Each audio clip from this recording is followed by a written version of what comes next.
In a world where a zombie apocalypse reigns supreme, supplies and weapons are the only things that matter to the survivors. Unlike the rest, our MC has everything he needs. Xiaoyang knew that the apocalypse was coming soon and prepared in advance. He built his fortress, stocked up on supplies, and gathered his friends to live comfortably in the midst of the apocalypse. But all the supplies would have run out soon if he hadn't received a system that gives him tasks to complete. By doing so, he receives loot boxes with valuable rewards, resources, and buffs that make him stronger. And it all started, as always, with betrayal. Inside an abandoned warehouse, our main character is hanging onto a thread. Literally. Below him are a bunch of zombies, ready to have their meal served fresh. Zhang Xiaoyang's shitty girlfriend calls him out and takes great joy in telling him that she has already killed all his friends. Poor Xiaoyang reflects on his life, realizing that he has made some serious mistakes and they've cost him his friends' lives. He deems himself at fault, shouting at the woman and promising her a painful death. But of course, an empty threat like that from the position he's in means nothing to this bitch, who clings to her sugar daddy and moans about getting her feelings hurt. The Fatso leader thinks it's time for them to see Xiaoyang tortured to death. To rub salt on the wound, he even thanks our boy for leaving behind all of his supplies, which will help sustain them for a few months without any worries. And well, our main character meets his doom as he falls into the cage of zombies. The freak shows immediately pounce on him, tearing apart his flesh, as he remains helpless, writhing in pain. Though Xiaoyang's screams reach the skies, he makes a final declaration with a vengeance. If he's given a second chance by Truck Kun, he's going to make it his life's goal to destroy both Qijing and Li Shuxiang. The regression isekai gods apparently heard his wish because in the very next scene, Bro awakens in his past self. In front of him is Qijing, giving us a nice view of her dump truck to redeem herself. Being the gold digger that she is, she shouts at our boy for not adding her name to his property. Xiaoyang exclusively ignores her yapping and processes the situation around him. He quickly realizes that he's regressed to a time just before the apocalypse sent the world to hell. A weight of guilt looms over him, as he recalls the painful betrayal he experienced at the hands of Qijing, the fake hoe who graduated from the University of Yapology. The betrayal resulted in his family's inheritance getting squashed, as well as his wealth getting destroyed. Damn, I don't even think a zombie apocalypse was necessary. This woman is a walking apocalypse herself. Let's talk about the specifics of what happened. Just like your typical zombie outbreak story, humans suddenly became infected with a virus and began hunting each other down. Thanks to Xiaoyang's excellent connections and reliable friends, he was able to form a safe zone to help the survivors. Everything was proceeding smoothly, until one day, the apologist arrived to seek shelter. She pretended to be helpless and lost, and because of her pathetic state, our boy took pity on her and invited her in. That became his most regrettable mistake he ever made. Playing the nice guy cost him. She easily took advantage of the situation and invited her own group inside the safe zone. The fact that this same woman is standing a few feet apart from him and shouting at him to give him money is all you need to know about how insufferable she is. Our boy is giving her the look of death and wants to strangle her, but he knows that there's no point rushing things right now. However, he does shove her outside because she just won't shut up. The door slams shut on Qijing's face, and her confusion is satisfying to see. The same dude who she treated as her slave all this time suddenly has the balls to kick her out without any issues. Back to his apartment, Xiaoyang quickly glances at the calendar, realizing that he's only got a month in preparation before the world-ending apocalypse rears its head on him. Suddenly, something strange happens as a system screen pops up, activating the apocalypse system. His objective is to own a piece of land and prepare a year's worth of supplies. Something tells me the system must be taking inspiration from Genghis Khan. Did I mention the reward? It's 10 points, which can be exclusively exchanged for rewards at the store. Seeing the happy expression on his face, you can tell how Xiaoyang's feeling. He's really glad to discover his fancy new system that can help him manage through the apocalypse. Inside the store, there are only 3 items for now: an enhancement potion, a survival kit, and a protagonist's supply box, which I find interesting. Each of them can be exchanged for different point costs. Things are already going better for him than he anticipated, as Xiaoyang quickly remembers just how miserable he was during this point in his life. Because he wanted to gather every tiny penny for Qijing's dowry, he skipped out on his meals and starved himself to save costs. Imagine doing all of that for a girl that still ends up betraying you. Anyway, he grabs his phone, realizing he should order some food because the zombies won't let him have any of it anyway. That same night, the scene cuts to him savoring at the sight of his dinner, personalizing his expensive takeout experience. Bro is so eager to taste quality pork that the moment he takes a single bite, he gets the power of the gods and becomes shredded as hell. Just kidding, but that's definitely how it feels because of the amazing taste. So he starts munching down on the food like a Victorian child who hasn't eaten in days, and the next thing he knows is his phone blasting up. Xiaoyang checks it, and realizes that it's a call from Jing's best friend, Wen Shuya. In typical toxic best friend fashion, she starts mouthing off at him on the phone for dismissing his girlfriend. The chick gets on his nerves so much that he hangs up on her. Instead, he focuses on his objective to acquire a piece of land.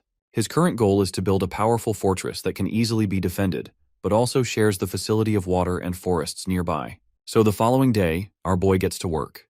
He's making way inside a real estate company and talks to a property consultant to assist him with his request. She greets her customer, inquiring about his intentions to buy or rent a house. Before he could answer, their conversation is interrupted by Xiaoning's superior, who orders her to work on bottom-tier tasks instead of being at the front. This asshole is actually the company's sales manager, Ju. He shoves her aside and tells her to go work at the back, even though she was perfectly fine assisting a client. Manager Ju is a discriminating corporate douchebag who calls Xiaoyang a brokey from one look at his outfit. Our boy quickly defends himself, calling out the disrespectful manager's words. Instead of apologizing, the manager doubles down on his take, emphasizing that people like Xiaoyang can't even afford a toilet, and therefore shouldn't be taken seriously. Xiaoyang despises this guy's guts and promises to ruin his confidence with his next move. Bro whips out an American Express card and proudly declares that he's here to buy land. The fact that he's out here to buy land causes all of them to get startled and roaring in shock, realizing that they've struck gold with this customer. The consultant Xiaoning nicely tells him to come along, as she'll brief him properly with a detailed account. The whole thing gets under Manager Ju's nerves, who thinks that this kid is bragging without any money to back it up for it. In the next scene, Xiaoning presents him with a list of land options for him to purchase. But our boy's not here to look around from a list. Instead, he plans to speak his exact requirements so they can get something for him. First off, he wants the place to be near the mountains with a fresh and flowing water source. A proper transportation system should also be there. And lastly, he'd prefer a factory or a big house situated upon it. With his exact requirements in mind, Xiaoning considers her options. Manager Ju decides to swing in with a recommendation in order to humiliate our boy. It's true that there's a plot in the East District, but it's incomplete and riddled with unfinished factories and other complications. That's why Xiaoning doesn't want to recommend it. However, this arrogant lad doesn't care. He thinks that Xiaoyang is intentionally litzing ridiculous requirements because a customer like him never has any intention of buying in the first place. To that, our boy raises a question, wanting to know if the East District plot really does satisfy his requirements. Xiaoning agrees, but reminds him about the unfinished factories and the project leader exiting the project. Checking the records of the plot, Xiaoyang quickly realizes that he might actually have something going for him. This is a nice plot, easy to defend with a barbed wire enclosure and difficult to approach or attack. The fact that there are unfinished factories is a bonus for him. Right away, he agrees to purchase the plot and sign the contract. The polite consultant lowers her head in agreement, but she's totally shocked that her customer is about to buy a place with unfinished factories roaming around. Xiaoyang doesn't exactly give a damn and wants the contract to be brought up, so he can shove some shit in the manager's mouth. Hilariously, in the next scene, Manager Ju is screaming at the bill, questioning how the hell anyone could leave a giant deposit. It doesn't make sense to cover millions for a plot with a bunch of rundown factories on it. Here's the best part. Xiaoyang quickly turns up to remind him about the deal. Since he's purchased the plot, the manager has to eat a fresh load of crap. As Xiaoyang is walking away, even the other customers are ridiculing the manager, streaming his reaction and awaiting his performance. They're so ready to volunteer for the task. Let's go back to our boy. Recalling his two main missions from the Apocalypse system, he's just taken care of one by spending his bride money on purchasing land. His next concern is to stockpile a ton of resources for a year. As he's walking away, Shuxiang actually sees him and wonders what the guy is doing here. Fudgy the whale then glances at the ridiculous scene taking place in front of him. People have Manager Ju on his knees, and they're force-feeding him shit on a live stream. Damn, now that's a fate worse than death. The disgusting scene is replaced by a seductive one, presenting Jing in all her curvaceous glory. The woman suddenly receives a call from Shuxiang, who quickly informs her about Xiaoyang's visit to the real estate company. And yep, that definitely gets her going because her main question is, how the hell was he able to buy land and with what money? Shuxiang reports the exact deposit details and reports that this man probably spent his bride's money on it. Ping is pissed off after learning that the money she deserved is being used for his personal expenses. Instead of getting her riled up, Big Mac Attack tells her to just ask the guy himself and see what's going on. Her yapping goes on, and I'll gladly skip that part because who wants to hear that? Back to our boy, who is busy reflecting on his next idea. The big problem comes in the form of money, as he'll need a lot of it to cover for resources and work around building his base. His peaceful pondering is annihilated with a loud banging on his door. Bro probably thinks the FBI discovered something in his browser history. But no, it's just Dumb and Dumber, two of the most annoying women on the entire planet, and they're furious with the way Xiaoyang spent Jing's money. Completely confused by the situation, the dude wonders what the hell is going on. Jing does not spare him a chance to say anything and straight up accuses him of using her money to buy land. Not just that, she claims ownership over the land he just bought too. As you can tell, Xiaoyang finds her accusations to be ridiculous. First, he slaps her shoulder with a pile of cash, and then he reminds her that he's never going to allow a woman like her to spend even a single cent. In fact, he even brings up his knowledge of Xiang and Jing dating each other in secret, which ultimately surprises her even more. Worst bestie of the year chimes in to cover for her friend, acting innocent and stating that it's just a misunderstanding between a couple. However, our boy isn't convinced and straight up calls her a cheater for playing him against her sugar daddy. Slamming the door on her face, he tells her to get lost. Instead of feeling guilty over her actions, the one thing that bothers Jing is how our boy was able to discover their secret relationship. That's how you know this woman is very messed up. She doesn't even care about the fact that she made a serious mistake. Her bestie is surprisingly also shocked, not knowing when the secret relationship even began. She's also disgusted that it had to be with the old bastard Xiang. Even she understands that they've got no leverage against Xiaoyang anymore, so they'll have to return with another plan later on. Earlier I called this woman the worst bestie of the year, and you guys are about to know why. You see, she's a snake who has been waiting to shoot her shot. She's glad that the two of them are fighting, because she can sneak in and take Xiaoyang for herself. Anyway, let's not talk about those two horrible people and focus back to Xiaoyang, who came to visit the unfinished factory. The crew leader of the construction company explains that they'll have to renovate a number of things and install proper defense systems, and based on that, it'll take some time. Hilariously, with how many defense systems they're installing in place, even the construction crew member is like, "Are you about to fight God or something?" Our boy refuses to cooperate and simply orders the completion of the project within a month. The captain straight up tells him that it's not possible to end this in a month. Despite the numbers they have at their disposal, it won't be enough. But funnily enough, the same captain then tells him that the kid will have to pay more to finish his demands in a month. The project will be rushed, so they'll need a minimum of 20 million for the job. Without even despairing at the price, our boy simply smiles and asks to confirm it's really all they want. The leader expresses that Xiaoyang will also have to make an upfront payment of 5 million to get things started. Our boy is actually on board with the plan and explains that he'll get the money transferred in 1 week, as long as they don't waste time and begin right away. The captain is at a loss for words. He's probably wondering if Xiaoyang's the son of Chinese Elon Musk or something. Oh, and our boy emphasizes that if he skips out on the payment or crosses them in any way, he'll name the plot under their name in order to prevent the damages. The attractive deal gets sealed. But right then, the conversation is interrupted by Jing's friend, who acts all buddy-buddy with him and grabs his arm, asking what he's up to. Already, our boy is pretty damn pissed off, knowing that in the previous life, this bitch was also involved in a scandal, and she helped Jing to steal his family's property. He eventually plans to deal with her in his own way, but for now, Xiaoyang how she ended up here. The girl refuses to answer and brightly questions if this is the plot he's been working on. She wonders if he's going to use it to build a villa on top of it. Done playing the nice guy, Xiaoyang frees himself and tells her that it's none of her business. This pisses the bitch off even more. She can't believe that he's acting so rude, even though her heart is racing for him out of love. Focusing back to his project, Xiaoyang tells the construction crew to expand some space for the gate. Feeling ignored, she frowns at her inability to capitalize on this golden opportunity. She knows that Jing's relationship is in shambles, but she can still play her cards and steal the land from our boy. I'm starting to feel convinced that our boy is a chick magnet for the worst women ever. Back at his apartment, Xiaoyang manages funds by using his house as a collateral. But even then, that's not enough to cover the initial payment. His biggest concern is getting a boatload of money. He even considers the idea of selling his place a few times to a few different owners, knowing that it won't matter when the apocalypse is going to come anyway. What are they going to do? Sue him in a zombie court? His peace and quiet is shattered when an annoying old man bangs on his door, shouting that Xiaoyang opens it at once. Apparently this dude is supposed to be his neighbor, Grandpa Li, who appears to have some money. The old guy is so rich that he owns the first 2 floors to his name, and now he's looking for Xiaoyang's place too. The only reason our boy didn't sell it in the original timeline is because he thought of this place as his eventual wedding house. But with how that turned out, and how this old fart is constantly shouting at him, he's starting to change his mind.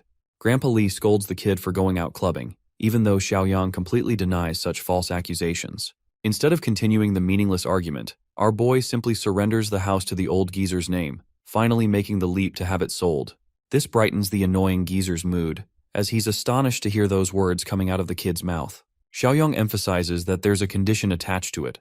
Since his new place won't be ready for another 6 months to come, he'll require an upfront payment of 5 million so that he can personally pay off his house loan. It's actually a pretty smart strategy if he repeats this a few more times with different buyers. Xiaoyang intends to shut the door on him if he declines, but at the last moment, the old geezer caves in and accepts the conditions. However, he wants a contract to be set up so neither parties experience any issues. Of course, something as simple as a contract never bothered our boy, especially when he knew this geezer would die after claiming the house. Anyway, things are looking good so far. He'll soon get access to 5 million from Grandpa Lee, and with the 3 million he pledged on his own, he now has 8 million to work with in total. Thanks to completing the first requirement, he can also now claim a reward for the mission. In the next scene, our boy is speedrunning the grocery stores. This man has become the Max Verstappen of a shopping trolley. Even the people around him are starting to question if the kid is mentally ill or some shit. Their reaction is solid, especially when you realize that Xiaoyang has like 7 different carts jam-packed with stuff inside. The people think that someone must have fooled him with the fear of an incoming apocalypse, forcing him to buy all that. Xiaoyang doesn't pay attention to these fools and ends up completing the second task. He assesses where he should be spending his points. Even though he could boost his stats, it would be more efficient to get the toolbox of the protagonist. Without any hesitation, he chooses it and spends all his points.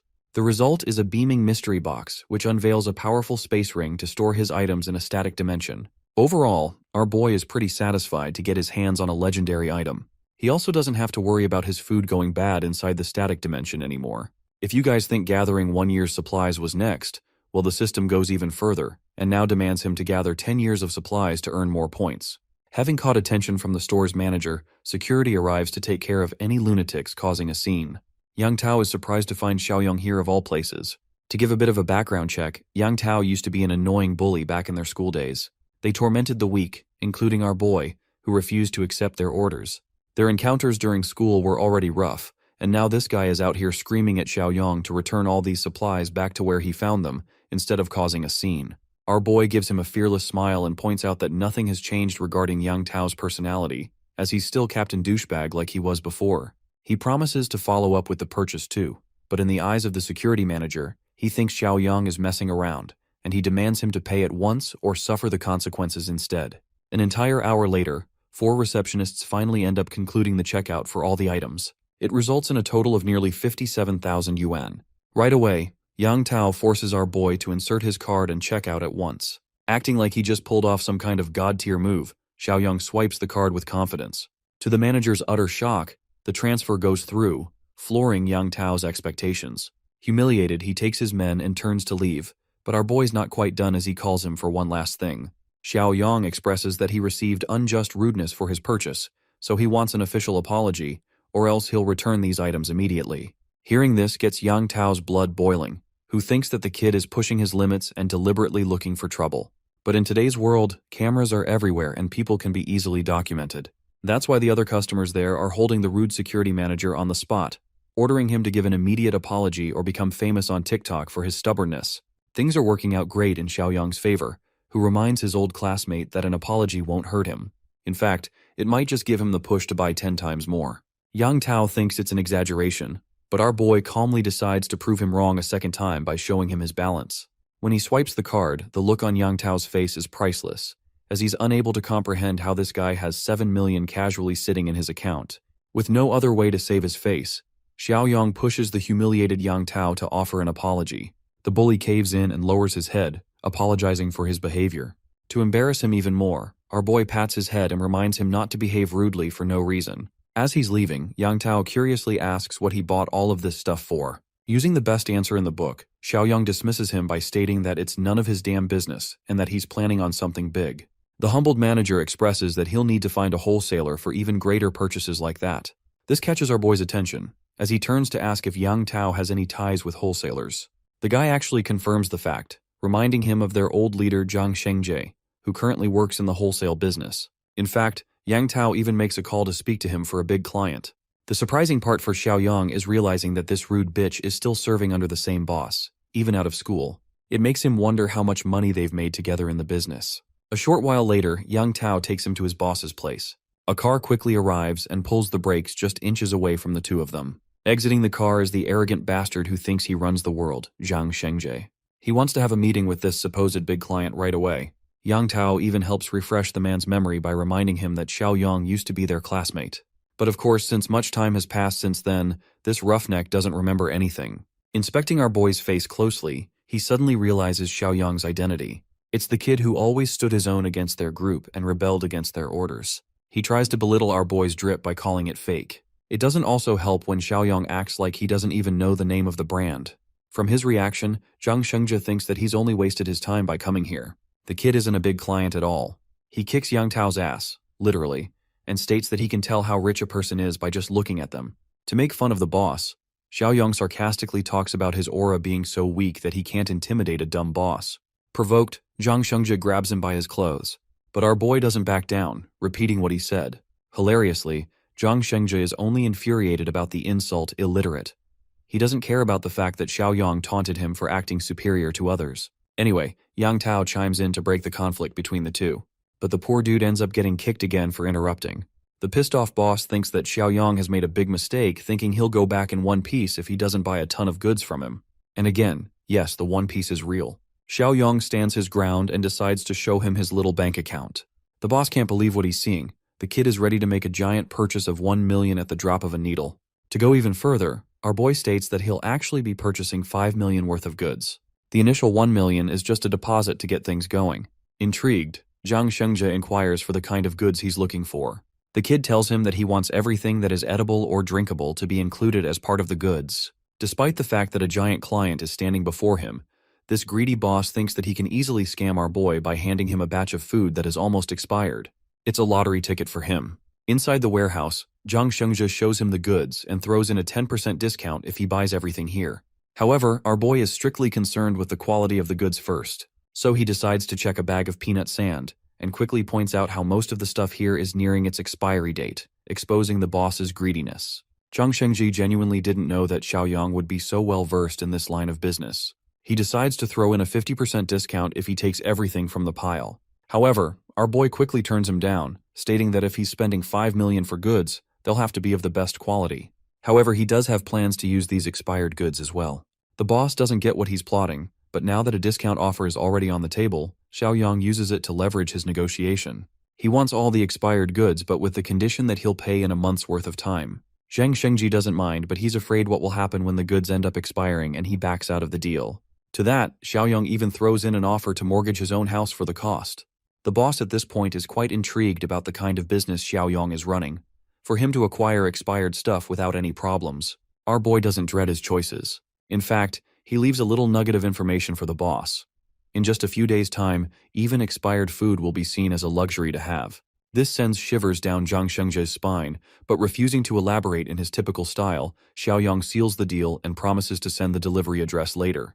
Picking up his phone call, our boy realizes that an interested buyer has reached out to him for his house. He wraps things up with the warehouse and lets them take care of everything. As he's leaving, Yang Tao is left wondering if they're the ones who got spammed.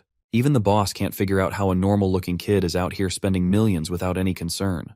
In the next scene, the interested buyer actually makes a deposit of 400,000 for our boy's house. He also accepts the contractual condition that Xiaoyang will leave the house in 3 months. I think you guys can understand what he's doing here, right? He doesn't care about the consequences because the world will be plunged into chaos anyway. Xiaoyang is surprised by the old man's desperation, who didn't even inspect his house and sealed the deal anyway.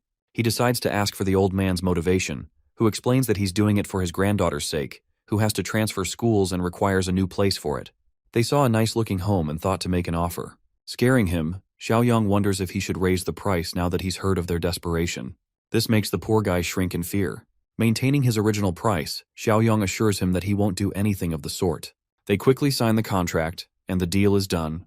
The old man is grateful for the boy's kindness, and promises not to disturb him any longer. However, this situation is devastating for our protagonist, who thinks that it's a shame that innocent people like this old man and his granddaughter won't even be able to survive the gruesome apocalypse. Deciding to extend one last piece of kindness, he stops the old man and requests an address of their current location. In the next scene, Xiaoyang's back to the construction side, checking on his plot.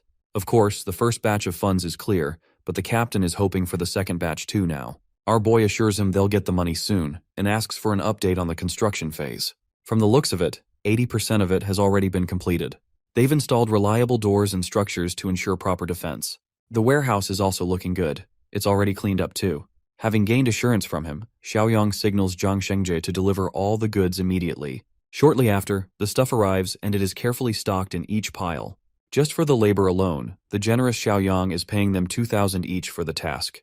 While these guys are celebrating, our boy helps them categorize each pile efficiently, making sure the perishable items are stored without any inconvenience. By the evening, the sorting process is complete. Xiaoyang stares down at his magnum opus. At long last, he has officially stocked 10 years' worth of supplies, gaining 20 points on top of it. Once again, he inspects the system's store and realizes that another box has arrived in the list of options. The one good thing about the system is that he'll have access to these superpowers before the zombie apocalypse even hits the world. Spending 10 points, he purchases another mystery box, which unveils an ability known as the Mind's Eye. Its simple function is to detect hostility and ill intentions from other people, which is convenient when it comes to trusting people in the apocalypse. Replacing his earlier task is the new task, Armed to the Teeth. It requires him to get a shitload of weapons and stock up John Wick style, which is exactly what Xiaoyang had in mind. That same night, we turn to a darker side of society, the black market. Xiaoyang is navigating his way through the crowd, hearing people rambling about antique items.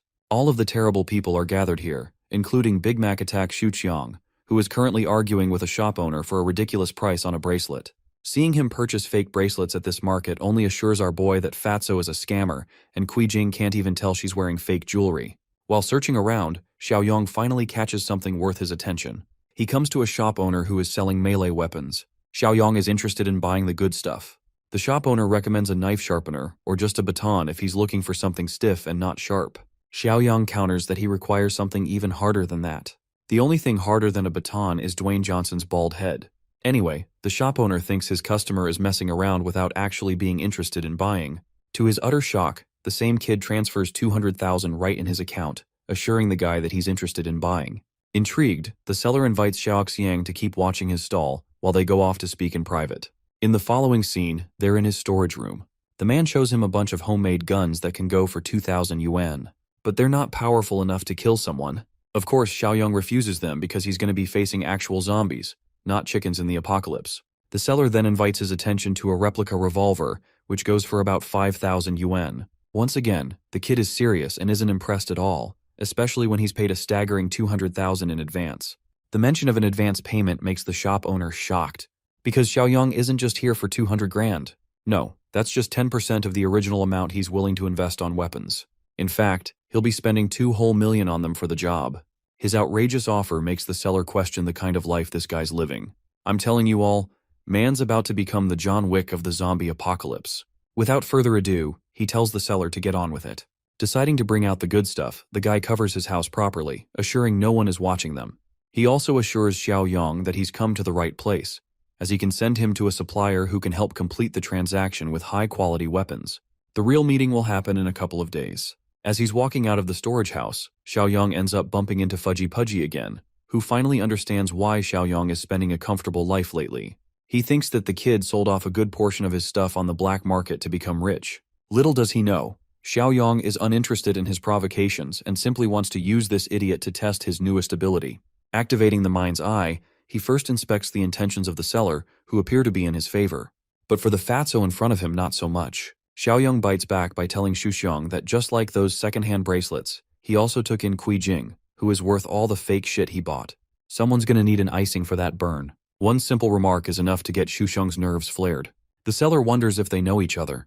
To that, our boy emphasizes that it's best to consider him an enemy. Since they've become good friends already, the seller offers his support to our boy, promising to beat the crap out of the old fart for messing with them. Xiaoyang leaves satisfied while Xuxiang is at the verge of tears, seeing a bunch of ruthless men approaching him with a baton.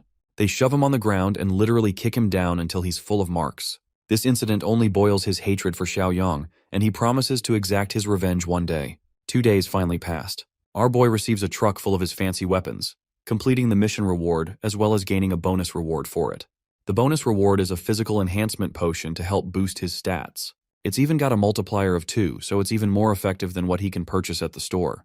Wasting any time, he loads the injection and chucks it into his body. Seconds later, he realizes that he's surpassed the average male's strength, which is at 5 points. Right now, he's at 7 points, allowing a 40% increase in physical might. Next up, he checks the store, which only has a survival kit and a physical enhancement potion for him. Deciding to maximize his strength stat, he goes for the physical enhancement potion and injects it again. By the end, our boy is stacked with 8 physical points, significantly boosting his power by 60% compared to the average male.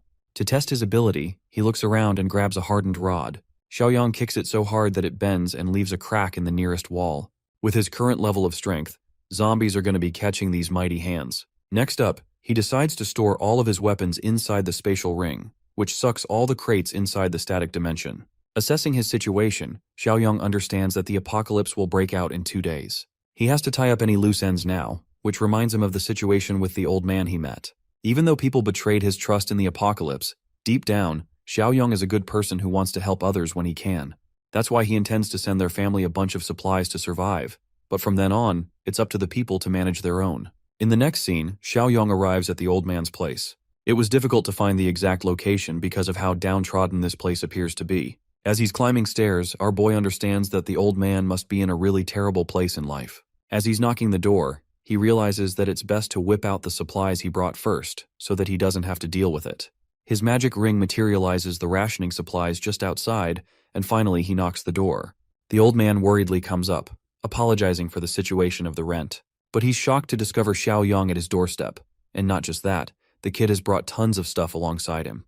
Our boy tells him that he doesn't have time to explain, so it's best if they transfer the stuff inside quickly. In the next scene, the crates are all placed inside, and the old man is pretty impressed by Xiaoyang's stamina. Our boy inspects his surroundings and thinks that the old man's apartment is well secured. He warns the old man not to spill a word of what he's about to tell him. Xiaoyang advises them to use the supplies smartly, because the world is about to experience a change. Suddenly, he glances at a photograph of the old geezer's beautiful granddaughter. To his utter shock, it's actually Shanshan, one of his friends that he made when the apocalypse broke out. To confirm her identity, he checks with her grandfather, who is surprised that Xiaoyang knows her name, even though they never brought it up in their conversation. Concerned, Xiaoyang immediately asks for her location. Turns out that she's in her hometown studying and in the process of transferring. In the original timeline, he found her with lingering regrets about her grandfather's demise, who risked his life to save her and died in the process. As his friend, Xiaoyang refuses to let the same outcome happen again. First off, he tells her grandfather that he's not going to be able to move into his house. This causes the poor guy to panic out of fear, but Xiaoyang helps calm him down by explaining the end of the world. A zombie apocalypse will break out tomorrow and no place will be safe from now on. That's why he wants the old geezer to pick up his daughter from school, and then they'll decide where they should stay. This is too much for the old man to understand all at once. Unfortunately, Xiaoyang doesn't have a choice but to help his understanding. He describes the situation to be similar to a famine. Starvation will be the norm for their once peaceful world. Xiaoyang practically demonstrates his point by sucking in all their furniture as well as the crates back to his ring. Shanshan's grandfather is at a loss for words, until our boy explains that he has special powers and the ability to see the future. That's why he wants them to be safe, and they must head to Shanshan's school right away. In the next scene, they're inside the car rushing to the school.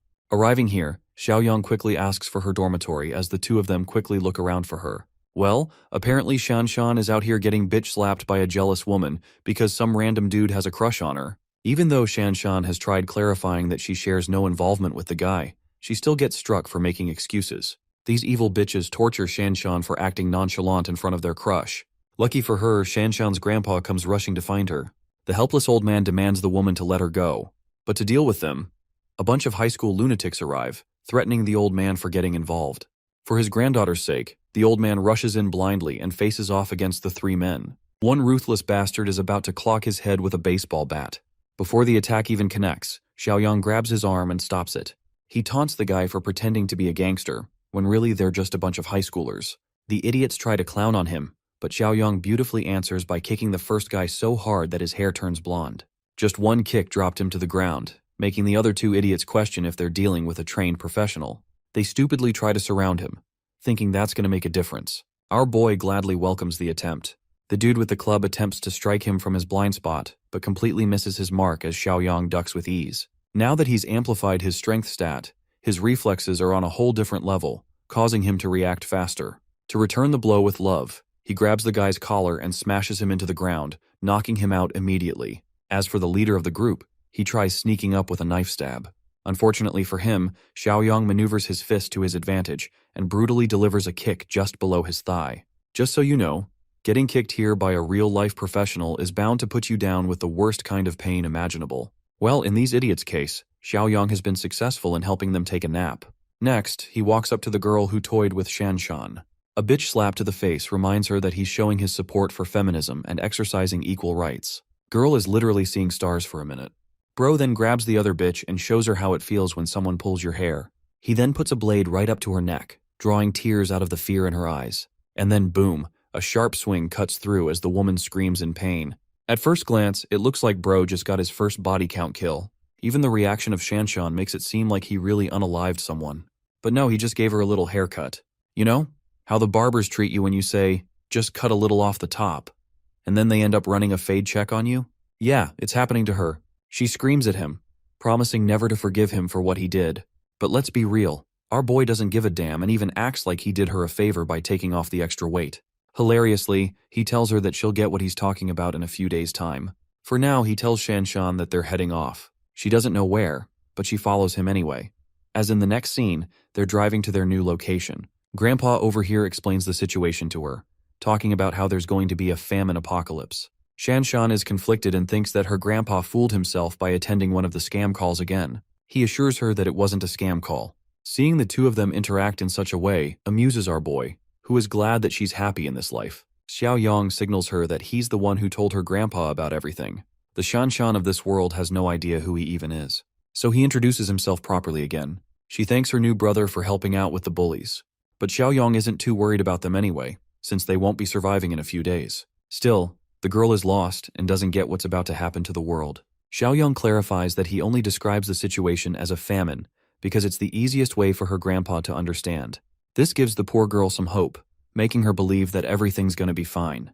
Bro quickly reaps her soul by replacing the word famine with an apocalypse, utterly shattering her expectations. Xiaoyang states that things should already be going south according to the news. Shanshan quickly checks her phone and sees a bunch of videos about some kind of rabies infection causing people to go mad and attack people. Her fear grows and grows when she watches even more videos, horrified to see the condition of infected people. Xiaoyang stands corrected once again. The apocalypse is about to begin. Shanshan learns that tomorrow will be the official breakout of the toxic smog, which will encompass several provinces. This dangerous smog will permanently alter the state of living beings. A good portion of the population will immediately turn into zombies, and from then on, they'll feast on those that are unaffected by the smog. Once killed, the uninfected become the undead, increasing their numbers. He's happy to know that Shanshan at least has knowledge of what zombies are supposed to be like. It's just that the situation is far too ridiculous for her to understand. But our boy thinks she'll come to find it reasonable soon, especially when the entire world will be plunged into chaos after 1 week.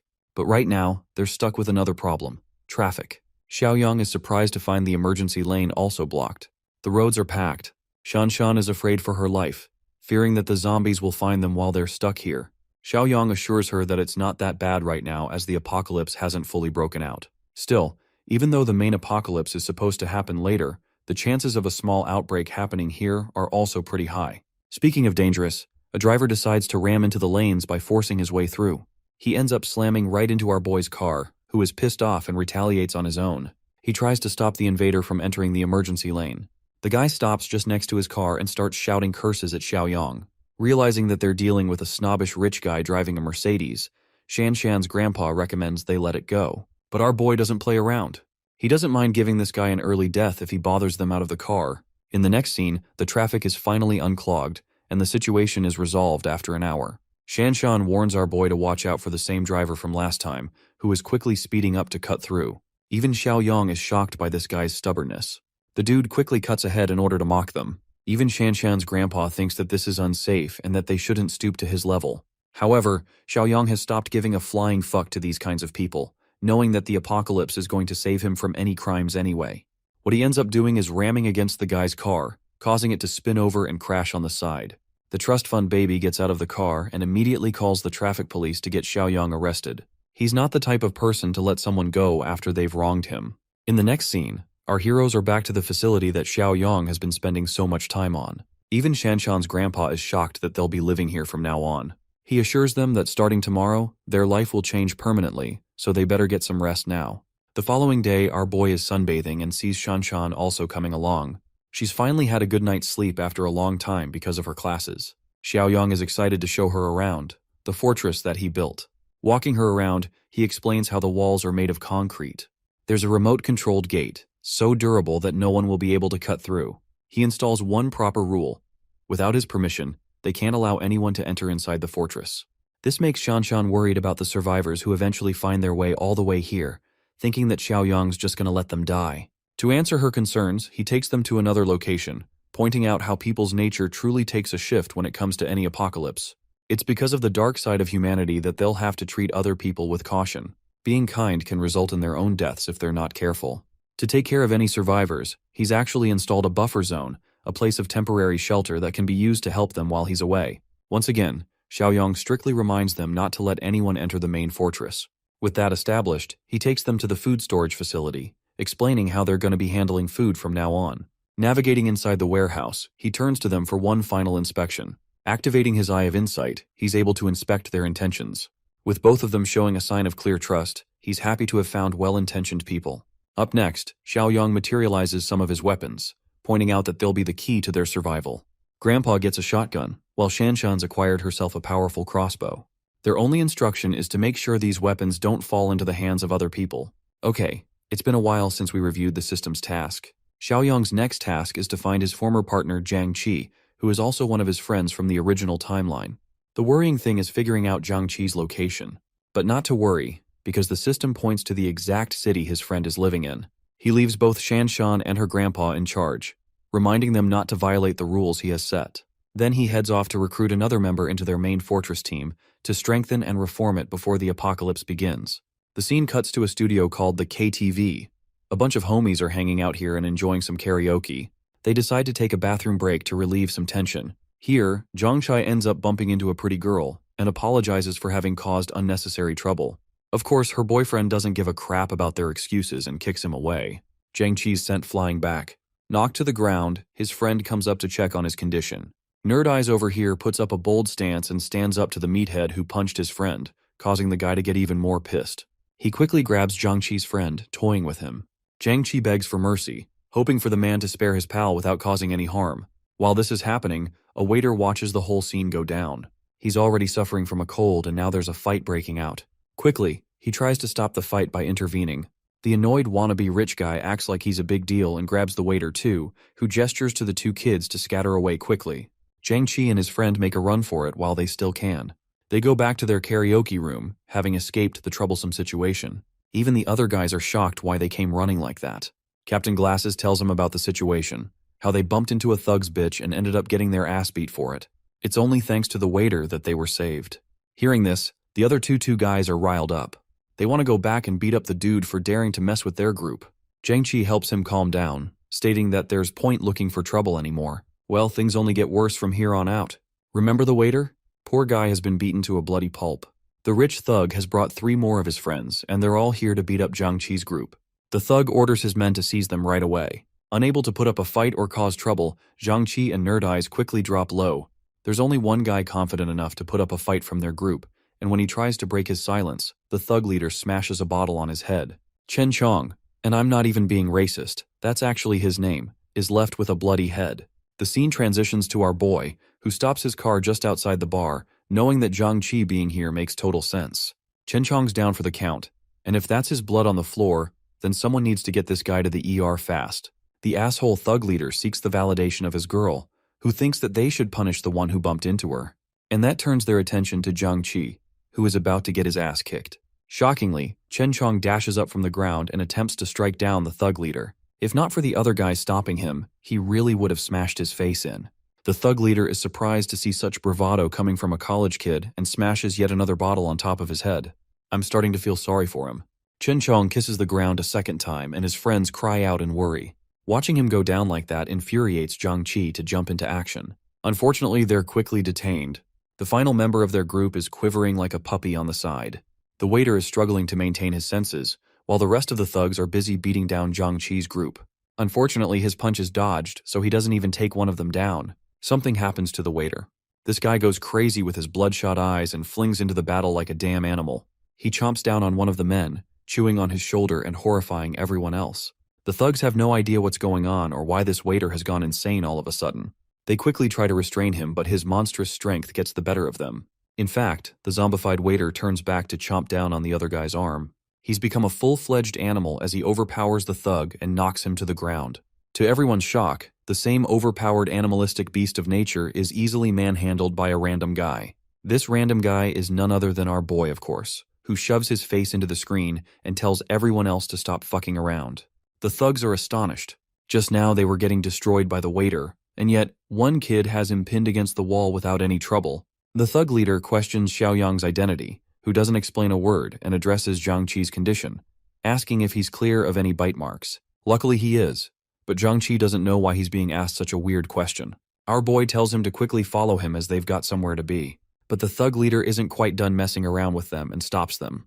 However, one of his own henchmen starts experiencing a strange headache after receiving a bite. Immediately, our boy comes to terms with what's about to happen. The infection is getting worse and his guy is about to turn. Xiaoyang asks if his shoulder was bitten off by the same rabid waiter. The lackey confirms this as a fact but doesn't understand the connection. Our boy internalizes that this guy was actually already infected. And now that he's received a bite close to his head, it's game over for him. Xiaoyang drags the zombified waiter, tosses him into the restroom and slams the door shut.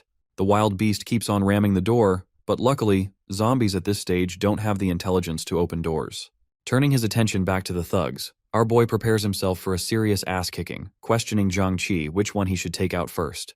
The funniest thing is that Zhangqi doesn't even know him and fails to comprehend what's going on. Pissed off by the kid's audacity, the thug leader rushes to punch his arrogance down. Humiliating him with a simple motion, Xiaoyang grabs his damn face and smashes his head into the ground. The infected lackey from before rushes to attack him as well, but he's also destroyed with a single smack to the face, knocking him down. With the dude completely knocked down, his friend comes to ask what's going on, as a simple punch shouldn't have been so effective. His body twists and turns in pain as Xiaoyang invites them for the smoke, believing that only after catching these hands will they understand not to fuck with him. Turning to Zhangqi, he's given strict orders to head to the private room with his friends and wait outside. The guy doesn't put up a fight and just helps his friend exit the room. As for the thug leader and his fellows, they're done fighting around too, knowing they don't stand a chance.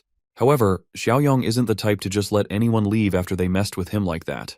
He accuses the thug of being a drunk bitch who nearly killed his brother because of his carelessness. To give this guy a taste of his own medicine, he shoves the thug down and slams the door shut on him, sealing them inside.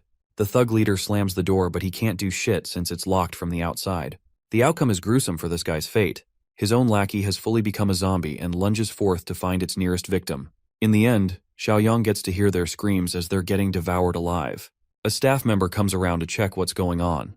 Xiaoyang instructs him to lock the door properly and to call the police, informing them of a dangerous patient with a rabid infection. The staff member is startled at first, until our boy shouts at him to just get the job done. Quickly, he locks it shut with a key. Next up, our boy helps Zhangqi's friends navigate their way outside. The staff members are concerned about the noise coming from inside the room, wondering what the hell is going on. They received word that a rabid flu patient is inside, but no one really knows for sure. Hearing about the flu, they quickly rush to check the live cameras. But when they arrive at the surveillance room, their expression drops to disgust and horror. Every single one of them has become a man-eating monster, ripping apart each other's limbs, causing the staff members to call the police immediately. Luckily for our boy and his friends, they've escaped the dangerous karaoke bar. He helps them get inside the car and they quickly head off.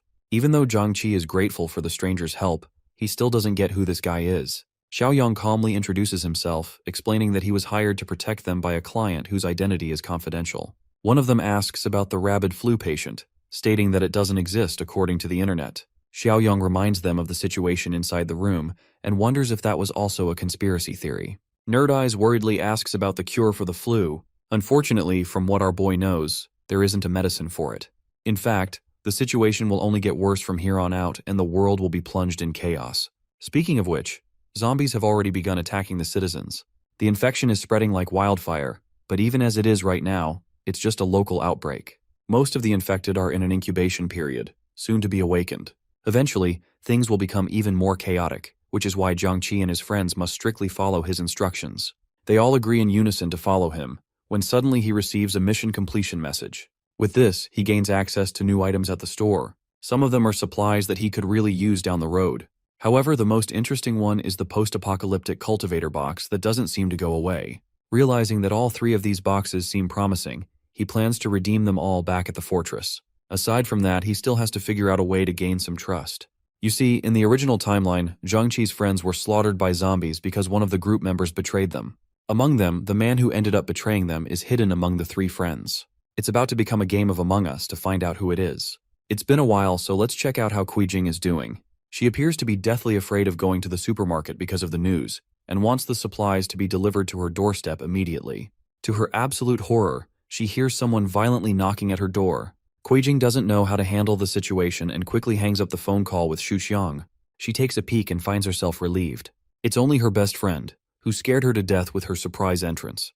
The bestie informs her about their neighbor on the first floor, who was taken away by the police by force in an ambulance. It appears that he was also infected, and it's starting to make sense why things are chaotic in their building. She asks Kuijing about the supplies that Big Mac Attack promised her. Unfortunately, they've yet to be delivered. Adopting a different approach, she decides to take advantage of Shuxiang's ego by injecting him with lies. They plan to tell the Fatas that Xiaoyang has a stockpile of supplies on him. Kuijing doesn't understand how her best friend knows this information. Turns out that she's been spying on him using one of her men, and has since learned that he orders a ton of supplies every now and then. Kuijing can't believe that her ex knew about the apocalypse in advance. Her beastie convinces her to tell Shuxiang about everything, so they can loot Xiaoyang's supplies and make a fortune for themselves. Yup, these fake hoes know no morals.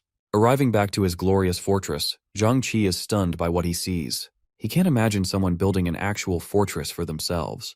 Taking great joy, Xiaoyang explains that it's everyone's natural reaction.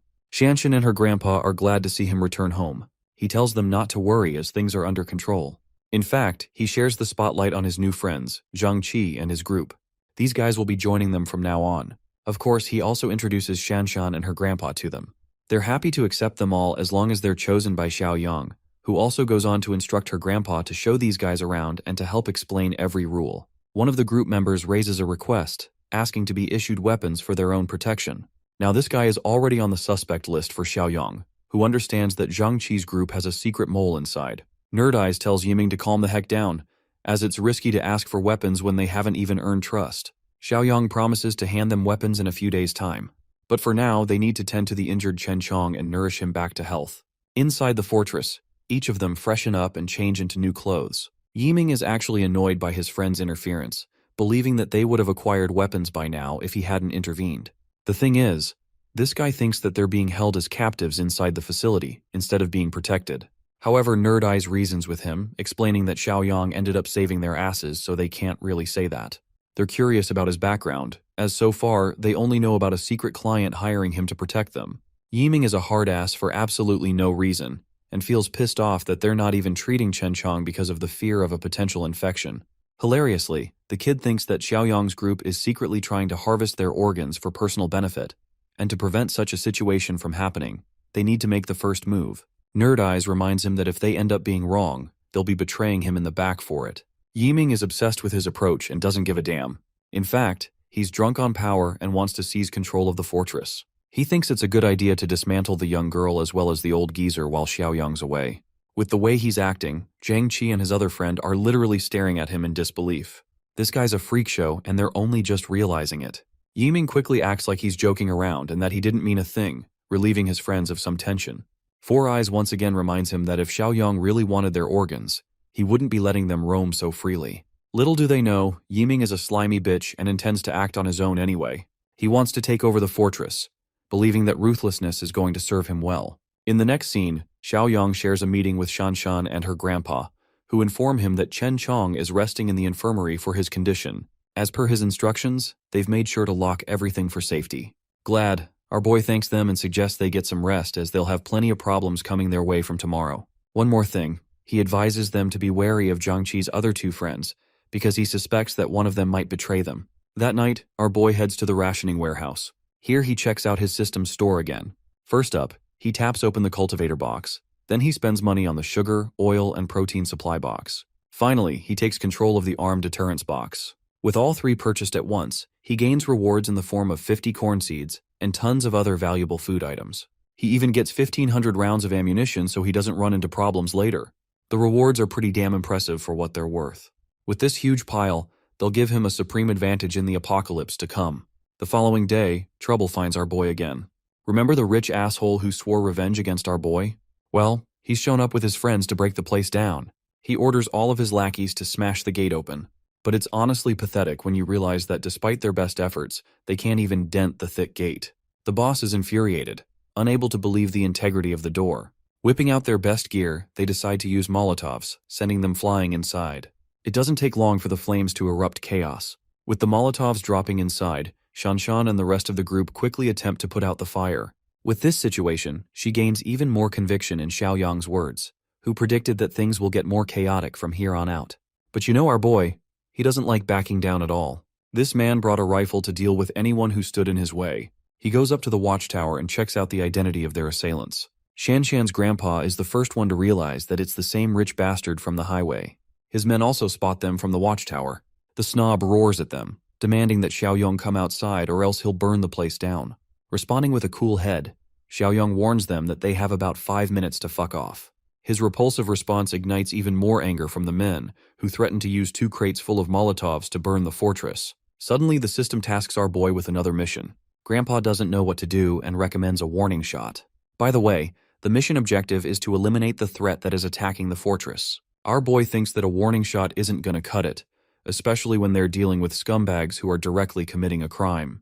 Knowing that these guys have no morals or consideration for people like them, our boy takes aim and believes that he can't allow them to continue to threaten the lives of others. Saying so, Xiaoyang fires off a shot, eviscerating a guy's arm, causing him to cripple down and shout in pain. Xiaoyang actually wanted to aim for the guy's head, but because he hasn't used a gun in a while, it'll take some time to adjust his aim.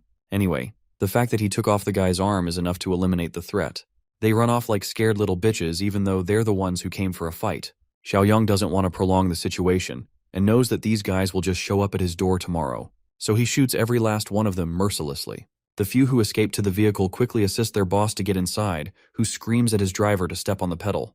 I'm telling you guys, this man is actually John Wick, and it's refreshing to see a main character that isn't stupid. Despite their best effort to escape using the car, Xiaoyang shoots them down using his automatic rifle. With the way he's handling the gun with extreme proficiency, it makes the old geezer question about the kid's background. Well, it's a miserable ending for these bad guys. Their car is wrecked, and they're all dead. They brought themselves to the Grim Reaper, and the Grim Reaper delivered. Next up, Xiaoyang tells Shanshan's grandpa to use the rest of their group to clean up the mess. But then, a sudden thought takes over his mind. Since they're already in the early stages of the apocalypse, now would be a good time to let these guys rot out here and become training dummies when they eventually become zombies. So he stops the cleaning operation and prefers the dead men to be right where they are.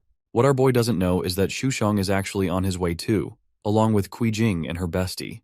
Kuijing is actually pretty annoyed by her friend's flirtatious behavior in front of the fat ass. At last, they finally arrived in front of the site. Kuijing intends to bring her bestie along, but suddenly she gets cold feet and doesn't want to come. She has to come along to act as a guide, or else they'll never know which factory is Xiaoyang's place. Refusing to come, Kuijing drags her outside by force, ignoring her whining.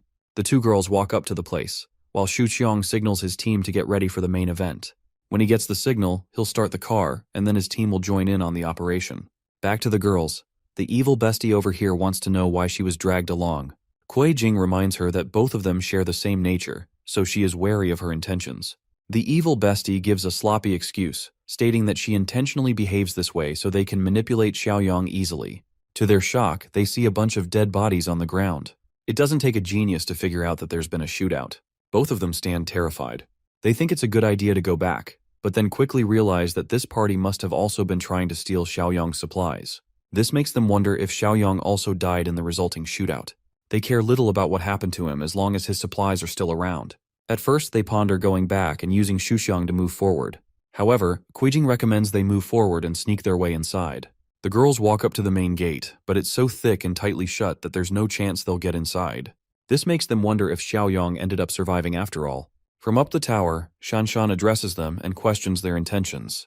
They both pretend to be associated with our boy, acting like they're his friends. Shanshan quickly informs Xiaoyang about the situation, causing Kuijing to get even more frustrated, because she thinks he's found himself a new chick. Her friend reminds her that they're not supposed to show delicate feelings here, especially when they're dealing with armed individuals.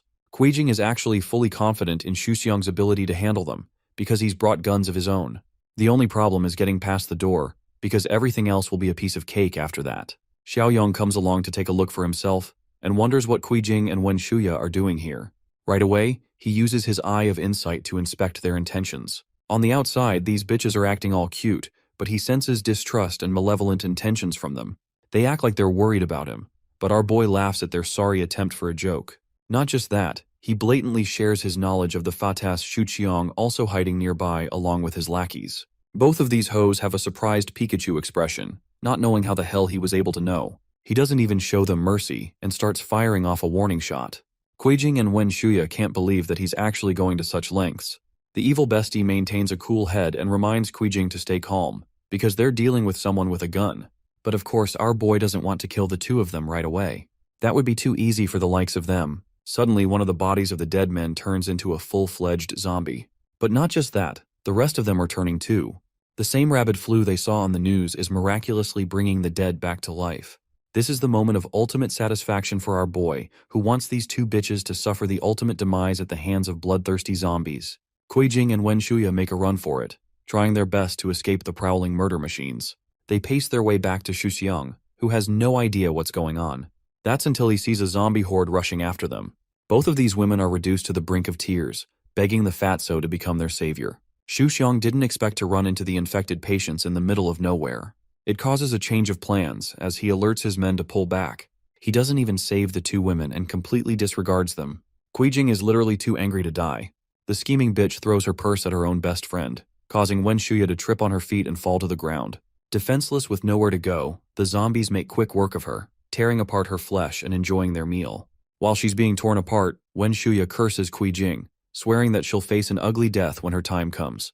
Making her own escape, the crazy bitch runs away, thinking she did the right thing. Witnessing such a horrific scene, Xiaoyang achieves system points for eliminating another threat, while Shanshan watches in horror. He also gains access to another mission to kill the lingering zombies around the base. Shanshan can't believe that the infection is so potent that it causes the dead to return back to life.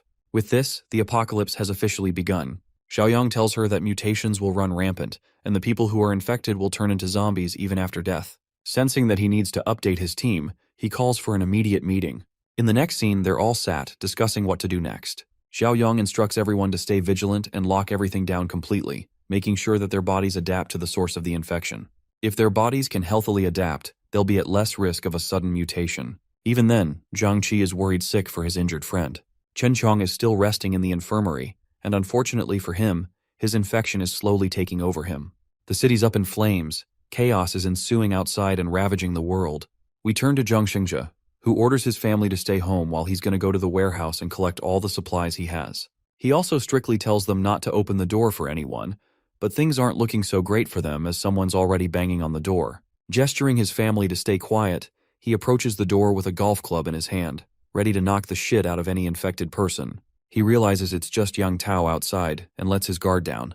That ends up being his ultimate mistake, because Yang Tao has brought his friends to beat the shit out of his boss. They kick him down as he demands to be let go of. Even though the boss showed consideration to Yang Tao all these years, his own lackey ended up betraying him in the end. Of course, Yang Tao reminds his former boss that he was disgraced and tossed around like a lapdog. It's the opposite of being treated nicely. Zhang Shengji reminds him of the down payment he paid for Yang Tao's sake so he can get a house. Instead of being grateful for that helpful gesture, Yang Tao acts like it shouldn't be a big deal since his boss has enough money to buy several houses all at once. He's here for the warehouse keys to rob the supplies. The boss doesn't comply, causing this bastard to attack his family. Yang Tao drags his wife by her hair, causing the little boy to roar at him for hurting his mother. The poor kid can only do so much. Yang Tao doesn't even spare him and smacks the kid with a heavy slap. Zhang Shengji roars at him for hurting his defenseless wife and child. Being the evil son of a bitch he is, Yang Tao promises not to hurt them as long as he cooperates along with them. In the next scene, they bring him all the way back to the warehouse. Unlocking it, they get inside, but Yang Tao is severely disappointed that there's barely anything that's left. The boss reminds him of their recent best client, Xiaoyang, who bought everything including even the expired food. There's practically nothing left in their stock. The mention of Xiaoyang makes Yang Tao realize something all of a sudden. If they can just steal those supplies from our boy, things will be easy for them as they'll have a decade's worth of ration on them.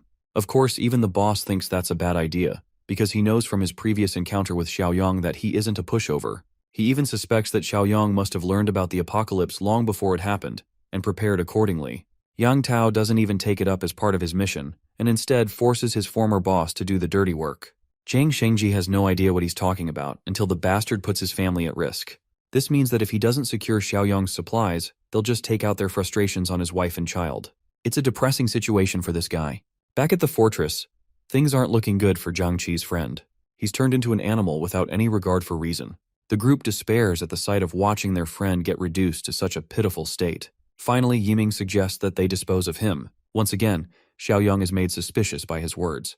Jiangqi can't believe the words coming out of Yiming's mouth.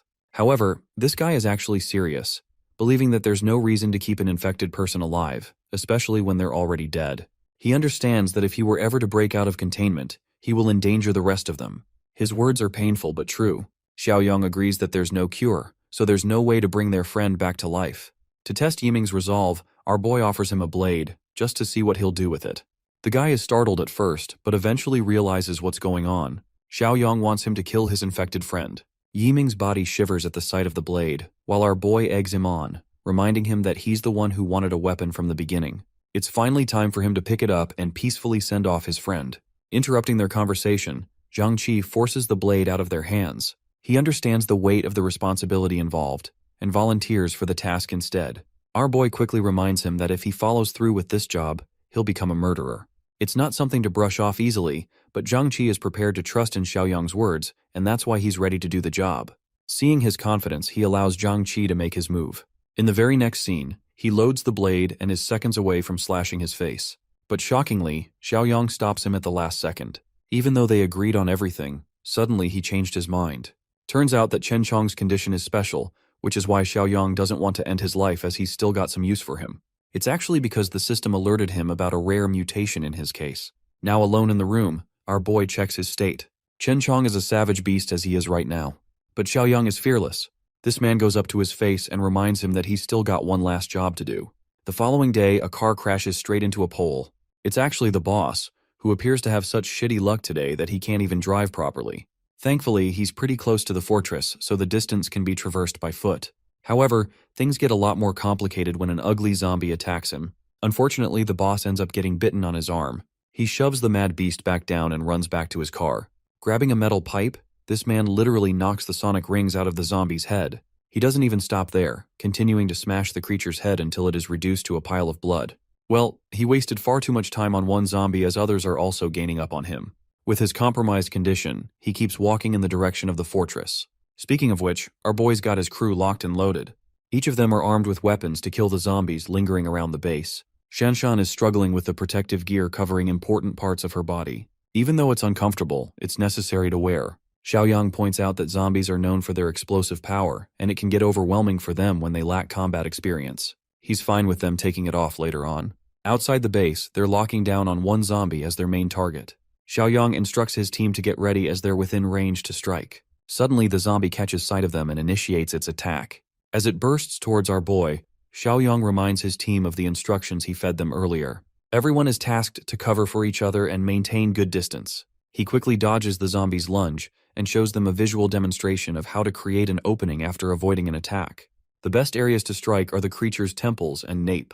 Think of it like Attack on Titan, the neck is their weakness. Surprisingly, Four Eyes is brave enough to smash his weapon into the zombie's face. But instead of cutting through with his blade, he only ends up hurting himself. I was glazing him and he ended up losing all of his aura in the same scene. Xiaoyang emphasizes that attacking the skull is useless. It's the least effective move they could pull off in a battle.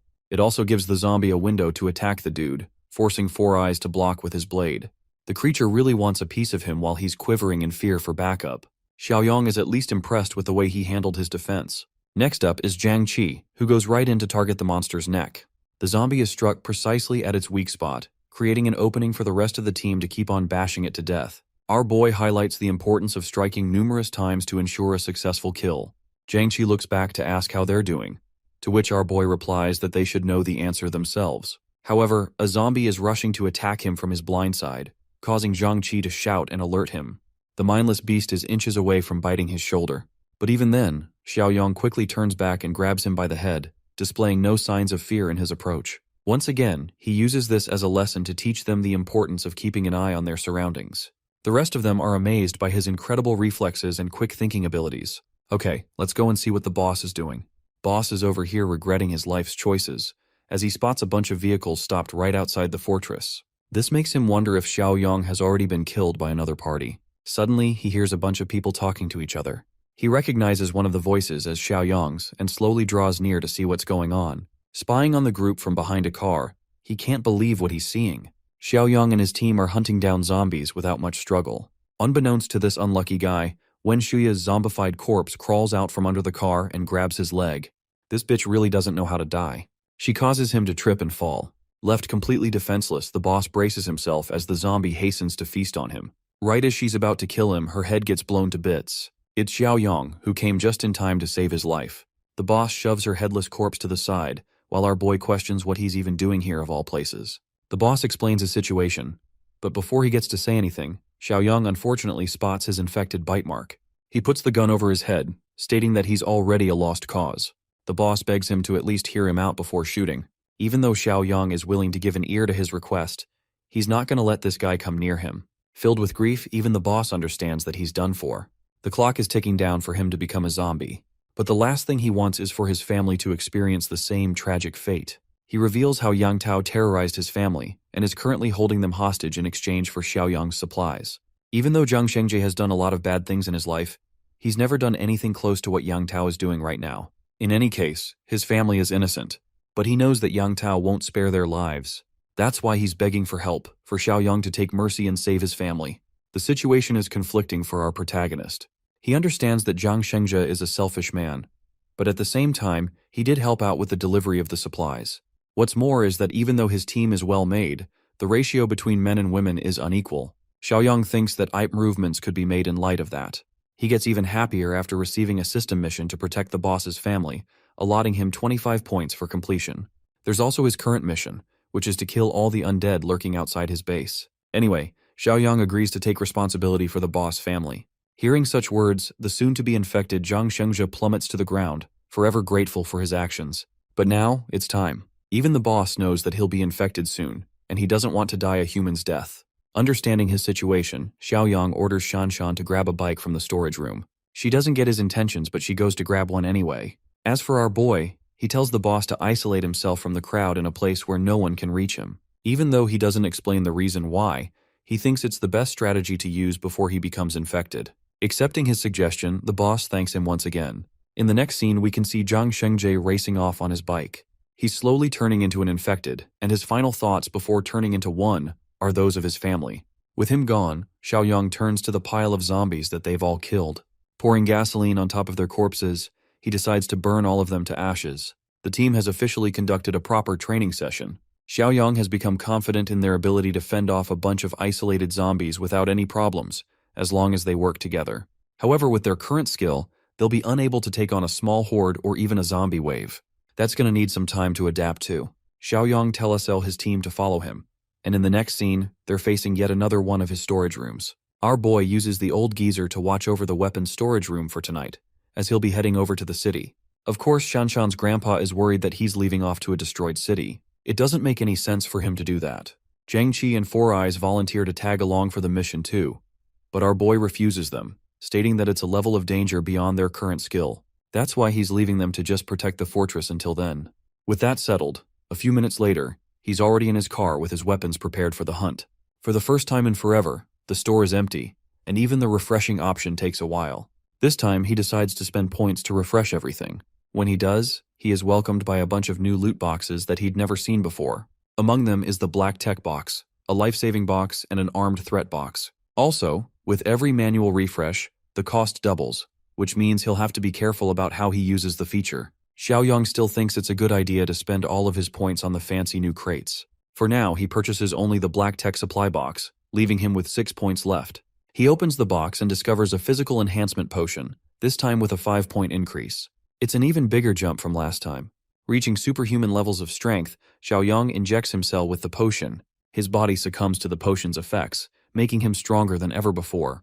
Our boy's destination is actually the boss's house. His wife and child are quivering in fear, hoping for Zhang Shengji to resolve everything. After a while, Yang Tao and his goons arrive into the room, while the defenseless lady questions what they're going to do next. Forcing his way upon the weapon, this piece of filth tells her that they're going to enjoy her while her husband's away. The poor woman tries her best to fend them off, begging them to stop what they're doing. We pick up the story with these thugs tearing Xiaoli's clothes without a hint of shame, while her desperate son struggles to shove one of them away. Right at that moment, the guy with the ponytail, known as Li, shows up, asking what all the noise is about. One of the goons answers, saying they're about to have some fun, and invites Li to join in. But the ponytail guy tells him that the job isn't finished yet, so there's no time for messing around. They better focus and get to work. The goon gets annoyed and asks why it's a problem, since they've done this kind of thing many times before.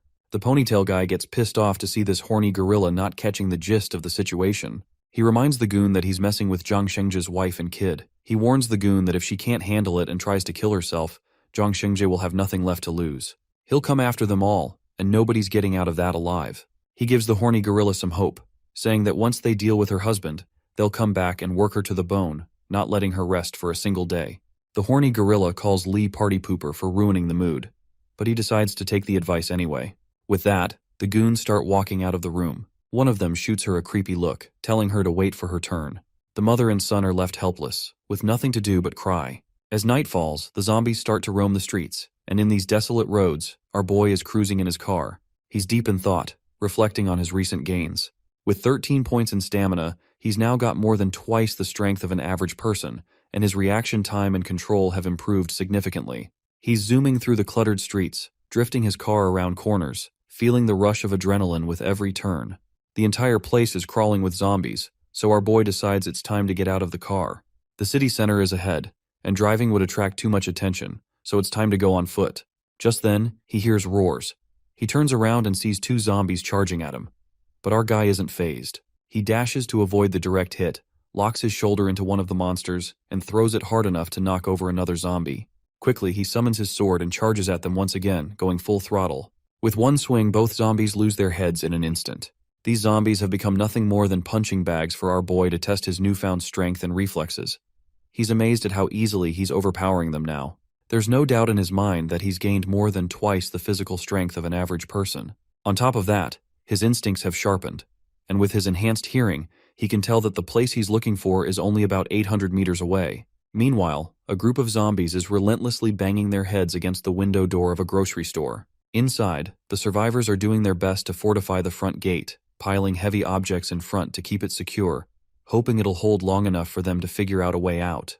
The terrified brat asks his father if they're going to die here, to which the father tries to reassure him, saying that these sons of witches can't get in, and even if they do, it's still a win because they'll be reunited with his mother. Of course, the father's words don't offer much comfort, and the brat starts crying even louder. The officer gets annoyed and can't believe what the father just said without thinking it through. He's irritated by the brainless nonsense this father told his son. But the sassy father shoots back, saying if he had enough brain cells to think before speaking, he would have been a property manager by now. By now, even the officer starts to worry that they might actually die here. Just as the tension peaks, they hear gunshots. One of the zombies clinging to the door has its head obliterated, and the brat falls to the ground in shock, while the father is left clueless about what just happened. The officer tells them to move the heavy stuff aside to see who's outside and warns them not to make any noise. As they carefully peek through the gate, they realize that all of the nearby zombies have been dealt with, so they cautiously step out. The brat starts shouting something about a mutant. The father quickly asks what he's talking about, and the son explains that it's a stronger and faster version of a regular zombie, just like in the comics, novels, and games. The father gets annoyed by his entertainment-obsessed son and snaps back at him, wondering how he can still be talking about games and stuff even in the face of danger. He's now sure that this is why his son always had the worst grades. The officer turns to the father, telling him to stop bickering, and asks how the hell grades are relevant right now. He urges them to hurry up and keep a close watch on their surroundings, since they don't want that mutant to ambush them. Don't forget that this father's name is Old Song, so we will be calling him that. As they move forward, the officer warns them once again to stay alert and keep an eye on their surroundings as they slowly head toward the base. When they reach a fork in the path, they stop. The father looks across the street and spots a boy standing there. It's none other than our boy, who's clearly busy with his system, adding points and adjusting his stats. At that moment, the brat starts shouting that it's a mutant zombie. But the officer, being the only one with enough brain cells, quickly realizes that this guy definitely looks like a survivor, not a zombie. It seems like these guys have caught our boy's attention. He chuckles at the brat for mistaking him for a mutant zombie, and tells the kid to stop letting his imagination run wild. The officer perks up with relief, realizing it's actually a survivor. Moving cautiously, he approaches our boy and tells him it's too dangerous to be out here alone. He advises him to come with them, as they need to stick together if they want to survive. He invites him to join their group. Jiang Xiaoyang asks the group about their identity, as he has no clue who they are or why only a few of them are stuck here. While scanning the area, the officer explains that they're out looking for supplies, and that there are still quite a few civilians gathered at Rongxiang Garden. The mention of Rongxiang Garden triggers a memory for Jiang Xiaoyong, and he recalls that there's a Junyu mansion nearby, not far from where they are now. Old Song agrees, saying it's just across the street. He then tells Jiang to come with them, stressing that there's strength in numbers. Officer Lee has a gun, and with their experience dealing with mad zombies, they're confident they can protect him. Seems like they just don't know about our boy's background, and even our boy does not try to boast his title and just humbly agrees to this. Later, they move forward cautiously. Old Song asks Jiang Xiaoyong why he wants to go to Junyu Mansion, wondering if there's someone important he's trying to find. Jiang Xiaoyong replies with a simple yes, and Old Song follows up with another question, asking if it's a relative or a girlfriend. Old Song reminds him that it's the end of the world, so whoever he's looking for is probably already dead, and he better prepare himself mentally for that. The officer grits his teeth and agrees, saying that even if they weren't killed by the Ravagers, they could have encountered those beasts. The mention of beasts catches Jiang's attention, and he asks for clarification. Officer Lee reveals that a group of thugs is holed up in the Buyu Mountain Villa area in the east of the city. To survive, they don't hesitate to harm other survivors, and they ran into them once, losing many of their companions at their hands. The man decides not to talk about it any further, reminding everyone that they must stay vigilant when encountering other survivors. Suddenly, the brat shouts for the officer to be careful. As the officer spins around, he notices a zombie lunging at him. The officer quickly takes it down with a few well-placed shots. Officer Lee pants heavily after the close encounter, his heart racing as he'd thought he was done for. However, it seems the gunshots have attracted the attention of nearby zombies, and the officer quickly falls into panic mode. But right at that moment, he spots an abandoned bus. Everyone rushes toward the bus. Jiang Xiaoyong grins as he thinks ahead of them. In his mind, running recklessly could attract even more zombies, but the bus, as a closed shelter, is perfect for defense. The only downside is that if it falls, there's nowhere to retreat. After weighing the pros and cons of the decision, Jiang decides to give this emergency plan a score of 70. Everyone has already made it into the bus when Officer Lee tells him to hurry and keep up. At that moment, Jiang Xiaoyong jumps into the bus, and Officer Lee quickly slams the door shut behind him. The officer warns everyone to be cautious and check each seat for any hidden ravagers, but the brat quickly shouts that the zombies are not giving up. They're still gathering outside. Officer Lee grits his teeth in frustration, realizing that despite their fast escape, the zombies are still hot on their trail. The zombies begin banging on the bus, trying to break in. With each passing second, the number of zombies increases, and the officer does his best to keep the gate closed, but it looks like this is just too much for the poor officer. That's when Jiang extends his hand and slams the door with such force that the zombies are pushed back, and the door is completely sealed. Officer Lee is left stunned, his jaw hanging in disbelief at such incredible strength. Jiang Xiaoyong then comes up with a plan, and states that he's blocking the door to keep it shut, and suggests that they should smash the windows and fight back. Surprisingly, the officer agrees and decides to place some faith in Jiang Xiaoyong. At that moment, they shatter the bus windows, and zombies trying to cling to the bus are struck on the head by Old Song. The others assist Old Song, making sure he doesn't topple off while hanging out the window. Officer Lee, however, is holding back on using his bullets, as he doesn't have many left and wants to reserve them for when things get dire. That's when Jiang Xiaoyong pulls out a crossbow and tells Officer Lee to use it. The officer is bewildered, not understanding how this guy seemingly pulled the bow out of nowhere. Jiang casually explains that he just picked it up earlier. With that, Old Song and Officer Lee join in, using the crossbow and their own strength to clear out the zombies. After a while, they manage to defeat all of the zombies, and finally, they make it out of the bus they had been using as shelter. The brat, feeling absolutely confident and full of himself, believes they've just turned a dangerous situation into a safe one. He's convinced this can't be a coincidence, and that they must be the children of fate in this apocalypse. My guy then tells everyone to stay cautious and not make the same careless mistakes again. Meanwhile, back at the fort, everyone is hoping that things go smoothly for Jiang Xiaoyong. Lu Yiming decides to keep watch that night. The glasses guy asks why he's suddenly so enthusiastic, and Lu Yiming, annoyed by the teasing, tells him to stop talking nonsense. He reminds him that he had always been sincere with his duties.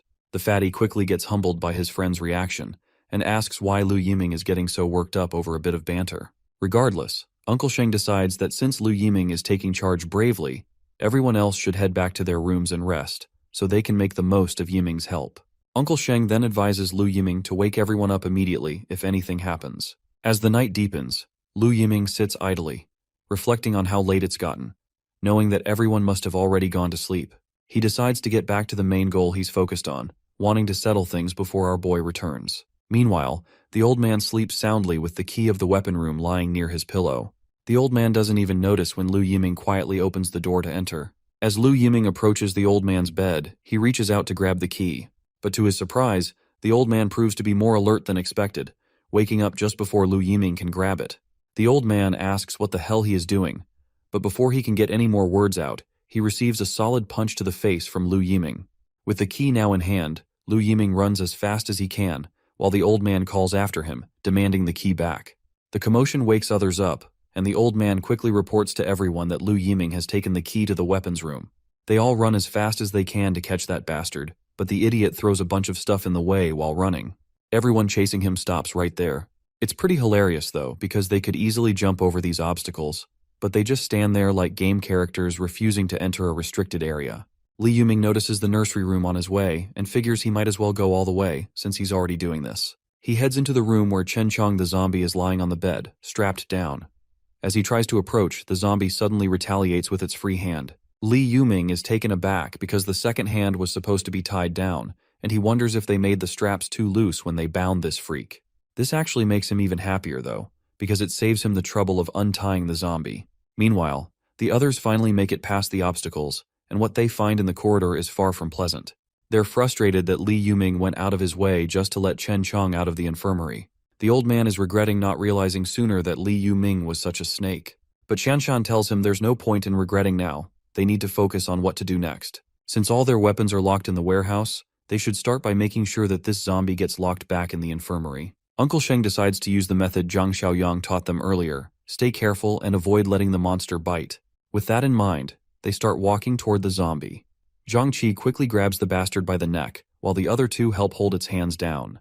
The old man contributes highest out of all, pointing towards the infirmary and telling them to drag the zombie back. With a countdown of 3, they push the zombie back into the infirmary and lock the door as securely as they can. Once the zombie is locked inside, one of them wonders if it's just him, or if restraining the zombie wasn't as hard as expected. Everyone else shares the same thought. But the old man reminds them that they've wasted so much time here, that little brat must have gotten all the weapons by now. Right at that moment, Lu Yiming shows up and questions the old man's audacity to call him a little brat. Sadly for everyone, the bastard finally has a gun in his hands. However, he seems annoyed by the fact that the storeroom only had one weapon, but he figures this one will be enough to deal with all of them. After he takes care of everyone, he'll take his sweet time searching for the other weapons. Lu Yiming points his gun at them, ordering them to move back into the room. Zhang Qi tries to reason with the bastard, reminding him that it was Zhang Xiaoyang who saved everyone and gave them a chance to live. But Lu Yiming reminds them that our boy always acts high and mighty. Saving their lives doesn't mean they have to serve him like slaves for the rest of their days. The old man also calls this bastard an ungrateful sucker. Meanwhile, inside the infirmary, Chen Chong seems to have his own plans, and it looks like he's about to intervene in the heated argument. But before anything can happen, the scene transitions to Rongxiang Garden, where Officer Li is giving precise directions to our boy, telling him how to reach Jinyu Mansion. He warns that the layout of the residential area is complicated, making it easy for zombies to hide, so he needs to be extra careful. Officer Li tells Jiang Xiaoyang that once he finds the people he's looking for, he should return to Rongxiang Garden to meet everyone. He advises Jiang to take the side gate of the community, not the main gate, for safety. Jiang thanks him and says he'll keep that in mind. As he begins walking his way towards his next destination, Old Song suggests helping him out, since he helped them fend off those zombies and saved their lives. But Officer Li reminds him that they have no idea what the situation is like inside Jinyu Mansion. If they accidentally walk into a horde of zombies, everyone will be dead in no time. Zero Song asks why they're letting Jiang walk into what seems like certain death. Officer Li replies that he's already warned Jiang as much as he could, so all he can do now is feel pity for him. He adds, though, that they shouldn't overlook the skills Jiang has. He's clearly capable. Meanwhile, outside, the area is crawling with zombies, and inside, the goons who are taking Zhang Sheng's family hostage are getting annoyed to see that Zhang Sheng has not come back. The other thug doesn't care and says he's held his frustration in long enough, so tonight he's letting it all out on his wife. Otherwise, he won't be able to sleep. Seems like these idiots are just waiting for a dead man to return. One of them, though, seems smart enough to realize that Zhang might be dead since he went out alone. The other disgusting thug adds that when they clap her, they'll make sure to tie her up so she won't have a chance to kill herself. They have no idea when things might go south, so they decide to make the most of the time they have left. Meanwhile, the lady trembles, hearing the goons plotting against her. Ponytail finally gives his friends the green light to go. but he tells them to be careful and not let anything happen to the woman, especially not while doing anything naughty. Suddenly, Ponytail notices something unusual outside. As we peek outside, we see that all the zombies have mysteriously dropped dead. While this reason may be unknown to that bastard, we know exactly what's going on. Ponytail decides to take a look outside, wondering if it could be a rescue team. But before he can go any further, his life chapter ends right there. As he steps outside, he's met with a dagger slash that cuts his throat clean off and his head rolls over the ground. Meanwhile, the other thugs in the room are ready to claim their prize. They look absolutely thrilled and aroused as they start undoing their belts. They yank her son away from her and slap her hard across the face for yelling. They throw the kid aside, but the little brat has some courage and is willing to fight with everything he's got. However, they kick him out, not wanting any more trouble, and slam the door shut behind him, leaving the poor kid outside.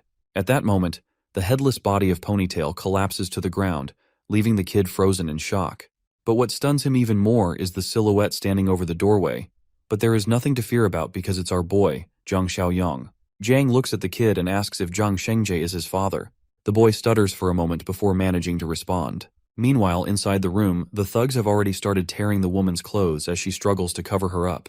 One of them, cocky and smug, slaps her hard across the face, demanding her to scream out loud as they harass her. But the woman stays silent as she does not want her son to hear her suffer.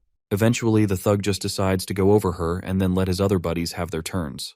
But before he could do anything, the door slams open. One of the thugs thinks it must be the brat who kicked the door open, but before he can react, his head is cleanly sliced off, and he goes silent instantly. His friend, clueless about what just happened, asks why he's standing there like a fool and tells him to just kick the brat out. But what his friend doesn't know is that the guy has already lost his head and promptly collapses to the ground. The others are completely confused, not understanding what's going on. At that moment, Zhang Xiaoyang grabs one of them and slams him hard against the wall. The thug, who had been happily undoing his belt, stutters, asking Zhang's identity. But Zhang doesn't bother with an answer. Instead, he delivers a solid kick to the thug's face, knocking him out cold and finishing him for good. The scene transitions back to the fort, where Li Yuming is holding his gun against everyone. He tells them one last time to move, or he will shoot. The old man tells the others to just do as this bastard says and move to the room. However, Shanshan decides against this idea. The old man, though, insists she follow his orders since Li Yuming has the gun, but reassures her that he'll think of something later. Li Yuming just smirks disgustingly and reminds them that there's nothing to figure out. He threatens them, saying they haven't seen his ruthlessness and decisiveness yet, and that he will definitely establish his dominance. He decides to take the old man down first, since he's the one yapping the most. The other two standing behind the old man try to talk him out of it, but just as they're speaking, they hear a sound. Suddenly, the lock on the infirmary door begins to move, and with a loud swing, the door opens. To everyone's shock, it's Chen Chong, who had somehow used the key to free itself. They find it ridiculous that Chen Chong managed to unlock the door himself in his berserk state. It's clear that Chen Chong has a bone to pick with Li Yuming, and he locks his deadly glare onto the bastard. Li Yuming quickly points his gun, determined not to let a monster who can open gates at will live. He pulls the trigger, but to his despair, the gun jams, and he realizes he's about to get screwed. Before he can react, the monster lunges at him, tearing him apart and killing the bastard who's kept everyone on edge for the past few chapters. Not only does Chen Chong take out Li Yuming, but he also drags his lifeless body toward the infirmary. No one knows what's happening, and all they can do is watch in complete disbelief. Chen Chong, on the other hand, grabs the key to the infirmary door, tosses it aside, and he locks himself in, leaving everyone standing there bewildered. Meanwhile, Zhang Xiaoyang is done taking down the thugs and finally frees the wife. He then calls the kid over to him, but the protective mother holds her son close, asking Jiang what he plans to do with him. Jiang doesn't bother explaining and simply tells the kid to come over. The kid finally decides to trust him, assuring his mother it'll be all right. When he reaches Jiang, our boy hands him a dagger and tells him to kill these bastards. The thugs quickly realize what is coming for them next, so they start begging for their lives. Even the mother tries to protest, saying he's just a child. But Jiang states that he's no longer just a kid, and that everything changes from this moment. He tells the kid that, from now on, he's the one responsible for protecting his mother, so he needs to gather his courage and eliminate the monsters who hurt her. The disgusting smirks of those thugs flash in the boy's mind. Fueled by all his anger and courage, he charges at the bastards, and in the end, he takes them down, finally avenging his mother's suffering. The mother looks horrified as she watches her son, while the kid himself is consumed with anger. He knows that even after killing these bastards, his father isn't coming back. In a moment of grief and frustration, he asks Jiang if his father is pushing up daisies now. Sadly, Jiang responds with a somber yes. The boy, unable to handle the weight of it all, throws the bloodied knife to the ground. He rushes toward his mother and hugs her as tightly as he can, seeking comfort in her embrace. The mother, desperate to keep her son safe, pleads with Jiang to take him with him, offering to do anything he wants in exchange for her son's safety. But the boy, determined to stay by her side, says he wants to protect her. But Jiang invites both of them to come with him. He reveals that he had promised Jiang Shengzhe that he would keep them safe. With that assurance, the mother and son follow Jiang closely, walking past the dead bodies of the defeated thugs. The kid looks scared to see those bodies, and he is even more scared about the monster who killed these guys. Jiang, with his usual calm, replies that it was he who took down all of them. By the way, let's not forget that this kid's name is Shuai and his mother's name is Shaoli. Suddenly, Jiang gestures for them to stop, sensing some suspicious sounds nearby. He turns to Shaoli and asks if she knows where Building 8 in Banyan Garden is. The mother responds by reminding him that it's the same direction he is currently facing, and asks him why he's asking about it. The scene then shifts to Building 8, where a group of looters stands outside, demanding supplies from everyone inside. They assure the residents that they will spare them if they surrender their resources. Inside, our team is hiding in the apartments, debating whether they should give in. Officer Lee quickly shoots down the idea, saying that the looters are animals who won't keep their word and will kill everyone except the women. The thugs outside continue shouting, giving everyone just 10 minutes to cooperate or risk being killed. Inside, one of the women thinks about going outside to beg the looters to spare them, but the other protests, refusing to become a plaything for those animals. But the gorilla silences both of them, telling them not to worry. He assures them they aren't planning to surrender and tells them to guard the hallway, confident that the looters won't be able to get past them.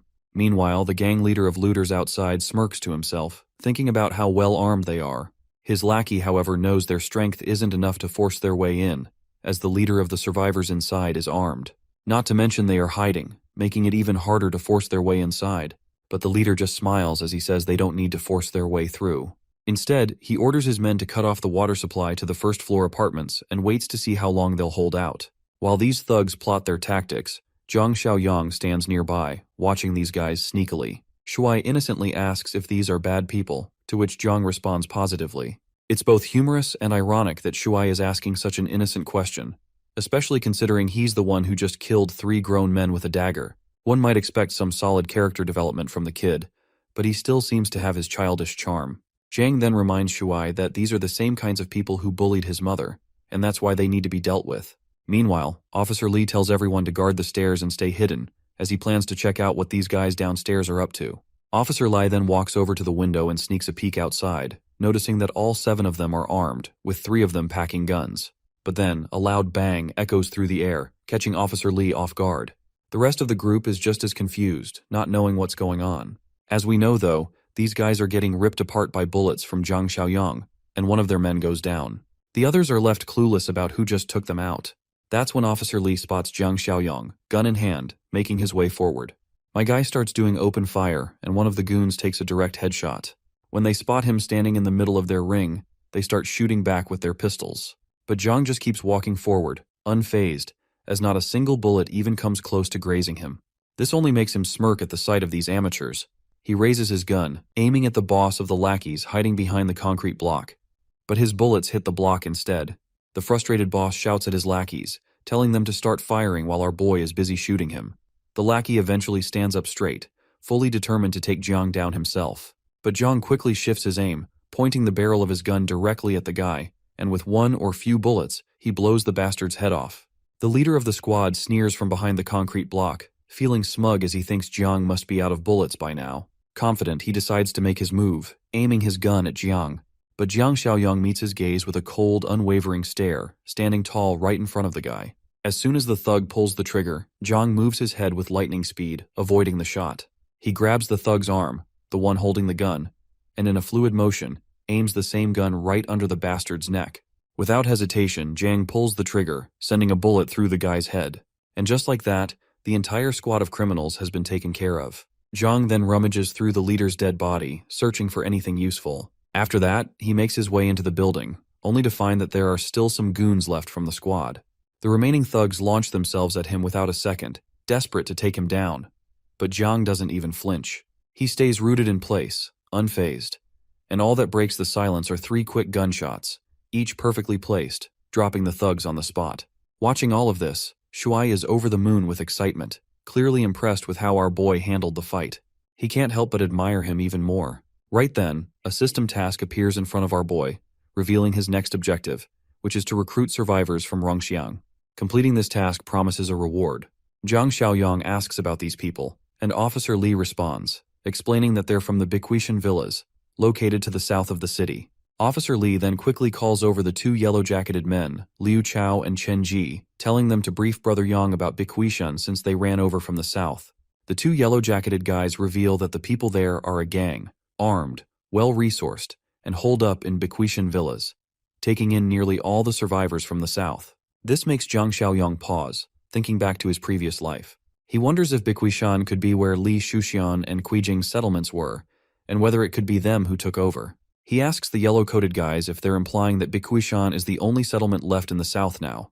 The yellow-coated man replies that it wasn't always the case, but the gang had weapons, and the smaller settlements couldn't defend themselves.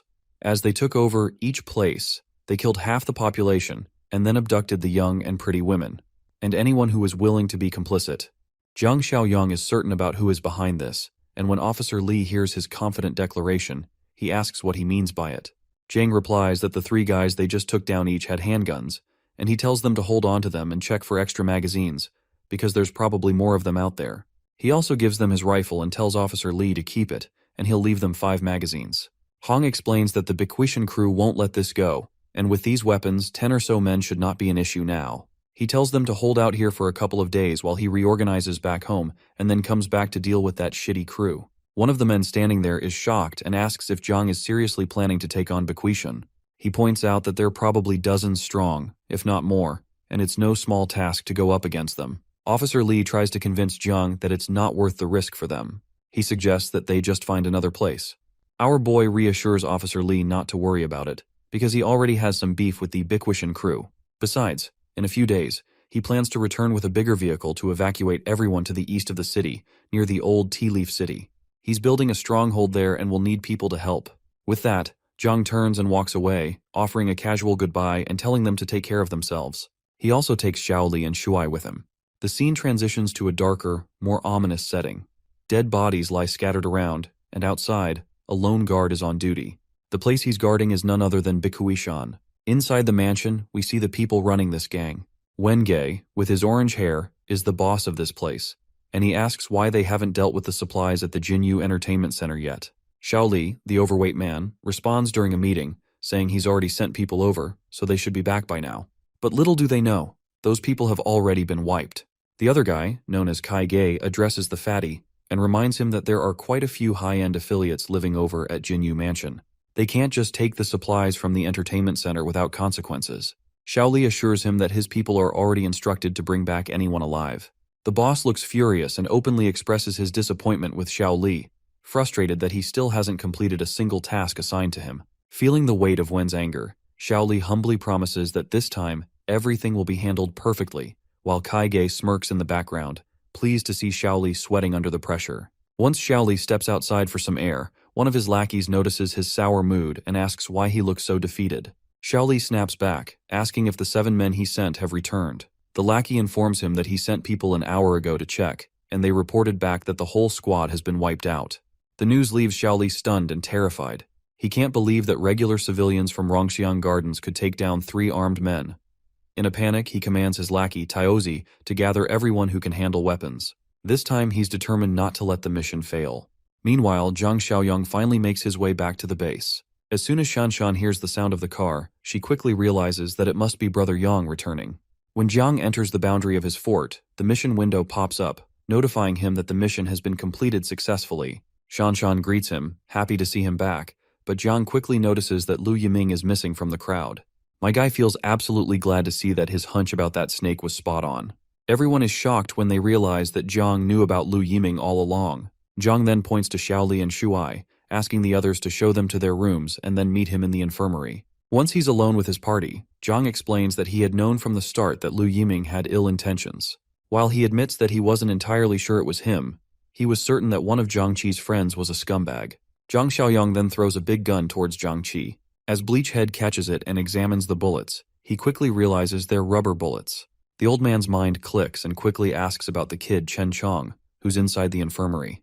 Jiang strides confidently toward the infirmary, casually mentioning that Chen Chong isn't an ordinary zombie. Instead, he's a rare mutant, a fact my guy had already confirmed some time ago. He had asked the zombie to blink 3 times, and to his surprise, the zombie complied. Jiang explains that after the apocalypse, those infected by otherworldly sources have a slim chance of becoming rare mutants. These mutants usually possess far greater intelligence and potential than regular zombies. They may even retain fragments of their past memories, and Chen Chong is exceptionally rare among the rare. Jiang then opens the door, and the first thing they see is Chen Chong standing over the head of the man who had been causing trouble. The zombie quickly waves his hand upon seeing Jiang. Jiang orders him to stop holding back, saying there's no need to restrain himself and he should get rid of this bastard now. As the mutated guy begins dragging that snake out, his bleached head friend asks him if he remembers him, and the zombie's feet falter as he stops and looks at Zhang Qi. No one can figure out what's going on in the zombie's mind. Abruptly, he swings his hand at the bleachhead, who barely dodges it in time. It seems that Chen Chong is just messing with his old friend, which explains to Zhang Qi how even as a zombie, he still can't keep his hands to himself. Later, Zhang Xiaoyong is staring at his system screen. Zhang Chai unlocks a hidden achievement titled Mutual Companion, and the achievement is completed, adding system points to Zhang's total. Jiang is surprised to see that he's unlocked a hidden achievement, a nice little bonus. Curious, he decides to check if the shop has anything new. Upon looking, he notices a level 2 box labeled High-Tech Supply Box, something he's never seen before. However, it's expensive, and Zhang hesitates to spend his hard-earned 50 points on it. Instead, he opts to open the remaining 2 boxes first, figuring they won't take up space anymore. As he opens both of them, he receives 2 unexpected items. The Lifesaver Supply Box grants him an interdimensional infection blocker, which offers a chance to block otherworldly infections, but can't reverse mutations that are already complete. The Armed Deterrent Supply Box surprises him even more as it contains a Barrett M82, a powerful sniper rifle, along with a bundle of bullets. Zhang is amazed at his crazy luck. Not only does he receive a game-changing weapon from a level 1 box, but the infection blocker is a real deal breaker. The idea that it could potentially stop someone from fully turning into a zombie excites him. This stroke of fortune fills him with confidence, making him even more eager to open the level 2 box. He can barely contain his excitement, but he knows he has a mission to focus on first. His current task is to recruit survivors from Rongxiang Garden, and he's looking forward to completing it tomorrow. Outside, Chen Chong tosses the snake out of their fort's vicinity, since there's no place for traitors like him. As morning arrives, everyone gathers in the training grounds. From the old to the young, each person is armed and ready. Zhang announces that starting today, everyone must spend at least an hour practicing their shooting daily. They begin firing at target bottles, and each hit creates a flash of light. It's impressive to see the cans visibly hit, but not exploding from the shots. Zhang turns to Uncle Sheng, instructing him to have Zhang Qi gather everyone and clear a few more rooms, as he plans to bring back survivors from Rongxiang Garden today. The old man promptly agrees, ready to carry out Zhang's orders. Zhang also orders Chen Chong to accompany him on the escort mission, knowing the mutant zombie's strength and abilities will come in handy.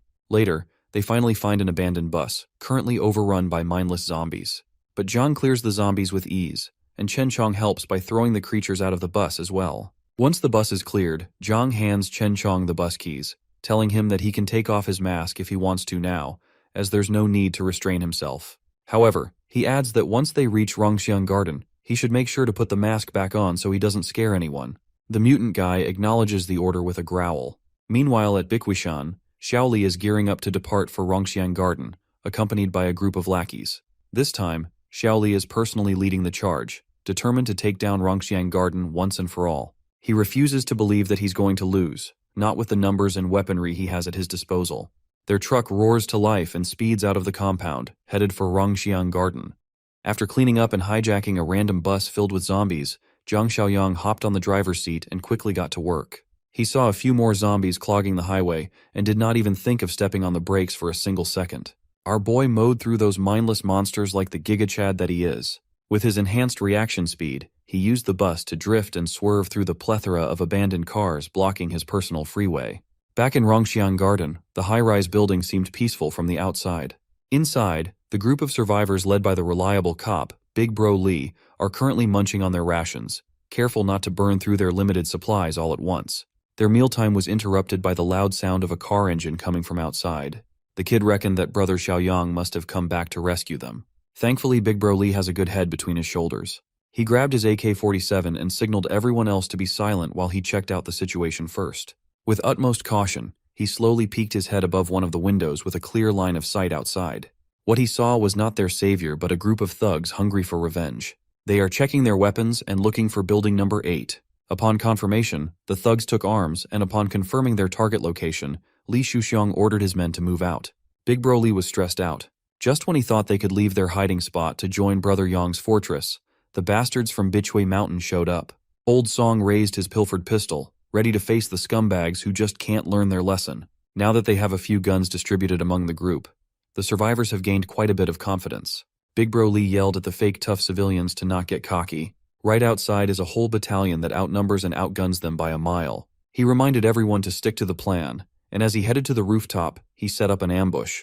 Outside, the Bichue Mountain Battalion gauged if they had reached the optimal distance to terrify the survivors holed up in the building. Led by Li Shuxiang, they collectively raised their scoped weapons, carefully aiming at the numerous windows of building number 8. Old Song peeked through the window and immediately screamed at everyone inside to be careful and take cover.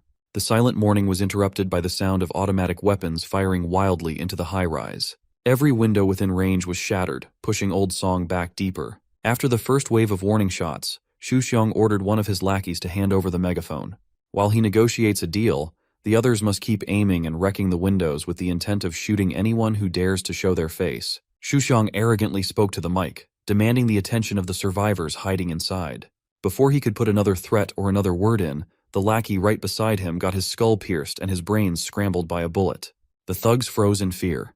They were not expecting to be targeted by hidden snipers at all. The next thing you know, another bastard fell to his ass after receiving a clean shot to the leg. Up on building number 8's rooftop, the muzzle of the AK-47 spreads the smell of gunpowder in the air while the thugs scramble to find cover.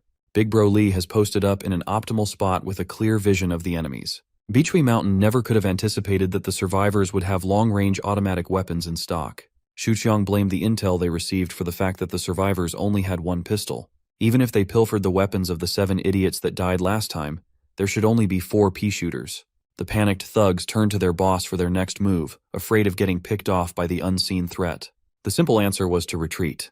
You see, these bastards are not exactly the sharpest tools in the shed. They took that order literally and scattered like headless chickens running out of cover instead of waiting for the signal to run together. As you would expect, running in the open streets with a deadly sniper is a recipe for disaster. The cop on the rooftop was as ruthless as he was accurate with that AK.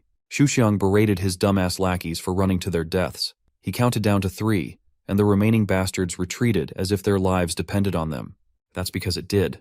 While his lackeys skedaddled in a panic, Boss Li remained hidden in his cover wall. It did not take the sniper on the roof to adjust his aim and kill off the retreating thugs one by one, racking up headshots and body shots one after another.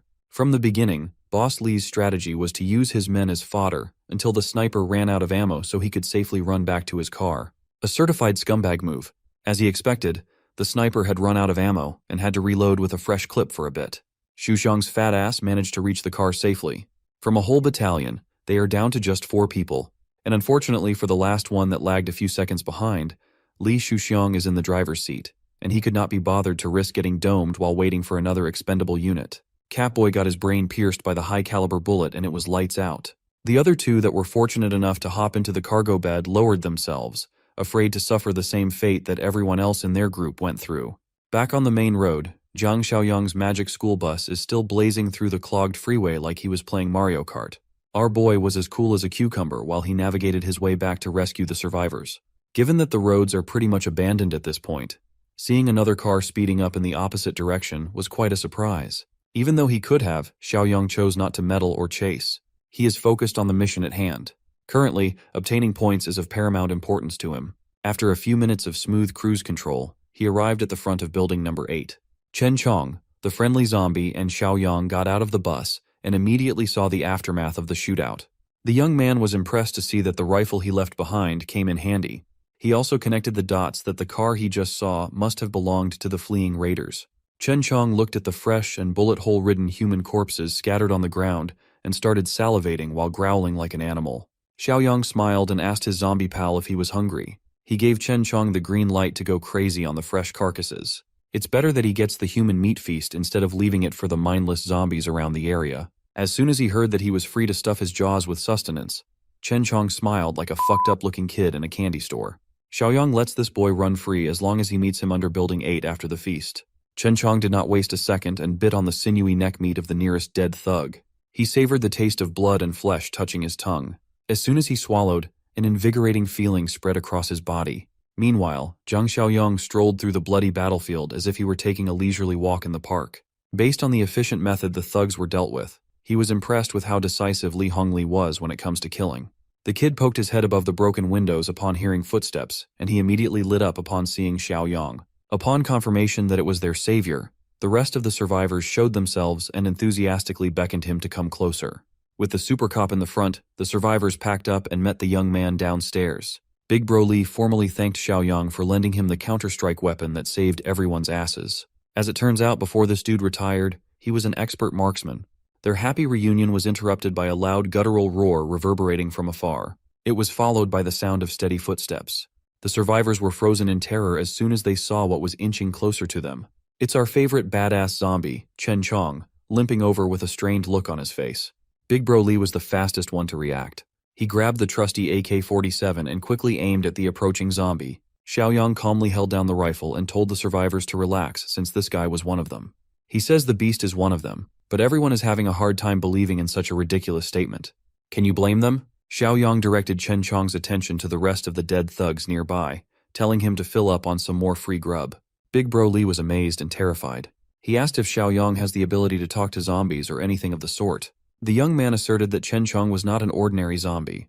It's a complicated matter, so he urged everyone to get on the bus first and promised to explain everything to them on the way. As they walked to the bus, Xiaoyang reminded his zombie buddy to eat quickly and come back to the bus as soon as he was done. Chen Chong gave the okay gesture as if he couldn't be bothered to stop his gory chomping. After putting every dead Beachway Mountain thug into his stomach, Chen Chong fished out his muzzle and put it back on. The survivors could not take their eyes off the bizarre scene ahead. The kid could not even fathom how one of these mindless berserkers would even have the lucidity to put a muzzle over their mouths on their own. Xiaoyang warned the kid not to let Chen Chong hear him call the specialized mask a muzzle if he didn't want to get hit. Low-key, the kid is starting to find the mutated zombie cool. After his one-man feast, Chen Chong stepped into the bus like a normal chill dude. Upon eating so many people in one go, his mass increased a lot, and the bus noticeably tilted to the side as soon as he got in. This time, Chen Chong had even managed to speak slurred words while he handed the key of the muzzle back to his bro. Even Xiaoyang wasn't expecting that Chen Chong would gain the ability to speak so soon, even if it was just a single word. He ate a total of 6 corpses, and must have started evolving further. Right now, Xiaoyang's primary concern is getting everyone back to his home turn to convert his points and strengthen the settlement. He sat in the driver's seat and warned everyone to hold tight as he drove from 0 to 100 real quick. Back in Beachway Mountain's headquarters, Li Shuxiang had to report his failure back to his superiors. He was berated for being an idiot who couldn't accomplish anything. He tried to plead his case to Boss Lin. He tried to wash his hands of any fault as he received inaccurate intel going into the raid. He wasn't informed that the survivors had automatic rifles at all. Boss Lin refused to believe his excuse. Logically speaking, it's hard to believe that a small-town cop would be in possession of an automatic rifle in this country. The big boss was offended, thinking that Shuxiang would cook up such a stupid lie. But he stood his ground and asked if they could send someone to check the battlefield to see if he was lying or not. The right-hand man of the boss had enough of his bullshit and kicked the bastard down to the ground. That's Li Shuxiang's cue to get the hell out of the room. Mr. Right Hand has been starting to get sick of Shuxiang's idiocy and uselessness for a while now. Since the fool cost them heavy losses in manpower, they could always just nip the problem directly from the source and kill the bastard. Another Beachway Mountain executive, Boss Shu, called out the right-hand man's real reason for resenting Li Shuxiang. This perv right here has been eyeing Shuxiang's girl for a while now. The pervy fox proposed that they share the bastard's girl amongst themselves to think of her as shared property. Boss Lin smiled. He seemed on board with that idea, but insisted that they do not have to rush. They have to find the perfect opportunity first. Unbeknownst to the corrupt thugs, Li Shuxiang never left. He was just listening in to their disgusting conversation from the entrance. He gritted his teeth in anger. Bro really needs to snake his way out of this one. A few hours later, he went back to his lavish house and threw a childish tantrum. Out of frustration for his own incompetence, he wrecked his own place like a dumbass. His girl came out to check on him, trying to console the fat bastard. Li Shuxiang simply told her to start packing as they have to leave this place as soon as they can. She asked where they would go, and he couldn't give a straight answer. The only thing certain is that this place won't be safe anymore, and they need to plan ahead. Boss Li called his assistant Qingzi and the loyal lackey ran in like a good boy. He ordered Qingzi to gather all their remaining men as they prepared to depart at midnight. His girl could sense that something was obviously wrong, and she did not like it at all. Anyways, back to the people that actually matter. Xiaoyang pulled up to his compound, parking the big bus into one of their many indoor parking areas. The survivors from building number 8 hopped out of the vehicle and marveled at the sheer scale of Xiaoyang's doomsday fortress. With them safe and sound, the survivor recruitment mission has been completed. He was tasked to rescue 5 of them, but he managed to bring back 8. Apart from the 25-point reward, he was given another 5 points as bonus, pushing his total to 66. Xiaoyang turned to his zombie buddy and informed him that tomorrow night, they were going on a 2-man mission to the southern district. Big Bro Lee overheard the human-zombie conversation and curiously asked what was in the southern district. The young man simply told him that he had to go take care of some unresolved cross-time grudges with the people at Bichui Mountain Villa. By nightfall, Xiaoyang locked himself in his room while eyeing the level 2 high-tech supply crate worth 50 points, which he now has enough points to purchase. Without hesitation, he clicked the item's logo, excited to find out what was inside his first level 2 crate. Upon redeeming it successfully, his current points plummeted down to 16. A bright light swirled around his body as Zhang Xiaoyang prayed not to be let down after spending a fortune. Thankfully, the level 2 high-tech supply box did not disappoint at all. The gacha god smiled upon Zhang Xiaoyang and gifted him a physical enhancement serum. This big-ass syringe contains a miracle drug that can boost his physical prowess by 20 points. Without hesitation, he jabbed that thing right into his veins and let the contents flow through his bloodstream. It was a lot more painful than he expected. Right now, he's at 33 points in physical stats. That would be equivalent to over 6 times the strength of an average man. It did not just improve his raw brute strength. It also enhanced his senses. He sensed a mosquito buzzing around his room and reflexively grabbed the little bug by its stinger. His enhanced hand-eye coordination would surely come in handy when it comes to combat. He let go of his death grip, and the mosquito flew out of the room. It's safe to say that Xiaoyang was deeply satisfied with his reward. By sunset, he made his usual patrol with Brother Chong around the base. In one of the open yards, he found Li Hongli leading the marksmanship practice for those interested. After this round, Xiaoyang headed south of the city. Before going, he just wanted to formally ask the old cop to take over the marksmanship training for the others, since he's probably their best sniper. Old Li confidently accepted the job, eager to contribute to his specialty. With that taken care of, Xiaoyang walked, and Brother Chong limped their way to the bus. While that public bus goes way above the speed at which it should be driving, something else is brewing at the enemy camp. That was good for nothing, gangster. Li Shuxiang had arranged for all his men to flee upon sensing the knife inching closer to his back. Unfortunately for him, the escape plan was not as foolproof as he thought it would be. The big bosses of Bichui Mountain Villa pulled up to his driveway, blocking his exits. Inside the lead car was the ringleaders with the addition of a very familiar bitchy figure. With a mocking smile and a gun in his hand, Boss Dong Shu confronted Boss Li as to why he was leaving in the dead of the night. Like an expert liar, Boss Li crafted an excuse on the spot. According to him, he just gathered his boys to head for Rongxiang Garden under the cover of darkness to finish what they started. No matter how good he is at crafting lies off the dome, it won't work this time. One of his boys had already been caught and sucked dry of valuable inside information. Everyone on Boss Li's faction immediately recognized Qingzi's limp body. Still thinking that he could wash his hands of any faults, Boss Li tried to pretend that he had never seen the corpse lying on the floor in his life. Li Shuqiang awkwardly scratched his head, secretly hoping that his dumb act would fly. Tired of listening to his bullshit, Boss Shu gave the kill order to his men and showered the pig's faction with bullets. Boss Li stood there, shivering in fear as his boys fell one by one. Up until the end, he tried his hardest to play dumb. Luckily, Boss Shu knows just what would break that act. He asked Li Shuxiang to take a good look at the person sitting in their car's passenger seat. The wannabe gangster caught a glimpse of karma, beating his head with an obvious conclusion. Kui Jing, the witch who always finds a way to attach herself to a bigger fish, had betrayed her way to the top once more.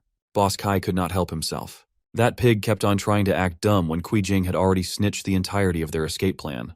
He really should have seen this one coming. That girl latched onto him after making Xiaoyang's life miserable.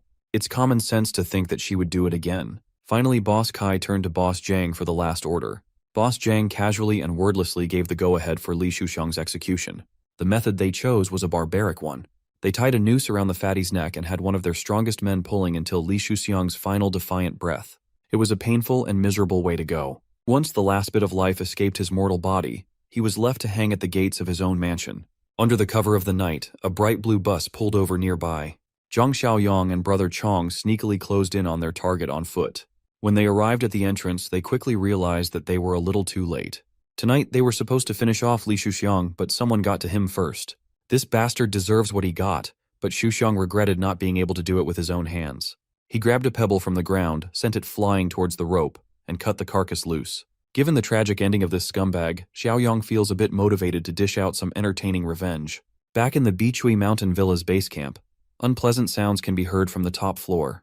Kuijing thought she could just jump ship and be accepted by a bigger criminal like she previously did. Well, she was dead wrong, and her snitching landed her in the den of devious sadists. Boss Jiang only views her warm body as a reward to be used.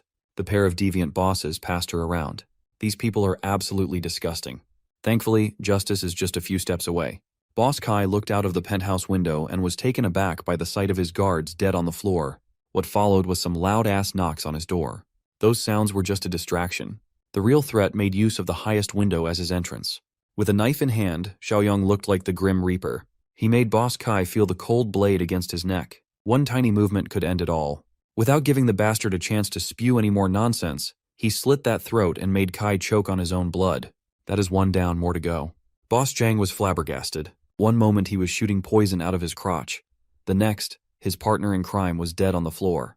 Kuijing, on the other hand, immediately recognized Jiang Xiaoyang. Without wasting another second, he sent the knife flying, accurately tracking the naked dipshit. Boss Jiang died with his willy out and his neck sliced open. As soon as his body hit the floor, Kuijing screamed bloody murder. Thankfully, Kuijing was not delusional enough to think that Xiaoyang came by to save her. On the contrary, she only felt more dread at the sight of him. Xiaoyang shot her a mocking glare and headed for the door. He slowly opened the locks, wondering what that scum Li Shuxiang would think if he saw her in such a state. As soon as the door was opened, the mutated fatty entered. The wannabe gangster is gone. He's just a mindless flesh-eating beast now. He went straight for Kuijing's neck, savoring her flesh, bite after bite. The witch tried to plead for help, but her pathetic words fell on deaf ears. With that taken care of and his revenge fulfilled, Jiang Xiaoyang closed the door on the pair who betrayed and killed him in his past life. Outside, he coordinated with Brother Chong regarding safe corpse disposal. These fallen guards would be a nice succulent meal for his mutant buddy. However, Brother Chong's belly is still full because of their previous excursion. Tonight he can only eat one corpse at most. Still, that's better than nothing. While Brother Chong indulges, Xiaoyang's enhanced hearing causes him to pick up some intriguing sounds from afar. In a building just outside of Bichui Mountain Villa, a group of scared survivors has been gathered against their will. Looking over them was a fearsome chef and a creepy goon. The goon picked up a little girl, choosing her soft and tender meat to be their next dish. The chef scoffed at the goon and turned down the little girl. She's just way too skinny. He wanted the plump little boy hugging his mother in fear instead. The chef dragged the kid while the mom pleaded. Tired of dealing with these pesky survivors, the chef overpowered the lady with a single swing. Mom cried her heart out and begged for her son to be spared. That's the only thing she could do. She turned to the other survivors to help, but her pleading fell on deaf ears. These people were just glad that they weren't picked. Suddenly, gunshots interrupted the kitchen. 3 massive holes appeared on the entrance. The building guards immediately pulled their guns out. As far as they know, only the bosses have high-caliber weapons. Thankfully, the sound of gunfire spared the boy from a cruel fate for now. The bullet hole-ridden door creaked open, and the guards prepared to unload their bullets. A few seconds later, there were still no signs of movement. Growing impatient, the chef ordered one of the guards to go out and check. The armed guard carefully inched his way into the door. As soon as he reached the kill zone, Brother Chong grabbed that bitch by the neck. Without exposing himself, he already took out one of the armed goons. Based on the color of that arm, the guards immediately assumed that some zombies must have broken in. Without hesitation, they made it rain, wasting their bullets while hitting absolutely nothing. Brother Chong continued baiting them out by running around the room in circles, outrunning their lousy aim at every junction. When the gunshots finally subsided, Brother Chong broke through one of the boarded windows, breaking the wood panels without much effort. He locked in on the chef in the middle of the guard formation. Without pausing his momentum, Brother Chong expertly broke the chef's neck in midair. He landed and used the momentum to springboard his way into the next target. Within a couple of seconds, the untrained goons were massacred one by one. When Brother Chong was done with his deadly rampage, the captive survivors cowered in fear and confusion. The zombie stormed into the room to kill all the goons, but he didn't touch any of the other survivors. Once the commotion died down, Xiaoyang casually entered the room and praised Brother Chong for such an impressive takedown even when he had his mask on. The mutated badass hoarsely replied that his mask makes his moves look even cooler, and he's not wrong at all. Brother Chong for president. Hearing the zombie speak only served to perplex and scare the survivors even further.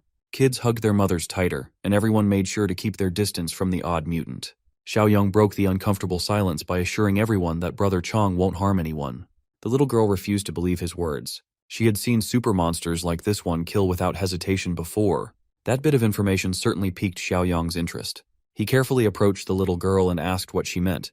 She mentioned super monsters. The girl's mother answered that they had come across another unusual mutant at Decor City in the eastern part of town. Xiaoyang thought it would take at least another month or two before other unusual mutants appear. To make matters worse, Decor City is not that far from their base camp in Old Tea Leaf Town.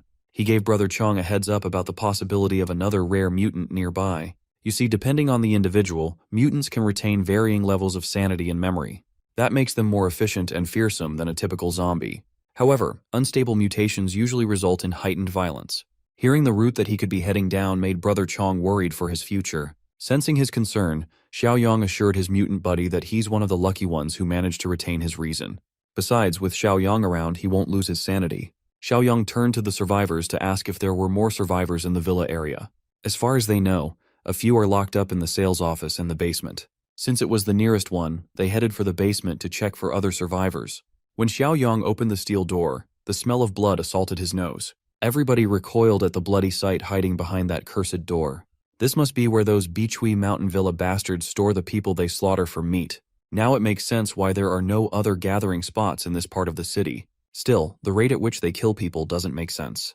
Well, some of the survivors saw the goons regularly transport unknown quantities of meat out of the city. Xiaoyang could make a rough estimate of the kill count based on the leftover corpses down in the basement.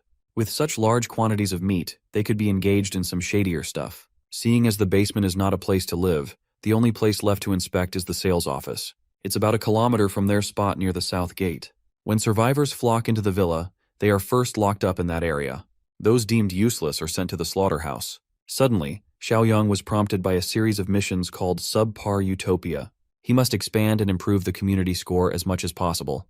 The goons stationed at the sales office are still clueless about the fact that the kingdom has fallen. They only heard some gunshots and thought that the bosses were probably using live people for target practice again. Under the guise of darkness, Brother Chong easily dispatched the lousy security. Currently trapped in the sales office, there were a few unfortunate ladies. Based on the lack of clothing in this room, one can assume the worst. They heard the commotion outside. Some of them have accepted their fate, and some of them still have a little fight inside. When the door opened, instead of some sleazy goon from the villa, a young man with a sharp and determined gaze walked in. Xiaoyang invited the ladies out, adding them to the mass of survivors he rescued tonight. They walked out of the office sales building, the ground littered with blood and corpses of the morally bankrupt goons.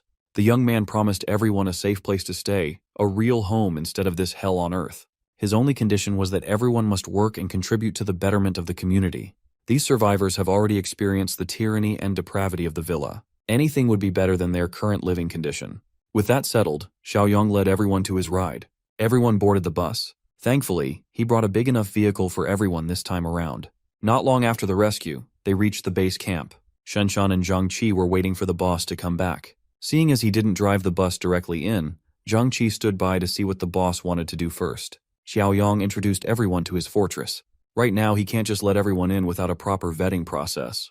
Thankfully, the survivors understand that it would be wise to be careful in these harsh times. For now, they will be based on temporary prefab houses protected by iron fences. It's not as secure as the main fortress, but compared to everywhere else in the city, it is heavenly. There are many unfinished buildings and open spaces in this old tea leaf town. Over time, constructions will continue, and conditions will keep improving. Hearing his sincerity, the survivors extended their gratitude to their savior. The night wrapped up, and the next day came. A fleet of cars and trucks pulled up to Beachui Mountain Villa's driveway. The lady boss of the fleet had already grown impatient. That bastard Zhang Qingwen or any of the dipshits she put in charge were not responding to her calls at all. She can tell that something must be up. The lady boss exited the vehicle and checked the buildings herself. As expected, she was greeted by the sight of gore, blood, and rotten death. Those who died the night before had finished reanimating into full, mindless undead. One of the zombies lurking in the building was Li Shuxiang. He roared and attacked the living by instinct. The lady boss did not even spare these critters a glance. She easily disposed of them with her bare hands. She then pulled out a knife and dismembered the drooling zombies, tearing them limb from limb. With the building overrun by the undead, the bosses they installed have died too. Their human meat supply chain will suffer from this mishap. They need to clean up that mess. But first of all, They need to take care of whoever is responsible for the fall of Bichui Mountain Villa. Blood will inevitably spill. After a thorough check on the villa, they concluded that not a single living person is left and reported back to Lady Boss Rui. The good news is that there's still meat left for today's shipment. All they have to do is bring the truck over and load that bad boy. While her men loaded the truck with trash bags filled with human meat, Boss Rui pondered her next move. Upon surveying the area, she found some tire prints heading out of the villa. With this, they could track down the man who crippled their operation. Back in the fortress, Xiaoyong is mulling over his current mission to expand the community. Despite adding a lot of people to his fold, his community score remained at just 2 points. Population size should be a key factor, right? Thankfully, he has plenty of land to work with. That snobbish guy who sold him the title did him a big favor. Aside from his expansion mission, there's another matter that needs to be addressed. The rare mutant that appeared in a nearby town. Along with Shan Shan and Zhang Qi, the boss went to the prefab area and was greeted with reverence. After settling into the temporary housing with complete amenities, some of the survivors even knelt at him in gratitude. Xiaoyang just came by to extract some more info about the super monster that the mom and daughter mentioned. Mom expounded that they encountered the anomaly at the Hurenfa market in Decor City. Back then, their group was trying to scavenge some supplies but encountered the beast instead. Several people were killed while she grabbed her little girl and escaped in the midst of chaos as everyone got separated. They ran non-stop until they reached Bichui Mountain Villa. They thought they were saved, only to fall into the grasp of worse monsters. Now that he knows the precise location, Xiaoyang headed for his wheels. Shanshan and Zhangqi tried to discourage him from taking such a massive risk. They have plenty of supplies on deck after all. Well, he's not heading out to get some loot. Decor City is less than 2 kilometers away from its base. He can't let such a massive threat in close proximity continue to exist. Hearing his declaration, the survivor who encountered the super monster herself also tried to stop the young man from going. Xiaoyang assured everybody that he knew what he was doing. He only needs Brother Chong by his side so they can pay that thing a proper visit. Currently, a group of competent-looking stragglers is roaming Hurenfa in search of supplies.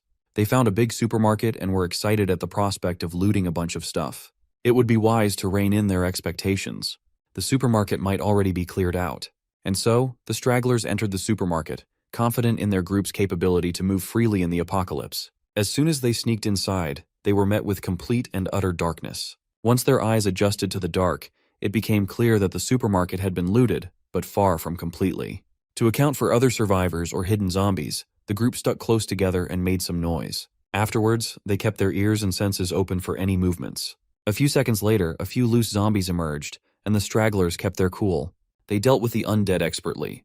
Engaging with utmost care, they dispatched the monsters in a coordinated assault. Most of them were glad to see just a few zombies. It's fair to assume that the main horde must have been drawn away by the last group who tried to loot the place. Still, this group was experienced enough to not let their guard down as they proceeded to scavenge. Unbeknownst to them, a much more intelligent beast is hiding in the shadows, biding his time like a hunter circling his fresh prey. As the stragglers head deeper into the supermarket, they thank their lucky stars for giving them enough supplies to last for years.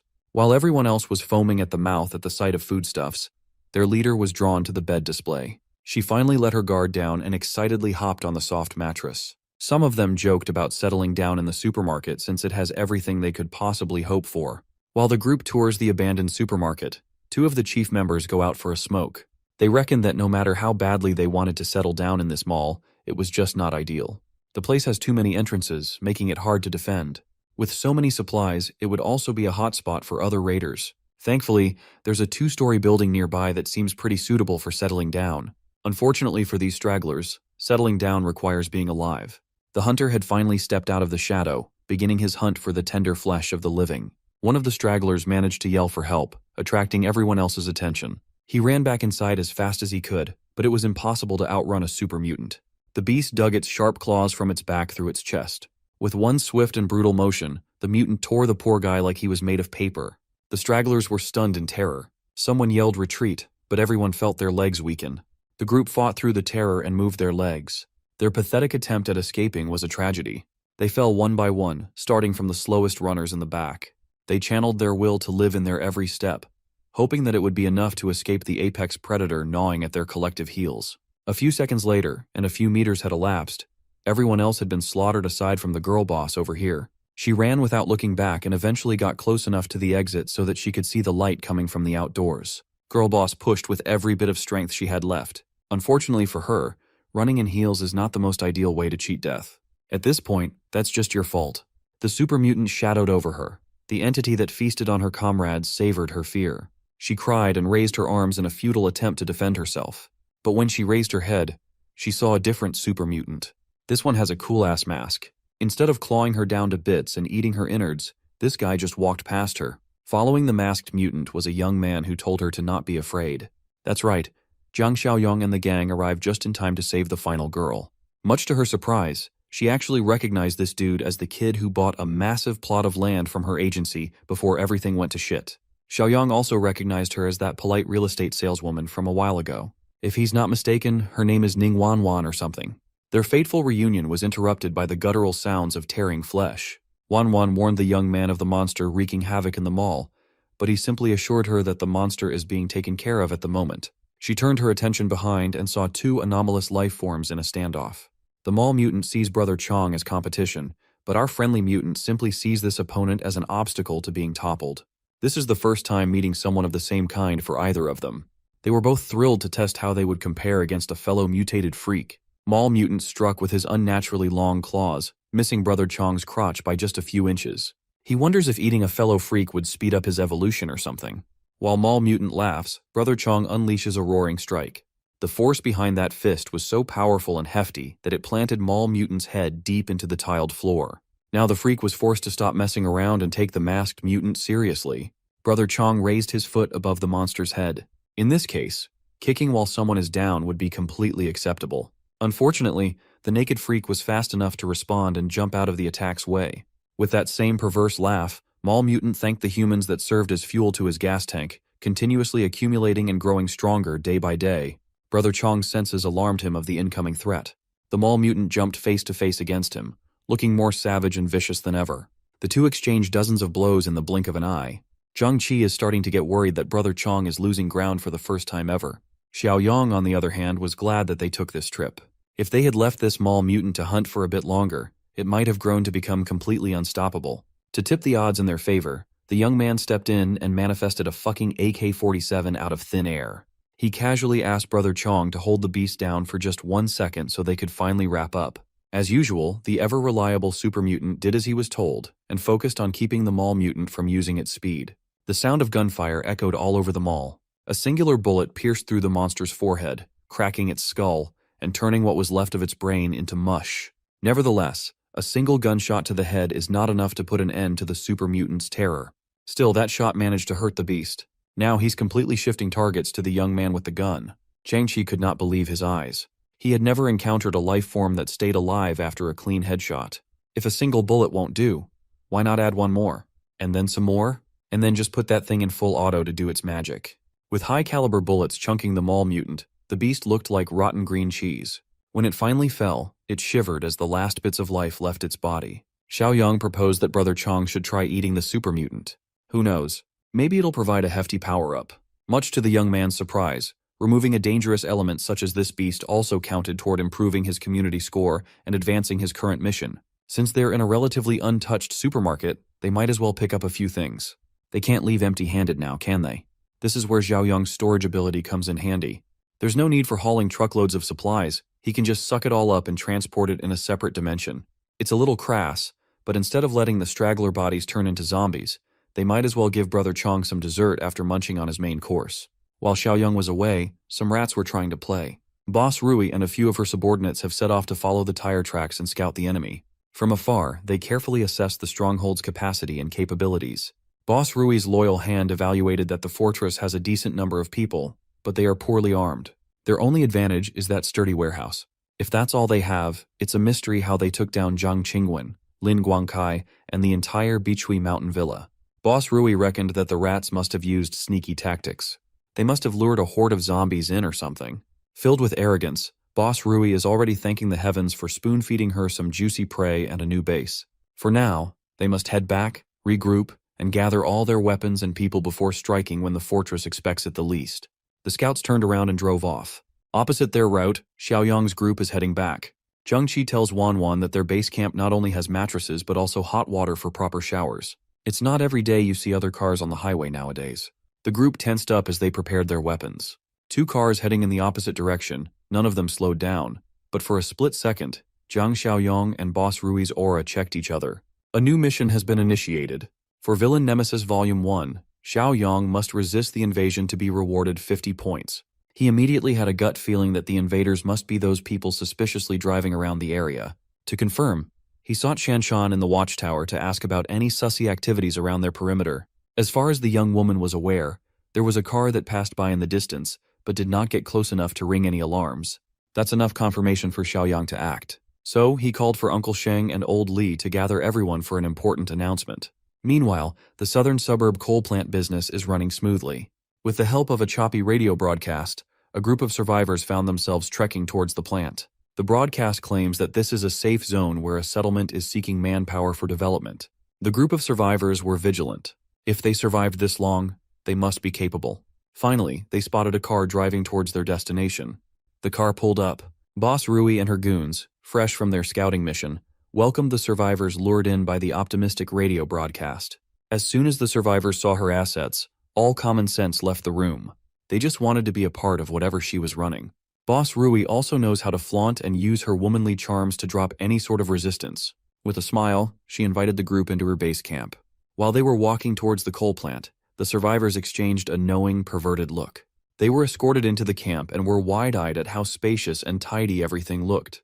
They finally have a place they can call home. One of the survivors excused himself, claiming that he had to use the restroom. Boss Rui offered to take him to their indoor bathroom, and the poor bastard immediately folded. She did not just lead him to the urinals. Boss Rui stayed over while the guy peed. Her eyes lingered on the package the whole time, seemingly scanning the goods. Seeing this as an invitation, the survivor asked Boss Rui to stop being shy and sample the product if she wanted. He bragged that he was super strong, but all it took was one lightning-fast step and a stab for his lewd words to stop coming. Boss Rui was efficient with her kill. The poor bastard never saw it coming. Initially, she was actually interested in including him in her group if he was a good catch. But after seeing what he was packing, killing was a no-brainer. Imagine dying to have a little pecker. Outside, her underlings have also taken care of business. Every single survivor that was lured by the radio broadcast bled like a pig. Back in the fortress, everybody had heeded Jiang Xiaoyong's call, gathering to discuss the upcoming war. Old Li asked who would be dumb enough to be targeting them. Well, right now, the enemy is unknown, and they could face an attack at any moment. To prepare, Zhangqi and Brother Chong must stick to the boss to clear out the unfinished building southeast. They have to temporarily stash the refugees there. If they stay in the temporary housing area, they will be exposed during an attack. Shanshan and a few others volunteered to join in. Even the twins, who looked nothing alike, were in. Swept up by the air in the room, even Lil Shuai volunteered to join, much to the annoyance of his mother, of course. Eager to contribute, Ning Wanwan also offered to help with the clearing operation. While they venture out, Uncle Sheng and Old Li will hold the fort and guard the base. Everybody else will gear up. And so, with Xiaoyong leading the charge, a small army was formed to mow down any obstacles to the upcoming war. Upon entering the southeast building, all hell broke loose as the army picked and popped every zombie in the vicinity. It was an intense hunt, one that would develop their killer instincts for what was to come. After the first wave, Xiaoyong signaled for a break and a check on everyone's condition. Once more, he warned them that the coming days would be turbulent. For now, they will settle inside the southeast building for thorough clearing. When the refugees were invited in, they voiced their willingness to help in the fight. The more he thinks about it, the more Xiaoyong thinks that an increase in their fighting numbers would be good. So, he promised to send over some handguns and bullets later in the day. When the enemy attacks, the southeast building and the fortress will coordinate through walkie-talkies. Back in the coal plant, Boss Rui is overseeing their discreet cannibalistic operation. Her number 2, who looks like a Full Metal Alchemist character, and number 3 are just eager to get their share of the new meat. Boss Rui is still pissed off by the fact that Beechway Mountain got wiped out. From now on, they would have to find food for themselves. Of course, number 2 and number 3 were not happy to hear that. Thankfully, they already know who to visit for a payback in the east suburb. Tomorrow morning, Boss Rui and number 2 will lead a team to wipe those normies out. Back in the fortress, the operation halted for the night, and Jiang Xiaoyong was free to check on the system. With 46 points in the bank to spend, he's eager to check on the new daily crates. Opening the store, he was surprised to see a level 2 awakening power supply crate worth 25 points. There's also a level 2 farming crate and a level 1 sugar, oil, and protein crate. Just the 2 level 2 crates would cost him 40 altogether, but he's willing to splurge a little. Upon opening the most expensive crate he's ever bought, he was granted the Overload skill. It allows him to boost his physical stats by 25%. After the boost ends, he will enter a weakened state. With his already astounding physical strength, A 25% boost would push him to the realm of superhuman. He would essentially be capable of unleashing strength 8 times greater than an average Joe. Xiaoyang is just itching to try this new ability out on someone or something. The night passed quietly, and a not-so-quiet day started. A whole fleet of cars, trucks, and bikes embarked from the southern suburb coal plant, heading to the east.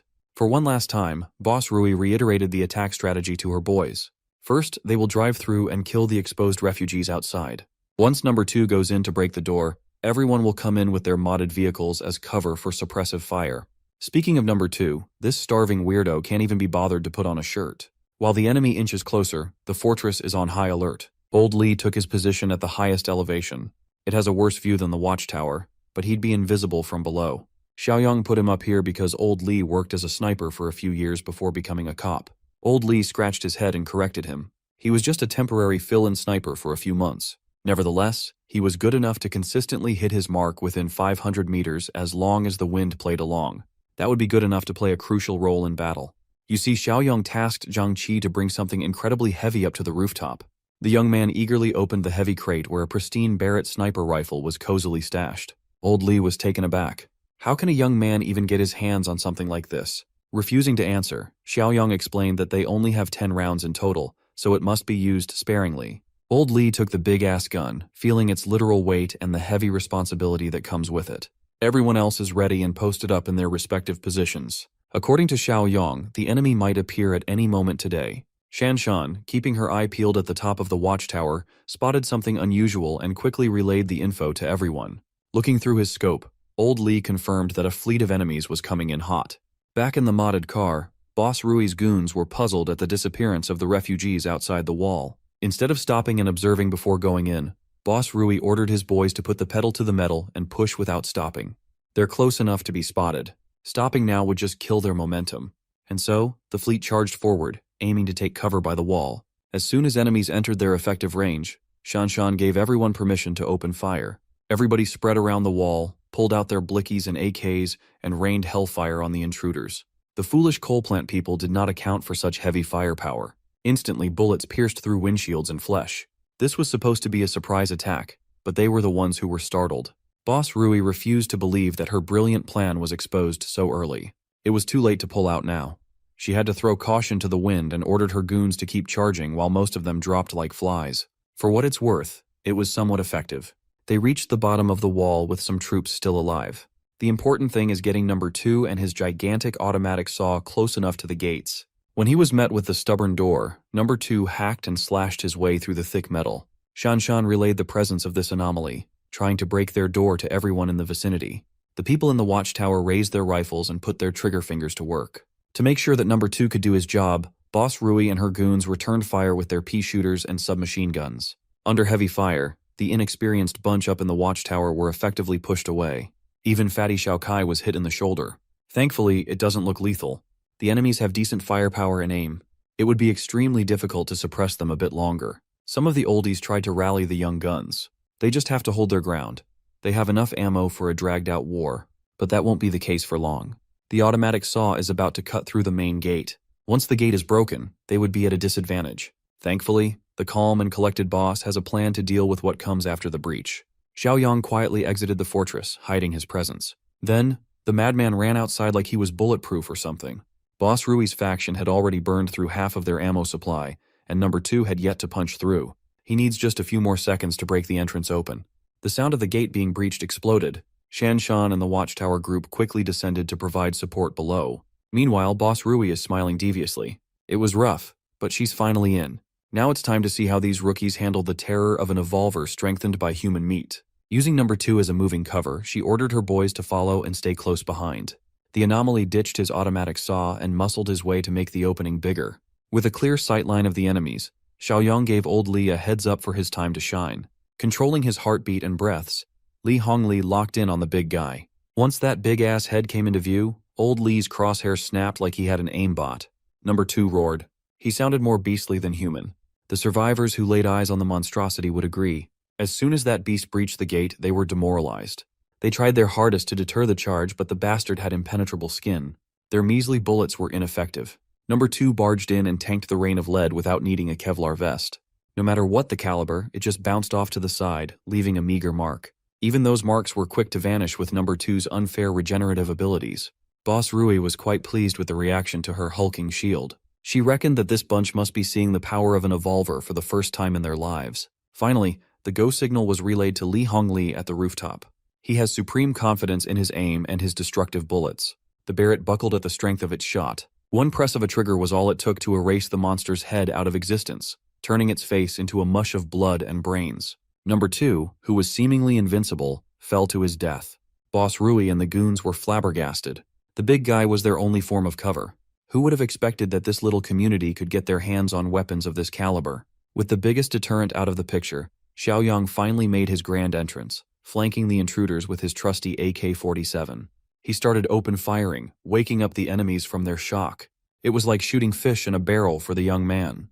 Boss Rui was well aware that they were in this precarious situation solely due to her miscalculation. She underestimated the enemy, and now they must pay the ultimate price. Still, a woman like her refused to go down without a fight. With a submachine gun in hand, she fired back while bolting towards the exit.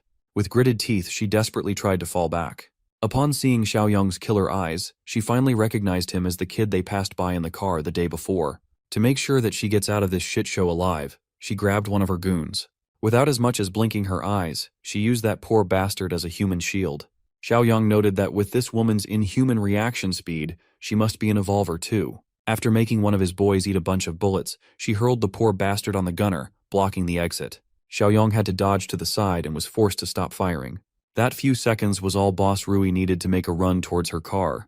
Of course, old Li refused to let a straggler go after these intruders disrupted their peaceful way of living. He locked in with the scout and announced that throughout heaven and earth, his Barrett was the only honored one.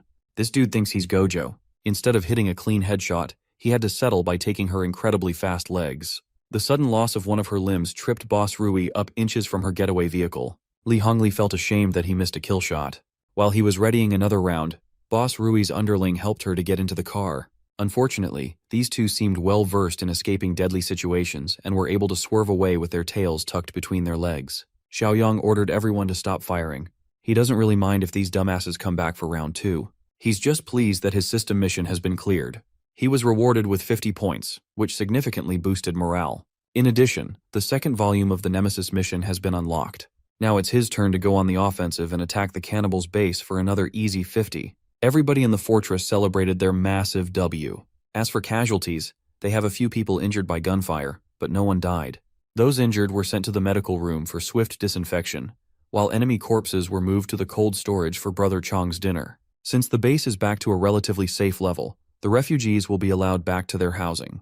As soon as he had some alone time, Xiaoyang checked the points he had amassed in just a single mission, and he was excited to splurge again tonight. Back in the southern suburb coal plant, the remaining survivors of the war retreated with only 3 people and 1 less leg on Boss Rui.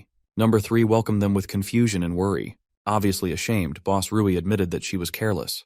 They never expected to be under heavy weapon fire. She snapped at her goons and demanded human meat so she could refuel and heal. Hearing her bark orders like it was business as usual, a cruel and sly grin crept up to number 3's mouth. She continued mouthing them off, calling them useless fools who can't even follow simple orders, and claiming that everyone here is not even worth number 2's toes. Number 3 finally had enough of her bullshit. The boss had fallen to such a vulnerable level, and she still dares to belittle them. Boss Rui made a gigantic mistake yet again. She did not expect a rebellion at all.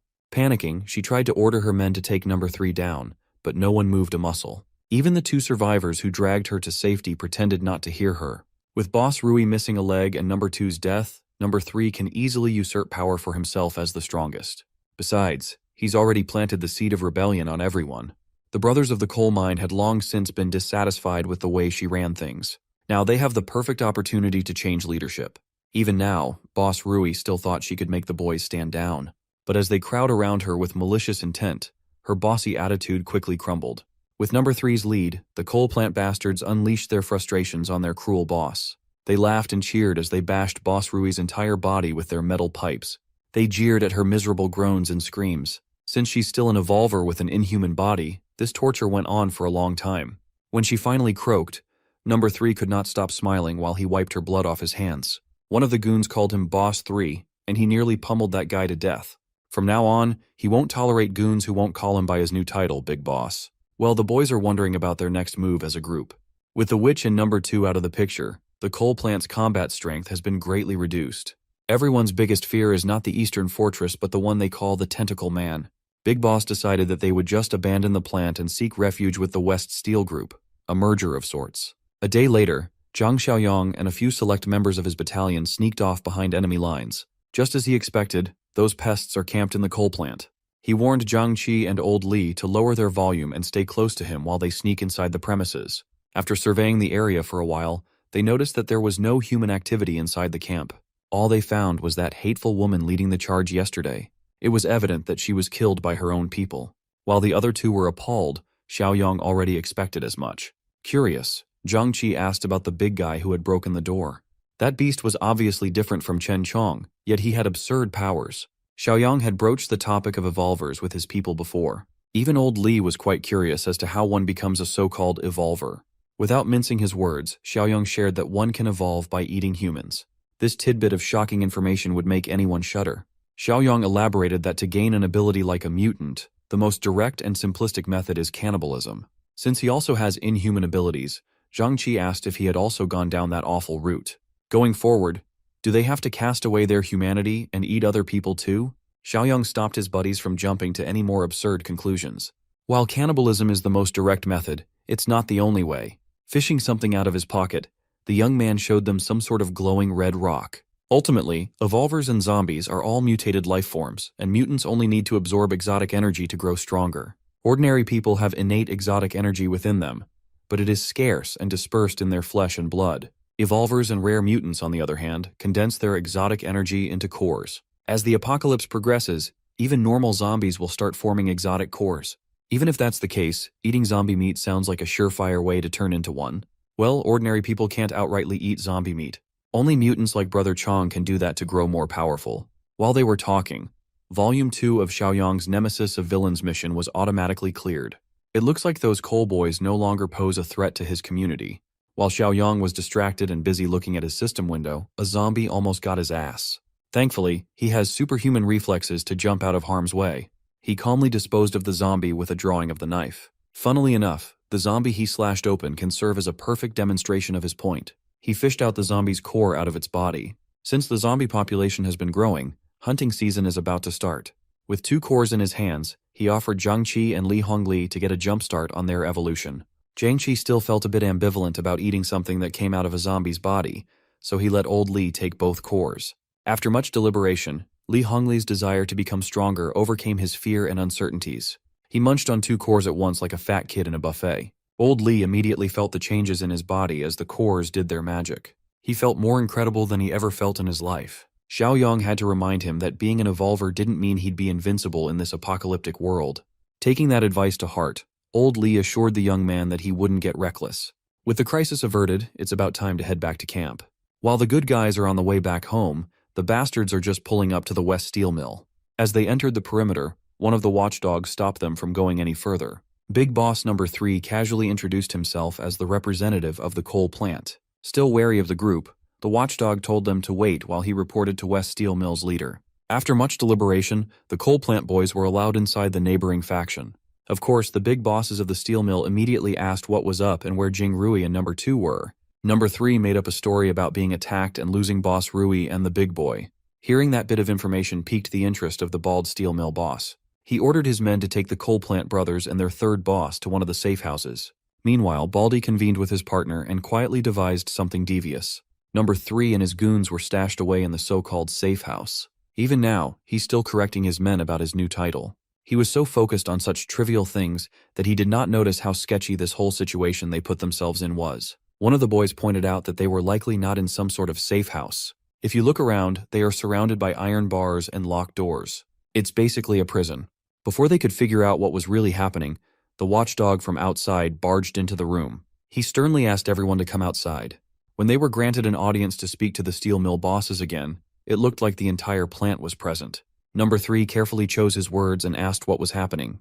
The lady boss immediately deduced that Number 3 did something underhanded and betrayed Boss Rui, and that the crime must be punished. Number 3 quickly tried to dispel Boss Peng and Boss Ling's accusations, but it was way too late for that. Boss Ling is not buying the excuse for misunderstanding, so she called her watchdog Li Cheng over to share some information. This guy went to the coal plant and saw Li Jinggui dead in the cold, hard ground of the courtyard while number 2 was missing. There were no signs of struggle in that place. The most reasonable explanation is a betrayal that went grim, killing the former boss. Even with all the facts laid down, number 3 still chose to deny the allegations. In this new world, solid evidence is no longer a thing. You could get punished for anything and everything without proper trial. Honestly, the West Steel Mill would have wiped out these coal boys if it weren't for Boss Rui's abilities. With her out of the picture, number 3 basically entered the den of hungry lions. One of the goons desperately tried to plead for mercy, even offering information just for a chance to be saved. Boss Ling let the goon talk, wholly disinterested in whatever the guy might offer. The snitching goon gave her intel regarding the settlement in the east, ripe with supplies where the boss and number 2 were defeated. When asked if the settlement compares to the steel mill in strength, the goon estimated that it would be about equal. Baldy and Boss Ling can't just brush aside a real threat nearby. The snitch added that those Eastern Fortress people don't know how to become evolvers yet, and not a single person has evolved. Li Chung listened intently to the snitch and was quite puzzled at the mention of evolvers. Baldy Peng is having a hard time believing that Jing Rui would lose to a bunch of normies, so the snitch explains that they had heavy weapons, the kind that could kill someone like number 2 in one shot. Boss Ling was quite pleased that they gained a bunch of useful intel. Still, she is ruthless, and is not in the business of rewarding rats. When she passed down the kill order, the coal plant brothers' blood ran cold. They screamed and begged for mercy until none of their voices could be heard. The last bit of the coal plant faction was wiped out. Baldy Peng is quite worried now that they know about the eastern threat nearby. Boss Ling thinks it's prudent not to attack right away because of those heavy weapons. It would be wise if they could evolve further to ensure success. First, they will send scouts to confirm if those people really are noobs that have not evolved yet. Meanwhile, Zhang Xiaoyong is just chilling in his room, fiddling with his system window and browsing what he can get with his 126 points. Much to his surprise, there was a level 2 black tech supply box ready to be purchased for 50. Without hesitation, he bought everything in the shop, leaving him with 71 points left. The sugar, oil, and protein supply crate gave him 500 kilograms of premium lotus root powder, some cocoa butter, and cooking oils. But the real steal was the plus 20 physical enhancement serum from the black tech box. His fiddling was interrupted by a knock. Shanshan entered the room to inform him that they caught a suspicious person lurking around the perimeter. Xiaoyong got off his ass and moved to check things out. Zhang Qi and old Li apprehended the sussy man, and he kept on insisting that he was not an enemy. He just wanted to talk to the fortress leader. Once Xiaoyong arrived, Mr. Seuss finally opened his mouth. He politely introduced himself as Xu Axing from West Wind Steel Mill. At the mention of that place, Uncle Song was alerted. As far as he knows, West Wind is in the southwest. It's one of the largest steel mills in the area, and just like the coal plant, it has become a survivor settlement. That spot is about 3 kilometers from the coal plant. If it's that far, then why would Mr. Seuss here go all the way to the fortress? Xu Axing puffed his chest and asserted that in this chaotic world, survivors should stick together. So, his leader sent him to find more settlements for recruitment purposes. Xiao Kai refused to bite on such an obvious lie. This man has been lurking around in circles and drawing a map. When the map was pulled out of his pocket, Xu Axing smiled awkwardly. Just to make sure that he's not being played, Xiaoyong activated his mind's eye. Seeing through Xu Axing's soul, it's obvious that this dude is looking at him with disdain. You see, our boy is not soft. He pulled out a gun and shoved it at Axing's forehead without batting an eye. At this point, everybody knows how things work in the apocalypse. It's disrespectful that this guy thought he was an idiot. If Xiaoyong does not hear the truth, Mr. Seuss can kiss his brains goodbye. Seeing the young man's dead serious gaze, Axing gulped. Still, he doubled down and insisted that he was not lying. His faction is just trying to be cautious. Xiaoyong pulled Zhang Qi aside and asked if Axing had seen Brother Chong before. Thankfully, he hasn't. So Xiaoyong ordered his men to let Mr. Seuss go and let him walk on his merry way. In addition, the young man even returned the hand-drawn map. Xu Axing was overjoyed, thinking that his phenomenal acting worked. He bolted out of that walled fortress before the boss changed his mind. As he watched the obvious scout run, a sly smile crept up on Xiaoyong's mouth. He's already calculating how many system points he would get from that West Wind steel mill or whatever. From that fateful day, 5 quick and peaceful months have passed. In the West Steel Plant, anxiety about their people disappearing one by one is plaguing everybody's mind. They know the culprit, but they can't do anything about it. That tentacle monster is active again, and they don't know how to respond. Some of the garbage boys heard a sound from their trash pile and were mortified. Before one of the garbage boys could report back to the mill, he met his bloody end at the tip of a sharp blade. That watchdog from before, Li Cheng, overheard the screams for help coming from the trash heap. The one garbage boy who managed to escape with his life reported the killing of his buddy to Li Cheng, blaming the tentacle monster. Mentions of that beast must always be taken seriously. This time around, it's attacking in broad daylight without warning. So Li Cheng grabbed his gun, told civilians to hide, and called evolvers with escape abilities to follow him. When they arrived in the trash heap, they immediately spotted a suspicious figure. Choosing to be cautious, Li Cheng warned his men not to engage and just escape when they're spotted. Upon closer inspection, he finally figured that the monster they had been fearing was not there. Looking at the ground, there were some track marks. Maybe the monster caught his prey and just ran off. Ever since Bichui Mountain and Southern Coal Plant were deleted, the number of disappearances continued to increase. Before, the monster would shop around different settlements. Now the steel mill is its only hunting ground. But Li Cheng could feel in his gut that the tentacle man had nothing to do with this particular incident. Back in the fortress, the advancements in the past 5 months are clearly visible. Zhang Xiaoyong had already survived longer than his last run. If this continues, rebuilding civilization might no longer be a pipe dream. Currently, his community score has soared to 38. It has been months now, but the system mission to take care of the West Steel Mill still hasn't appeared. In those months, the rest of his inner circle was hard at work. Seeing that Shanshan and the boys are back from their outside mission, Xiaoyong flexed his superhuman abilities a little bit and jumped from the top of the wall and into the ground.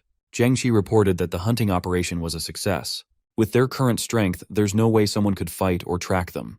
Little Shuai had also started joining in hunts with the grown-ups. Wan Wan has been looking after him in the field, and he's growing up to be a formidable fighter. Today he even took down a zombie on his own. As a part of Villain Nemesis Volume 3, the Fortress Battalion has been going out hunting zombies to eliminate threats and help potential allies while taking every mutant core they come across. Until now, Xiaoyong has been confused by the potential allies part. Maybe it's referring to the West Steel Mill. Since the system is not giving him the go, Xiaoyong decided to take the initiative and infiltrate the mill by himself. Of course, old Li was against the idea. Uncle Song has been dealing with multiple scouts snooping around their territory for months now. It is highly likely that they have bad intentions. Xiaoyong assured the oldies that with his strength, even someone as powerful as Brother Chong would never be able to hurt him. Besides, they might as well find out whether those people are friends or foes now. Uncle Sheng, old Li, and everyone in his inner circle will be in charge of the fortress and the nearby town housing refugees. Well, the fortress will be fine, but everyone is just worried about their leader. Without this young man, the settlement will crumble. Back in the steel mill, Li Cheng has returned from his sweep of the trash heap. He just wanted to talk to the bosses, but he was barred by some guards from entering. Li Cheng snapped and grabbed the guard by the throat, lifting him up in the air. When he realized that his temper got the best of him, he snapped out and regained control. He put the guard down and immediately apologized.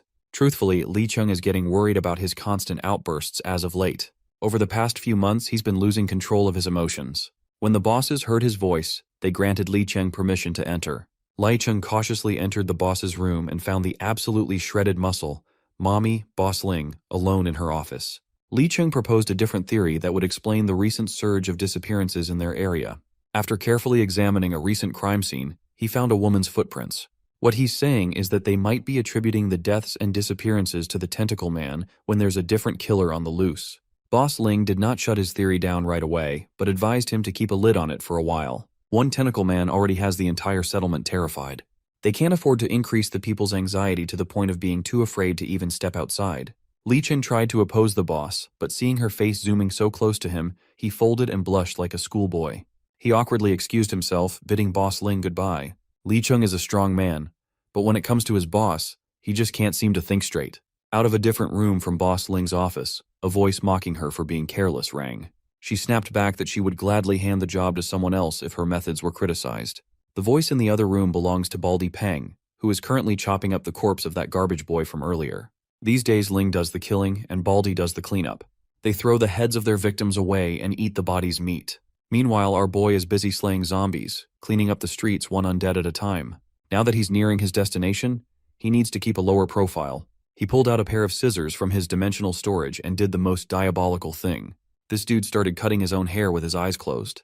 Then, he grabbed a bunch of dirt from the ground and smeared that thing all over his face. Just for finishing touches, he even brought out the ultimate disguise tool, a pair of glasses. For someone who deliberately tried to look crappy, he was not half bad at all.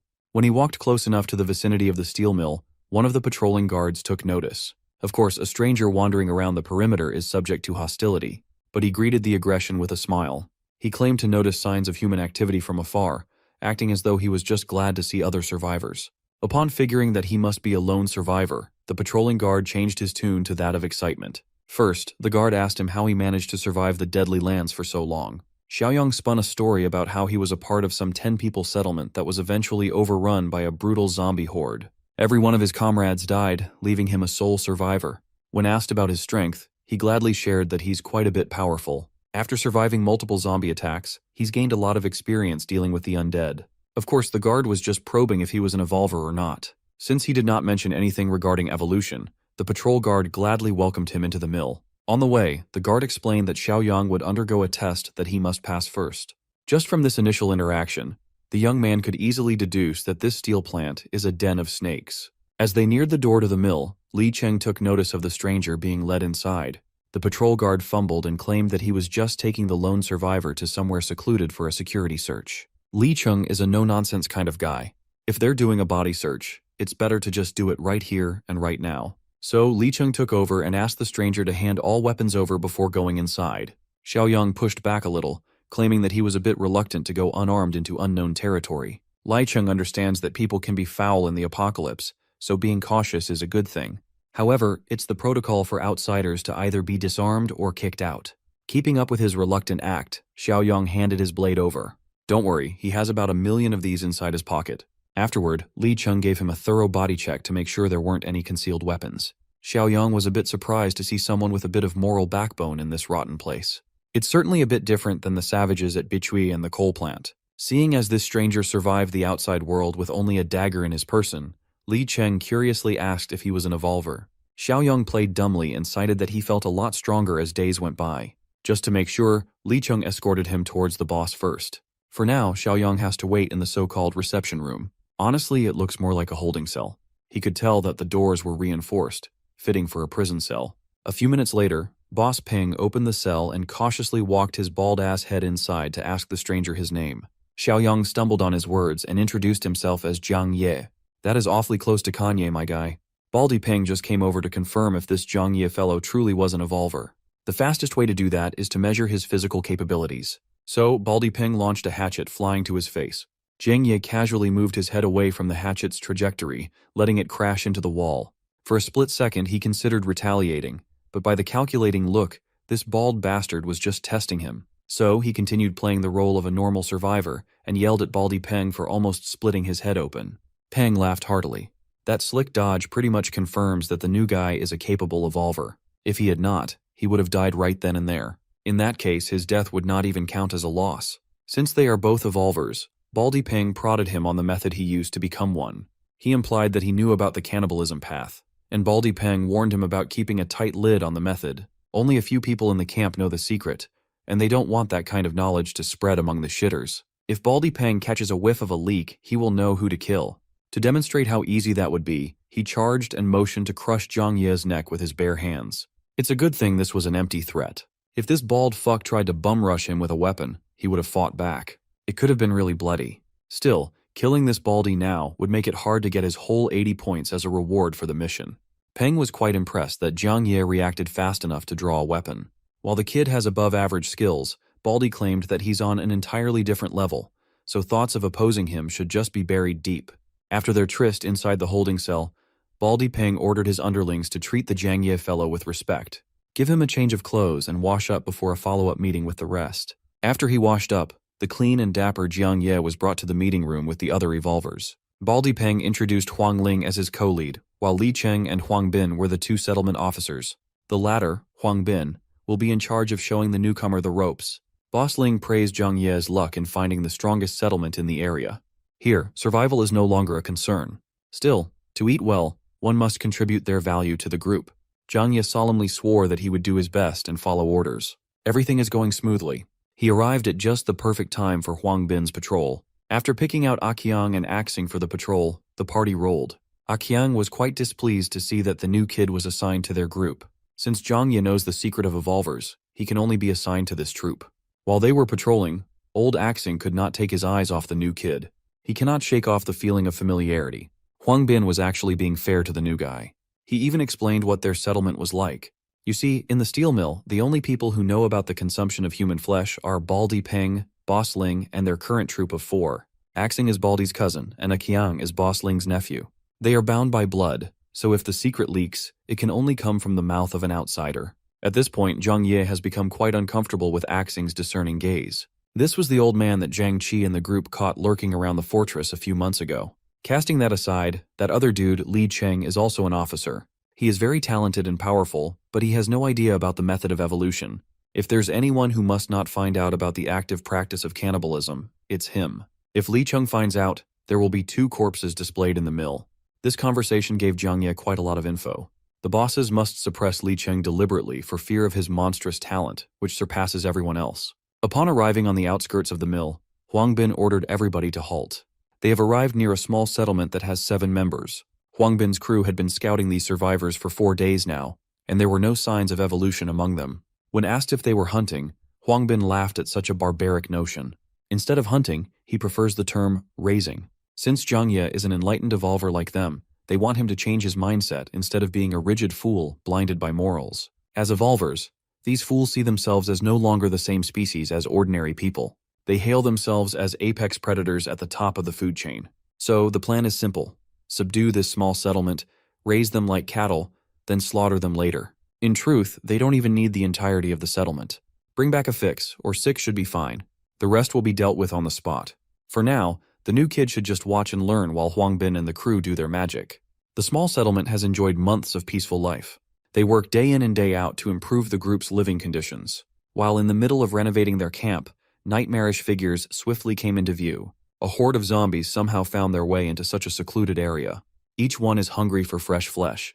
The group grabbed all their weapons and prepared to fend off the immediate threat. Unfortunately for them, having guns but choking the trigger pull is a surefire way to lose your life these days.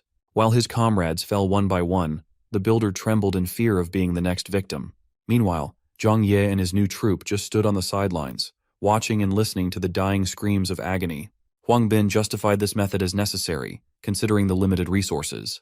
They simply can't afford to bring in more alive mouths to feed. Now that the zombie horde had trimmed the number of survivors by a bit, the time had come for Huang Bin's crew to do their thing. A woman cried and screamed bloody murder as the grotesque monsters bared their fangs near her. With a single swift slash, those pesky flesh-eating beasts were dispatched and beheaded in a split second. The woman was stunned. She thought she was done for. Yet now he's looking at her savior, offering a helping hand. Huang Bin's weapon of choice was the hammer, and Axing wielded dual daggers. They were efficient and lethal. After wiping out the horde, Huang Bin led the introduction as the Evolvers of Westwind Steel Plant. The survivors had no idea what an Evolver was, but they were just happy to be saved. A single fight was enough for Zhang Ye to gather valuable data. According to his estimation, Huang Bin's crew is roughly on par with Zhang Qi's subgroup. Suddenly, his hair stood on end as a voracious presence made itself known. Zhang Ye turned around and saw an open room in a nearby building. Seeing as there was nobody up there, he chalked it up to his overactive imagination. Huang Bin snapped him out of his thoughts with a directive to help with the cleanup. Still, he could not take his mind off that presence up in that abandoned building. Little did Zhang Ye know he was right to feel a foreboding sense of anxiety. An abomination is hiding in that place. The clueless survivors willingly shared some vital information. There are still some supplies in their warehouse. Zhang Ye was left to supervise the supply collection, while Huang Bin's boys arranged for a small truck to be transported later. Aside from the supplies, he also has to pile up the bodies of the freshly killed survivors. While those who were lucky or unlucky enough to keep their lives followed Huang Bin like he was the Messiah, this setup actually works quite well for Zhang Ye. It's perfect timing to do his own thing. While walking towards the steel mill, the survivors kept singing Huang Bin's praises and expressing their gratitude. One of the clueless girls turned to Aqiang to ask if they had a bath in camp. The creep swiftly grabbed onto her and bragged that the mill had hot water and body wash for deep cleaning. Suddenly, the mood turned for the worse when Axing's spidey senses started tingling. Huang Bin took notice of the old man's reaction and raised his guard. He yelled at everyone to stay alert, hoping to get ahead of whatever was about to come. Aqiang continued sticking to the poor girl even though she was clearly feeling creeped out. Axing might have a sharper intuition, but he can't pinpoint where the danger is coming from. Aqiang chided that the old man was just feeling paranoid for nothing. But Xu Axing trusts his instincts. Something is definitely out there. As if it was a self-fulfilling prophecy, Axing was the first one to fall from the threat's sneak attack. Something sharp pierced through his neck. The poor guy didn't even know how he died. Huang Bin freaked out. He could recognize that killing method anywhere. The tentacle monster is upon them. The tentacle retreated, leaving a tense atmosphere in its wake. The next thing you know, the grotesque beast had already invaded Huang Bin's effective combat range. While the group was being absolutely demolished by a hentai monster, Our boy was peacefully harvesting mutant cores from dead zombies. Among the battalion that they wiped, 2 of the zombies actually dropped cores. That is not a bad harvest at all. He would have continued playing his role and pocketing some for himself if he had not heard the cries for help from a distance. Huang Bin is cooked. The monster got his grubby tentacles all over his body. I bet you've seen something like this before. To end his suffering, the tentacled beast tightened its grip until he leaked blood from every orifice and snapped one of his legs until the bones cracked. The survivors were beside themselves. Even Akyang, who was acting like a hotshot just a while ago, looks like he's about to cry for his mama. As if sensing that he was the only remaining threat, the monster's aggro shifted to the only evolver left. Akyang slowly backed up, terror paralyzing his whole body. To save himself from a grim and agonizing fate, he grabbed the wrist of the girl he was trying to riz up and chucked her into the tentacles to keep the beast busy. Well, the monster is not one to reject easy prey. Now, I know you've definitely seen something like this. Only this time it wasn't squishy sounds and moans.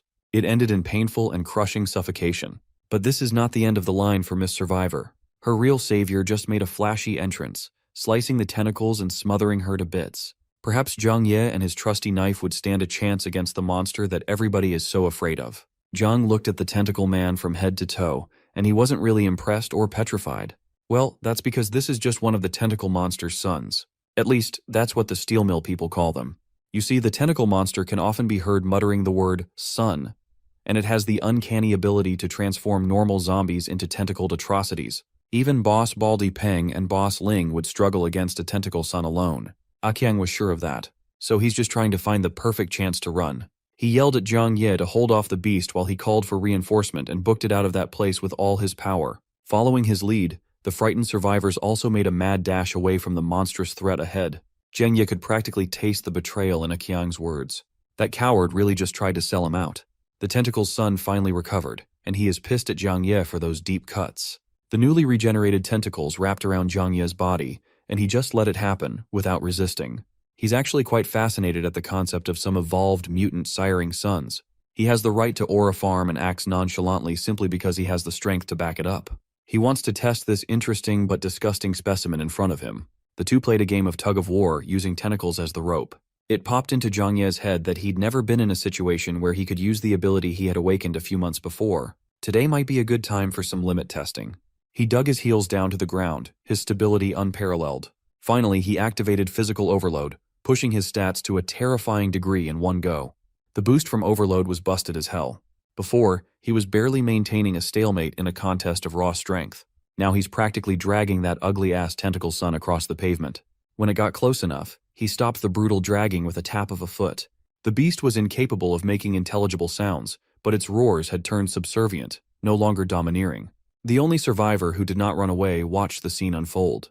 Her eyes were wide in disbelief. A seemingly normal young man eviscerated the beast that took out a bunch of competent fighters with his bare hands.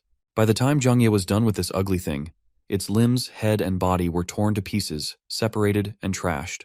Zhang Ye approached the woman to ask if she was okay after almost getting crushed to death. Seeing all the monster's blood covering his face, the woman screamed in terror. Knowing what he's capable of, she realizes that he's the real beast.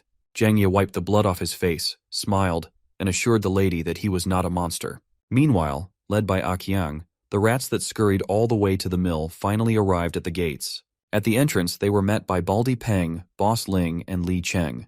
They were puzzled as to why Akyang looked so haggard and where the rest of the crew was. Akyang urgently relayed what happened and how Huang Bin and Axing were snuffed out by the tentacle son. Li Cheng was the only one who asked about the new guy. Akyang counted Zhang Ye out, thinking that there was no way a noob would survive. Hearing that his cousin died like a dog, Baldy Peng was reasonably upset.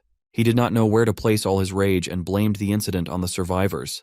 Baldy massacred the entire group right then and there, letting his hatchet taste blood. They cannot afford to act irrationally at this point. Thankfully, Baldy got the anger out of his system after slaughtering a few randoms. Interrupting the commotion, a bundle of tentacles hit the ground, stealing everyone's attention. They looked up to see the familiar face of the newest addition to their mill. Zhang Ye and the lady he saved arrived not long after Baldy's outburst. Li Cheng was equally pleased and impressed that the rookie came back alive. Not only that, he pulled up with the biggest flex, a girl, and a bundle of tentacles as proof of kill. He explained how he killed that meager tentacle son and avenged the boss's relatives. After pulling off something this big, the co-leads are beginning to reevaluate the new guy. Breaking the silence, Zhang Ye requested some vehicles and some men to come with him to clean up and retrieve the spoils. While he was doing his assigned job, the bosses were grilling a Qiang about what really happened. This time, this damn roach still refused to believe that Zhang Ye solo killed a monster strong enough to one-shot the rest of the Evolver crew. As far as a Qiang knows, even a team-up between Baldi and Boss Ling would still result in a drawn-out bloodbath against that thing. Baldi is just going off of his initial evaluation of the young man. Someone who didn't even get into a proper fighting stance in the test should not be this strong. So, Boss Ling rationalized that the tentacle son must have only gotten the kill because it relied on an ambush. Either way, they can't let someone as strong as the new guy stick around, especially with how close he's been getting to Li Cheng. Boss Ling heard a very distinct footstep and shushed everyone. Li Cheng knocked and entered the meeting room with some ideas for the bosses. First, he extended his condolences for Axing and Huang Bin's passing. At this point, sudden deaths have become a normal part of living. Well, Li Cheng just came over to propose that they make Zhang Ye an officer for his impeccable strength. Baldi Peng immediately opposed the idea. They don't even know that kid's background. Boss Ling stopped the bald fool from talking any more nonsense. She believes that when it comes to strength, Zhang Ye really is officer material. But the kid would have to prove his worth to convince the entire steel mill. Li Cheng countered that killing a tentacle son should already be enough proof. Well, since they're on the topic, they could just try to give the young man a crack at the real thing. If Zhang Ye could kill the tentacle monster itself, they would be killing two birds with one stone. Li Cheng heatedly argued how unfair that would be. Even the two bosses combined can't accomplish something so difficult. Boss Ling assured Li Cheng that this was not a suicide mission. The entire steel mill will mobilize and take action. It's time for them to eliminate the problem once and for all. As soon as he returned from hauling supplies and dead bodies, the bosses gave Zhang Ye the rundown of what was going down. He was quite surprised that these people were willing to devise a plan with him at the center when he'd been here for such a short time. Boss Ling tried to appeal to his pride, telling the young man that he might be the strongest fighter in the settlement. Baldi Peng added that if the mission succeeds, they are going to give Zhang Ye here the third leadership seat. He then sarcastically asked Li Cheng if it was okay for the new kid to surpass his rank. Li Cheng gritted his teeth and gave his approval. With everything settled, the plan is set to proceed in 2 days. Zhang Ye was quite impressed with their acting skills. He might have fallen for their sincere proposal if he did not have the ability to read their dirty souls through mind's eye. We've spent enough time in the steel mill. Back in the Eastern Fortress, everyone was freaking out. Their boss, who's undercover behind enemy lines, is giving them a call. Old Li and the rest of the gang picked up the walkie-talkie and listened intently. This dude, Xiaoyang, posted up on top of heavy machinery for maximum aura while relaying the plan to take down the mill. In 2 days' time, they will convene at the South Suburban Park. It is finally time to wipe out the remaining threat in the area once and for all. Old Li took charge of the finer planning. Everyone agreed that Uncle Sheng should stay out of the risky mission on account of his age. Furthermore, he is essential in holding down the fort. This upcoming mission has higher stakes than the ones they have done before. The premier fighters must bring their A-game. Brother Chong, Shanshan, Zhang Qi, and everybody in that crew are going to be crucial. In the corner of the room, little Shuai asserted that he wanted to come and fight too. His mom immediately shut him down. War is for grown-ups. A kid has no business getting involved in such a desolate business. But she had never seen her son in the field when the crew did their hunting runs. Little Shuai is no slouch. Even among the core team, the kid is not weakling. Old Li needs every capable hand he can get. Besides, in this day and age, it's better for little Shuai to gain experience early. 2 days passed quickly, and the day of the hunt has arrived. Baldi Peng and Boss Li led everyone to the last known location of the tentacle monster. The disguised Zhang Ye asked what they should do to lure the beast out, and Baldi urged him not to rush, for they had a solid plan. Right away, Zhang Ye scanned the entire perimeter without being noticed. He turned his attention to a nearby building and saw the signal he and the fortress crew agreed on. Up on the rooftop, the crew is armed to the teeth and is keeping a close eye on the situation from the skyline. They can't afford to get any closer as the boss specifically ordered them not to get too close to the park before acting. For now, all they can do is set the ropes up. Once the action starts, they will strike from the sidelines. Downstairs, Boss Ling called one of the malnourished porters who was carrying supplies. The kid looked up to the muscle mommy and asked what she needed. With a cruel smile, she simply ordered the poor child to go inside the park. The porters were brought here to carry supplies and loot. Li Cheng cannot just stand aside while the boss is obviously trying to do something vicious. In Boss Ling's eyes, there's no better bait than a young boy. The creature is always muttering about a son. They might as well give it one. Then, she promised that she'd rescue the kid from danger once the big fish showed up. The malnourished porter was terrified. No one wants to be monster bait. Do you want a monster bait? Baldi Peng had to step in. He grabbed the kid by the collar and threatened to commit a bald-on-bald crime if the kid pussies out.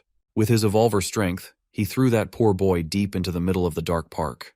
The throw was so forceful that it must have injured the kid quite a bit. Up in the building, old Lee stood alert as things were starting to move. He finally gave the signal for everyone to scale the building using the ropes. In the middle of the park, the malnourished boy stood up and stumbled while calling for help.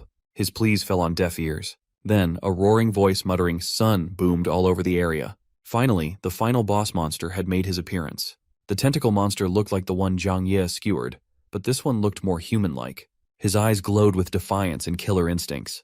Li Cheng yelled at the bosses to stop twiddling their thumbs and rescue the boy now that their target had shown up. Seeing as no one was making a move, he motioned to run in himself, only to get stopped by a firm hold. Boss Ling refused to let Li Cheng go under the excuse that Zhang Ye must make the first move. Any attempt to attack now would be considered credit stealing. Zhang Ye smiled at the absurdity of that idea. The masks of the heroes and villains are finally melting off.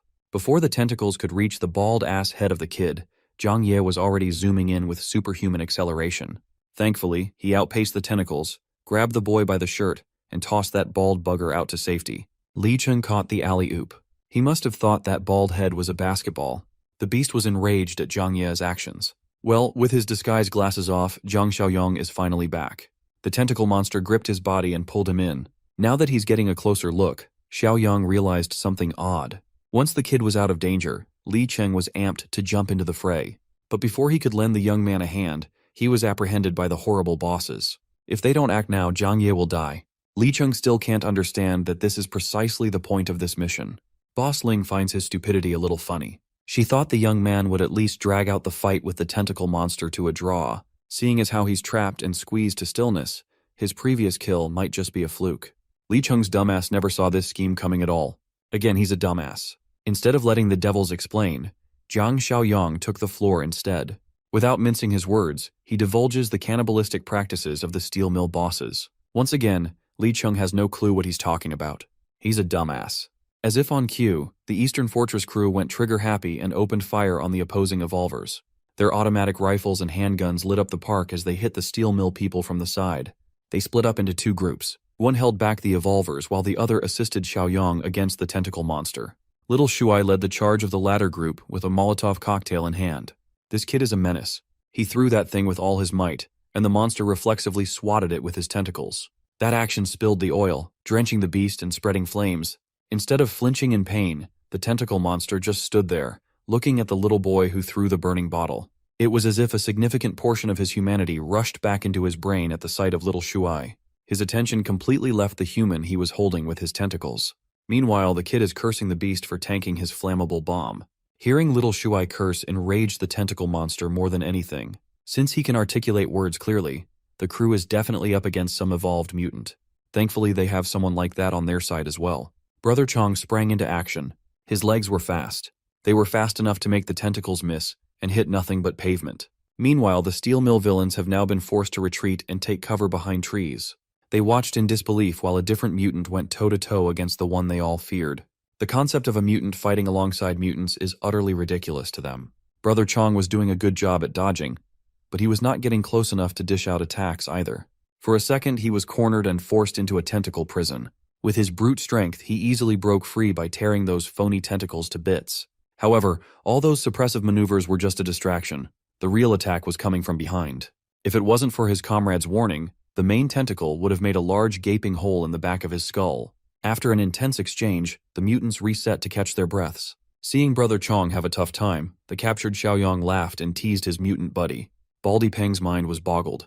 The brat they picked up a few days ago is joking with a dreadful mutant. As if to absolutely break common sense, Xiaoyong proceeded to tear the tentacles holding him like they were made of paper.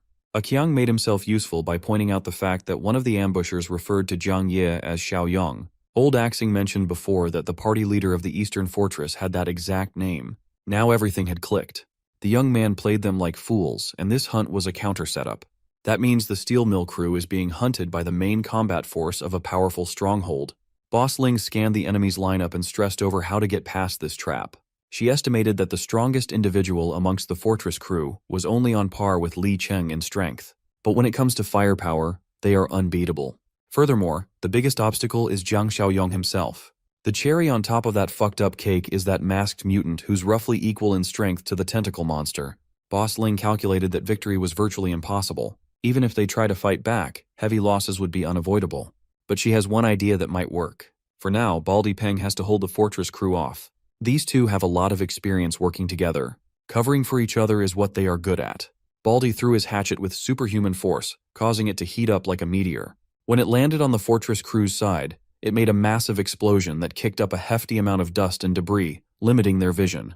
Baldy Peng did not stop there. He continued randomly firing off heavy-duty attacks while the normies provided cover fire. This sort of chaos was very effective in neutralizing Old Lee's group, forcing them to cover their asses. While everyone was focused on their targets, Boss Ling had her eyes on someone else. The youngest member of the fortress, that kid on the front lines. Xiao Kai was the only one who noticed the incoming threat and used his hefty body to shield the boy. He tried to raise his guard up to his head, but the muscle mommy's long legs were way too fast. Fatty Kai was sent stumbling away. He was not a match for an elite evolver. Finally, Boss Ling's diabolical plan is within grasp, and the central piece is one grab away. She snatched little Shuai by his little collar, alerting everybody else. I know she's horrible, but can I go next? This is the worst scenario. Little Shuai does not want to be a burden to everyone as a hostage. He tried his hardest to break out of Muscle Mommy's grasp to no avail. To stop him from squirming and trying to escape, Boss Ling delivered a solid punch to his face. The one most affected by this act of violence was none other than the tentacle monster. He yelled for his son as his rage brewed. Brother Chong took this moment of distraction as an opportunity to close the distance and get into an attacking position. While he was perching on the tentacle monster's shoulders, he felt something odd. The beast was ignoring him. Xiaoyang told Brother Chong to just let go of the big guy. This instruction only served to confuse the mutant even further. Well, Xiaoyang could see that the monster was ready to risk his life for something very important. Right now, getting in his way would not be smart. With hands wringing little Shua's neck, Boss Ling hissed at the fortress crew and threatened to make the boys head roll if they didn't put their weapons down. The ever-so-noble Li Hongli pleaded to change places with the kid. Seeing how shaken and desperate the fortress crew was, Boss Ling felt great about her hostage targeting. If anything happens to little Shuai, how the hell are they supposed to face his mom back in camp? Boss Ling repeated herself. All she needs is a complete surrender of weapons and for the ambushers to move back at least 100 meters away from her boys. Old Lee chose to play it safely and lowered his gun, advising everyone to do the same. They have no leverage. Muscle Mommy is not done barking orders yet. Next, she wants the masked mutant to take out the tentacle monster once and for all. She was so high on her newfound authority that she failed to notice the incoming attack. The tentacle monster homed in on her position like a heat-seeking missile, forcing the boss to let the hostage go and jump away to safety. A few of the trash goons just happened to be on the tentacle's way. They were rightfully eviscerated. Baldy Peng watched in horror as another one of his evolver men was reduced to a bloody pulp. Boss Ling was under the impression that the masked mutant was pinning the main threat down. When she looked up at Jiang Xiaoyang, the young man was just smiling at her with glee. Beside him was the aberrant mutant, and they were just standing around, barely paying attention to the fight. Li Hongli yelled at little Shuai to make a run for it, but the tentacles had already surrounded him. Xiaoyang assured everybody that there was no need to freak out. Little Shuai is in safe hands, well, more like safe tentacles. Of course, no one had a clue about what he was talking about. All they can see is a little boy caught and grabbed by the deadly tentacle monster. But it was different somehow. This time, the beast was handling the little boy with care and softness, while he called the kid son.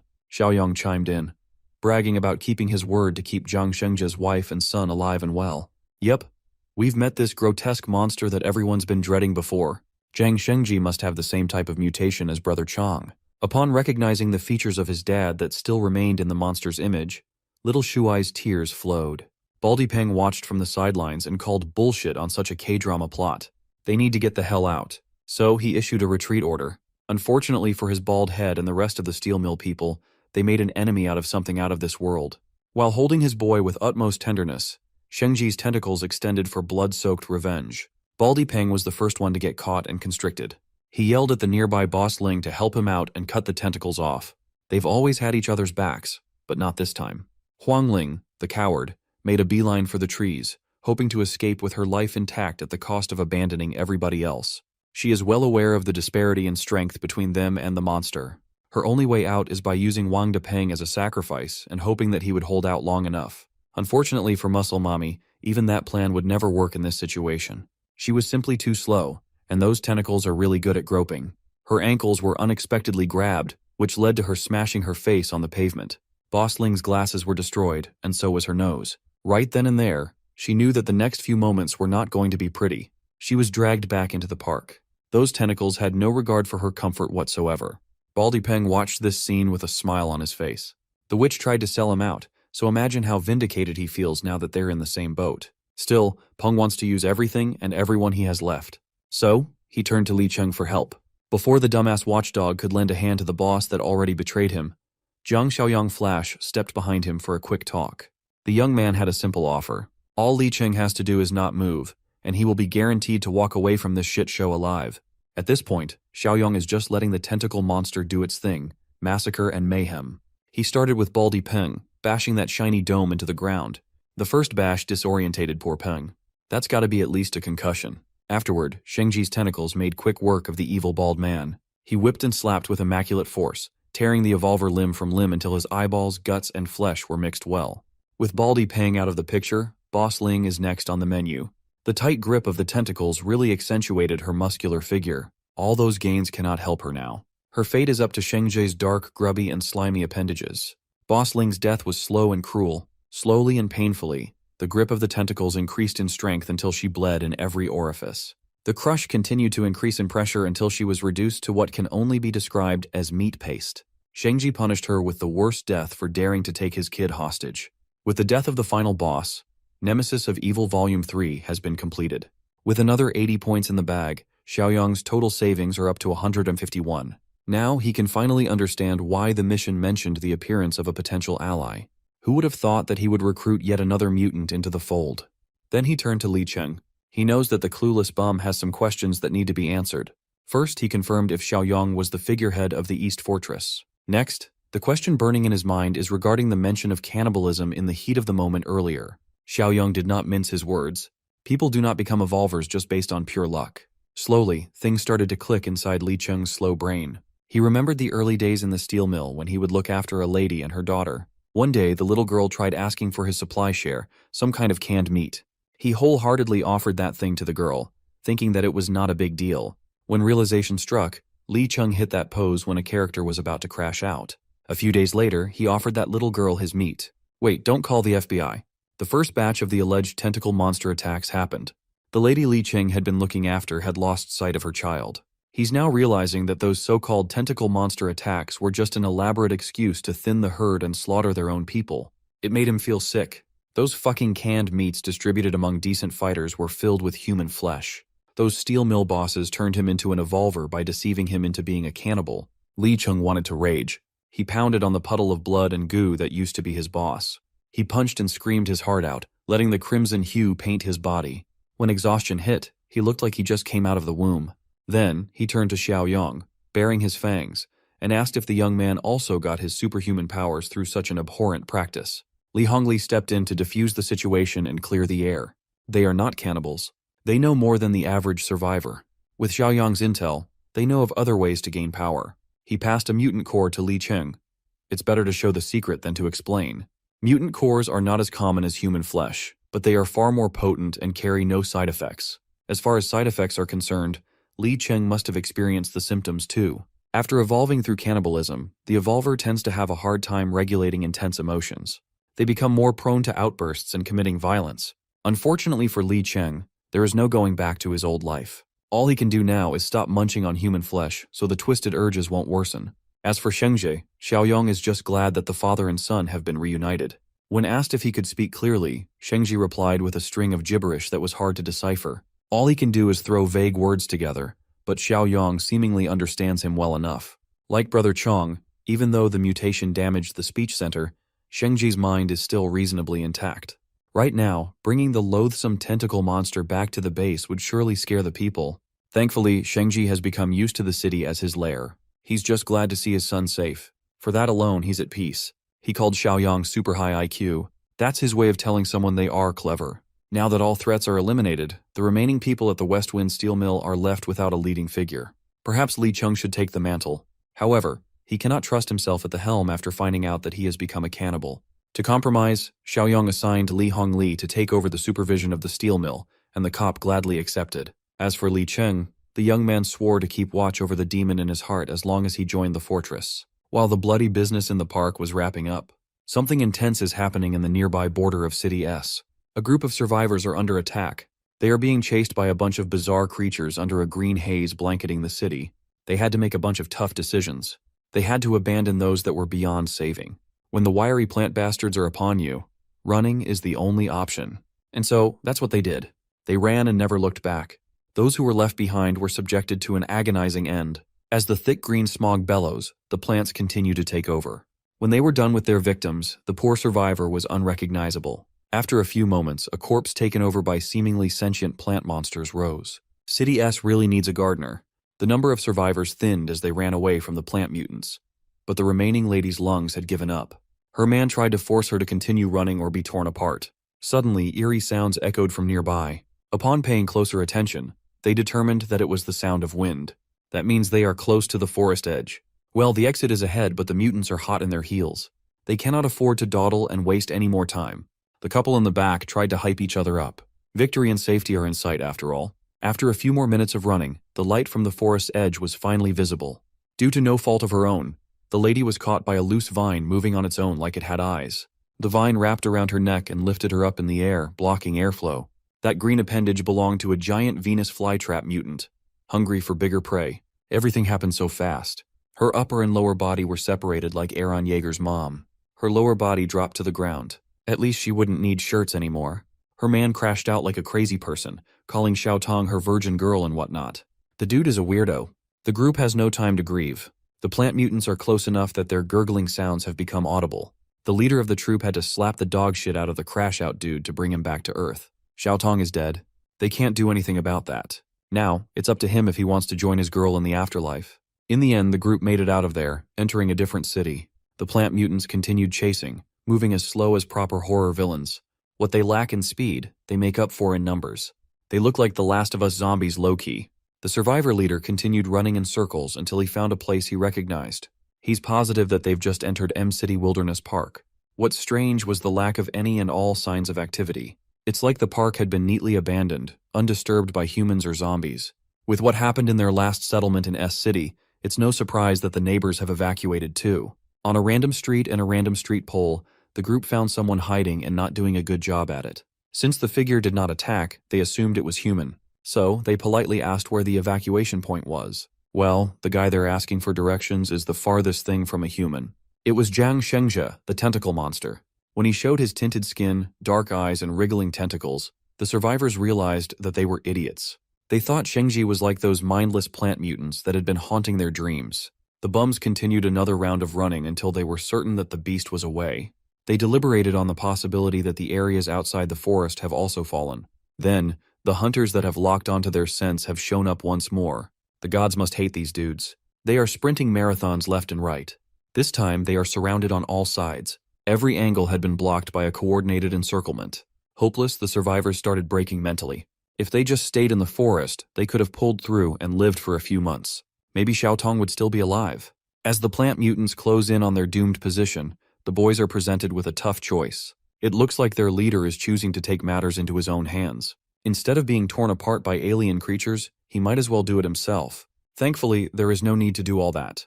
Shengji's tentacles zoomed across the streets, handily deleting the heads of those frail plant mutants. This is his territory, and he won't allow foreign encroachment on the park. Back in the eastern fortress, Zhang Xiaoyong is emptily staring at his kingdom under the bright moonlight.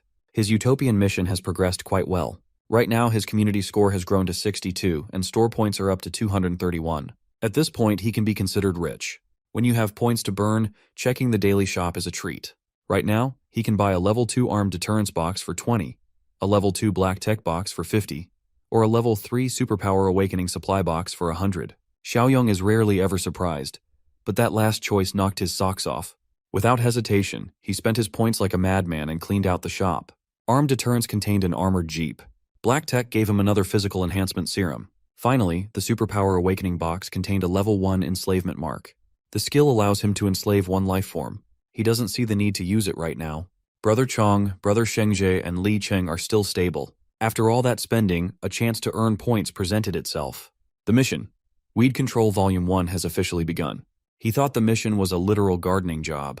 But things became clearer when Brother Shengji relayed updates about that encroaching army of plant mutants. Later that night, the people of the fortress gathered outside the wall to cautiously look at the tentacle monster. Shengji escorted the party he just saved to the east to meet the big boss. He's dragging a plant mutant corpse for examination. From the crowd, Shengji's wife and son ran up to him with glee. While he has no problem saying the words son, the word wife must have been wiped from his vocabulary. He called her marry me. To this day, Xiaoyang is the only one who has no trouble translating his broken speech pattern. The reunion of the family was bizarre and sweet. Tears were shed and hugs were shared. Xiaoyang immediately got down to business and examined the shriveled mutant corpse. Shengji tried to explain what happened, but he did not have enough words to form a coherent story. So, the leader of the survivor troop stepped in to elaborate. They came from City S and were forced to run away because of these mutated plant creatures. While City M is also unsafe, it's in far better shape than City S. On the way to the fortress, the new group passed by a lot of zombies roaming the area. Xiaoyang sent one of his men to retrieve his new armored jeep, parked 2 blocks from the base. Tonight, he wants to see the border between the two cities. Using the armored jeep and the survivors' guidance, they reach the place without a hitch. It's only been a few hours, but the vines have already grown a lot taller, covering more ground. To get a better understanding of the situation, Xiaoyang wants to venture deep into the jungle. Survivor Bro just got out of that hellish place, so it's understandable that he's against going back in. Well, ignoring the problem is not an option. At this rate, the nearby West Wind steel mill will get swallowed up. By then, quality of life and production will suffer. Before going a deeper dive, perhaps it would be wiser to do something else first. Xiaoyang thinks it would be better if his people could gain more strength to handle crises on their own. Old Li and his new steel mill crew will tag along too. For the next few days, everybody is going on a hunting spree. It's grinding time, baby. Speaking of the steel mill, there seems to be another troublesome mutant lurking in the area, and it's eating zombies. Thankfully, we won't have to see this ugly-ass mutant for long. Xiaoyang is on some Assassin's Creed movement tonight. In one clean slash, he dispatched the troublesome zombie-eating mutant. With the big boy out of the way, the rest of the crew were freed up to go to the ham with their firearms. They did not spare any bullets, letting it rain on the normal zombies aimlessly marching in the city. Under Xiaoyang's leadership, they would search and retrieve mutant cores from their kills. They repeated this process over and over, steadily increasing their supplies. Unbeknownst to them, an overfed evolver had been going around the city, looking for fresh human meat. Normal zombies cannot even pose a threat to this guy. He can kill normal walkers without breaking a sweat. Due to the steady decline of the human population, Mr. Evolver here has been resorting to roasting zombie meat. All he wants is a bite of some untainted human flesh. Fortunately for him, the scent of his favorite meal is being blown over to his nostrils. Under Li Hongli's leadership, the steel mill had been operating better. However, the addition of new guns in their arsenal is making some of the guards overconfident. Some of them are overextending from their perimeter just to kill zombies for fun. The scent of these guards is what the buff evolver caught a whiff of. He was licking his lips in anticipation. The best kind of meat comes from those who have not eaten their own kind before, the so-called pure humans. Buff evolver is not dumb. He can see that those people are armed with some serious firepower. Going alone might be extremely risky. He knows he has to hold back a few more days to hunt properly, but the concept of waiting makes him drool and tear up like a hungry dog. Back in the fortress, Xiaoyang is busy tinkering with his system shop again. Afterward, he called for an all-hands meeting. They have been doing a coordinated hunt for 3 days now. He assigned all the harvests to Li Hongli and Zhang Qi to split. Old Li protested that they couldn't hog all the resources when Xiaoyang everybody contributed to the hunts. The big boss struck down their concerns. For everyone else, there are plenty of weapons and ammo. What they need is to push a few top-tier fighters forward. It is a way better method than equally distributing cores and having everyone half-baked evolve. Besides, the rest of the group trusts the boss's judgment. Xiaoyang had never made a bad call before. As for Shanshan, the boss has something else for her. He invited her to an isolated room with just the two of them inside. With a hint of nervousness, she asked what was about to happen. Outside that secluded room, little Shuai, Wanwan, Zhang Qi, and brother Chong eavesdropped. All they could hear was their boss telling the lady to bear with the pain. After a few minutes of suspicious noises, the door swung open, exposing the nosy bunch. Zhang Qi awkwardly gulped and commented on how fast brother Xiaoyang finished. They thought he was clapping Shanshan's cheeks for real. Well, it's better that Zhang Qi is here anyway. At the moment, Shanshan is gently holding her arm while an empty syringe is parked on the table. She really was penetrated in some way. After absorbing so many mutant cores, Zhang Qi is basically one of the settlement's top fighters. Right now, Xiaoyang wants to see a spar between the humble Zhang Qi and the feisty Shanshan. Zhang Chai was opposed to the idea. He refused to hit girls. Hearing that statement, Xiaoyang gave Shanshan permission to slap the boy across the face. There's no need to hold back. She can use her full strength. When it comes to taking hits, Zhang Qi is quite confident in his durability after being boosted by a bunch of mutant cores. Before he could finish bragging, Shanshan unleashed a slap that nearly dislocated his jaw and disfigured his whole face. Brother Chong and Xiao Kai had to jump in and break his momentum. Shanshan was quite surprised at her sudden power-up. Xiao Yang was kind enough to inject her with a physical enhancement serum, bringing her up to the level just below Brother Chong's. Jiang Qi thought he was higher up on the totem pole of power. Of course, Xiao Kai had to trash-talk his buddy a little for being so mopey. With every preparation settled, Xiao Yang assigned everyone their respective roles for the upcoming woodland expedition. Alongside his best fighters, he selected the leader of the new troop as their guide. Mr. Leader here quickly turned down the assignment. He's already escaped that place once. He vowed to never come back. Lai Cheng goaded the man for chickening out. But Mr. Leader is reasonable. He doesn't have comrades or family in the neighboring city. He would gladly stay in the fortress to work as a laborer, away from danger. So, the guy who lost his girl stepped up to the plate and volunteered to be the guide. In western suburbs, buff evolvers are combing through buildings for someone. Day by day, his brain is functioning slower and slower. If he doesn't get fresh human meat soon, it will only get worse. The banging on his head was interrupted by the sound of banging in the distance. He quickly ran and followed the lustful sounds. Upon opening the metal door of an abandoned building, he was greeted by the sight of two couples going at it like animals in heat. Buff Evolver cleared his throat to catch their attention and stop the penetration. The foursome immediately recognized him, but they were not happy to see him again. Buff Evolver assured them that he did not come to this place to steal anything this time. In fact, he came over to share information. The women did not trust his worst at all. Everybody here had bitten the bullet and embraced being half-monsters. There is no point in lying. Buff Evolver swore that he was not lying. He found a community of pure humans, saw that they were armed to the teeth, and now he's asking for help to hunt. The half-monsters crowded him with their equally buff bodies, evaluating his every word and action. In the end, the half-monsters agreed to trust the words of the thief this once. If the bastard lied, they could just eat him instead. Just like that, he was accepted into the group. With her kitty hanging out, the redhead half-monster welcomed the new addition to their group with something tight and warm. Buff half-monster is not one to turn down such a generous offer. While something freaky was happening inside the city, Xiaoyang's group had officially entered the border. Their guide for this expedition is the broken-hearted Zhu Xingkai. Xiaoyang praised his bravery, and Xingkai asserted that he wanted revenge on those plant mutants that killed his girl. Furthermore, his parents are still trapped in the jungle. The boss will take a point, Li Cheng will cover the rear, Brother Chong and Sheng-Jie will take a left and right, and Xingkai will stay snug in the middle. Xiaoyang only dares to take this risky mission to stop the jungle from spreading into his territory. The rescues are just secondary. Suddenly, a wet vine fell and dropped some sticky stuff on his face. Immediately, Xingkai went on high alert. He's seen that sticky substance before. He yelled at the boss to move, but it was too late. The slimy vein wrapped around Xiaoyang's neck like a hungry python. The giant Venus flytrap showed itself, the exact same creature that snapped Xiao Tong in half. No one has ever escaped from that voracious mouth alive before, but that statistic won't stand for long. Xiaoyang fearlessly grabbed onto the vine and pulled. He yoinked that thing so hard, the creature's disgusting innards came out. Xingkai was aghast. He could barely form a word in surprise. The innards fell on the ground, making a dull thud in front of the big boss. It wriggled like a disgusting bag of slimy grapes. The Venus flytrap must have known what was good for it and immediately tried to escape.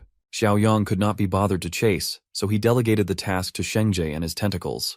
That mutated bastard did not disappoint. His tentacles extended and grabbed hold of the hungry plant. After securing a firm grip, he retracted the tentacles and dropped the pesky target down. Much to everybody's surprise, the flytrap activated its defense mechanism and released some green, noxious fumes into the air. For some reason, the fumes did not arouse any apprehension. In fact, it smelled good. Xiaoyang was alerted. Inhaling smoke with a strangely alluring fragrance cannot be a good thing. As he was about to warn everyone to cover their noses, all sources of light around him seemed to vanish. Everyone else was experiencing a variety of the same bizarre experiences. Xingkai was struck with a strange feeling pounding in his skull. He looked around and saw the crew standing still like statues. Then, his attention was wrestled by a rustling in a nearby bush. A feminine figure emerged from the tall grass, calling to him. Upon close look, it was his girl, Xiao Tong. The image of her death is still fresh in his mind. Seeing her in the flesh once more overloaded his common sense. He walked towards her, a feeling of relief and disbelief mixing in his mind. Xiao Tong beckoned him to move a little bit closer, telling him that the rest of the survivors were nearby. Absolutely entranced by the sight of his girl, Xingkai willingly followed her voice. While that was happening, the raid on the steel mill was also underway. The half-monsters have reached the target, a whole factory filled with pure human meat. One of the boys drooled upon getting a whiff of their prey. There's nothing like pure, clean human meat to whet the appetite. The others tried to get him to calm down, but his vision had already turned crimson from insatiable hunger. Before they could restrain the dumbass, he darted forward. Unable to resist any longer, dumbass charged in, ready to devour without a plan of action. The guards immediately spotted him as soon as he got close, but these scrubs could not react in time. Before they could raise their rifles, one of their comrades had already been devoured. When the gunshots exploded, Li Hongli was alerted. The guards have never encountered a half-monster before. They could take care of mindless zombies, but this is above their pay grade. The bullets of their AK-47s were useless. Every clean hit was instantly nullified and healed. Paying no mind to the barrage of lead, the hunter did what he did best. He could have wiped out the outer guard if old Li did not show up in time to kick him in the stomach. A single attack sent the hunter spinning like a ballerina. Halfway through, he regained control of his body and made a clean landing. In this range, old Li can just pelt him with high-caliber bullets from afar. The dumbass had no choice but to retreat. From afar, he'll eat bullets. Up close, he'll get beat up. Old Li yelled at his boys to take the injured back to the infirmary and try to stop the bleeding. The dumbass half-monster limped back to his crew's hiding place, humiliated and wounded. He could not even make it back all the way without collapsing. Instead of concern, his group showed him disdain. They already told him to be patient, but he was too stupid to control his urges. The dumbass barked at his crew to stop screwing around and just give him meat for recovery. But that's not how this group works. If someone is too stupid and weak, they get ditched. Until the very end, he was conceited. Tired of his whining, one of the girls stomped on the back of his neck until he stopped breathing. Fewer mouths to feed are always better, and more meat for everybody else. So, the 4 remaining half-monsters devised a plan to get the meat holed up inside the factory. While the boys were struggling to think of a decent idea, the girls had already figured it out. They might be monsters who crave flesh, but they look human through and through. All they have to do is walk through the front door. Back in the woods, Xingkai hesitated for a bit when he felt an unnatural force pulling him to the image of Xiao Tong.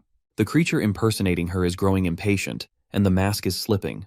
Before she could do anything to Xingkai, the shapeshifter was beheaded by a flying knife. For the second time in a few days' time, the poor guy had to watch his girl die a brutal death. The one who threw that blade was Xiao Yang. Even he was mesmerized by the illusion for a second. Still reeling from the shock, Xingkai directed his rage to the big boss. Xiao Yang then forced the poor bastard to look at the bushes again. Slowly but surely, the bloody deception dissipated, revealing the truth. The girl of her dreams was nothing but a bundle of crisscrossing vines. That plant is double-cheeked up, though. I would not mind getting hypnotized at all. Afterward, Xiao Yang made the rounds to wake everybody else up from their mental prisons. Li Cheng felt like several years had passed, and even the 2 mutants were affected by the mirage. Xiao Yang reckoned that the flower must have released some kind of hallucinogenic gas. To learn more, he dug into the internal structure of that bundle of vines. Maybe it's a mutant core. Unfortunately, the thing he killed was just a puppet, not the real body. The vines obviously go deep underground, and the main body is probably far away. Just for the hell of it, he followed the roots and dug up something strange. It looked like a potato taro, like it was some sort of nutrient storage organ for a freaky creature. Just in case, he sent that thing into his dimensional space. Maybe it's edible? Who knows? He turned to Xingkai for more info about these strange plant creatures. Well, he only knows how dangerous they can be. However, Old He might know a bit more. Old He is an expert from the Agricultural and Forest Research Institute. Before Xingkai and the gang escaped, that old man was stationed in a high-rise settlement. Eager to learn more, Xiaoyang switched courses to meet with this Old He fellow. Back in the steel mill, the half-monster finally pulled the trigger on their straightforward plan. Red came limping in. She acted exhausted and scared but made sure that the goods were still visible. To sell it even better, she tripped and fell near the front gate. From there, one of the guards patrolling the wall saw her. The boys immediately gathered, thinking that a survivor was running towards the settlement. As guards, they know the protocol when it comes to strangers. But any man would forget those things at the sight of Red. One of the guards wanted to report to the higher-ups first, but a simple guard just wanted to bring her into the safety of the walls. Red cried for help, and Simp Guard fell for every word. From a distance, the rest of the half-monsters watched in amusement. Even they were impressed by Red's outstanding performance. Of course, the other chick won't let herself be overshadowed. She claims she's even better. Red has practically secured safe passage into the den of fresh meat. Back in the woods, the crew is having a hard time navigating through the limited light of the dense jungle. Thankfully, they reached the next city without more trouble. When they got within earshot of the old base camp, someone called Xingkai's name. Peeking through a wall was his Aunt Yang. Under normal circumstances, he would have run straight into her arms, but he almost died earlier because of that.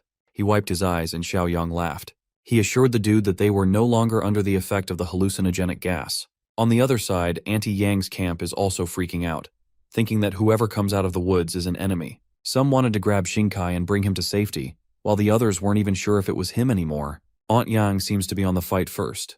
Ask about the later side. She led a few men to attack with their various weapons, hoping to catch the intruders by surprise. Shengji could easily wipe these people off the face of the planet in one sweep, but Xiaoyang urged everyone to calm down. A couple of arrows flew in their direction, and the big boss easily swatted them away with his bare hands. With his commanding voice, he yelled at the opposing strangers to stand down, and it seemed to work. Shinkai jumped in the middle to convince his aunt that these people with him were not enemies. Aunt Yang seemed convinced enough and ordered her boys to stop shooting their useless shots. Shinkai elaborated that Xiaoyang and the gang are from outside the jungle. When asked about the rest of the party, Shinkai had to break the news that half of his friends were killed or injured, including Xiao Tong. When asked to be let inside, the city's people were naturally ambivalent about the idea. The main reason was, of course, Brother Chong and Brother Shengji. The big boss chimed in to offer some assurances. He even asked the mutants to say something to ease the tension. Brother Chong removed his mask and asserted that even if he's ugly, he's actually very gentle. Shengji, on the other hand, flexed his muscles so that everyone could gawk at him. Xiaoyang was embarrassed. He thought the two would act normally. After much deliberation, Auntie Yang finally permitted them entry. Back in the steel mill, Shanshan Akira drifted to the front gate to check on their people in the west. He radioed old Li to open the gates. Before going in, her sharp senses picked up something hostile lurking nearby. It was faint, and it came as fast as it went. The half-monsters quickly retracted their bloodlust and continued hiding. Old Li personally opened the door for Shanshan. Once she was inside, the half-monsters could finally breathe. They almost got exposed. All three of them sensed that the girl was an evolver, a pure evolver at that. They never thought it would be possible. Regardless, all they could think about was how good she would taste. Furthermore, eating an evolver would surely grant them a huge power boost. Shanshan went straight to the infirmary to check on the victims attacked by that madman earlier. Xiaoyang put Shanshan in charge of carrying the infection inhibitors in case something like this happened. Old Li felt hesitant. His men have been bitten for hours and are yet to exhibit any symptoms.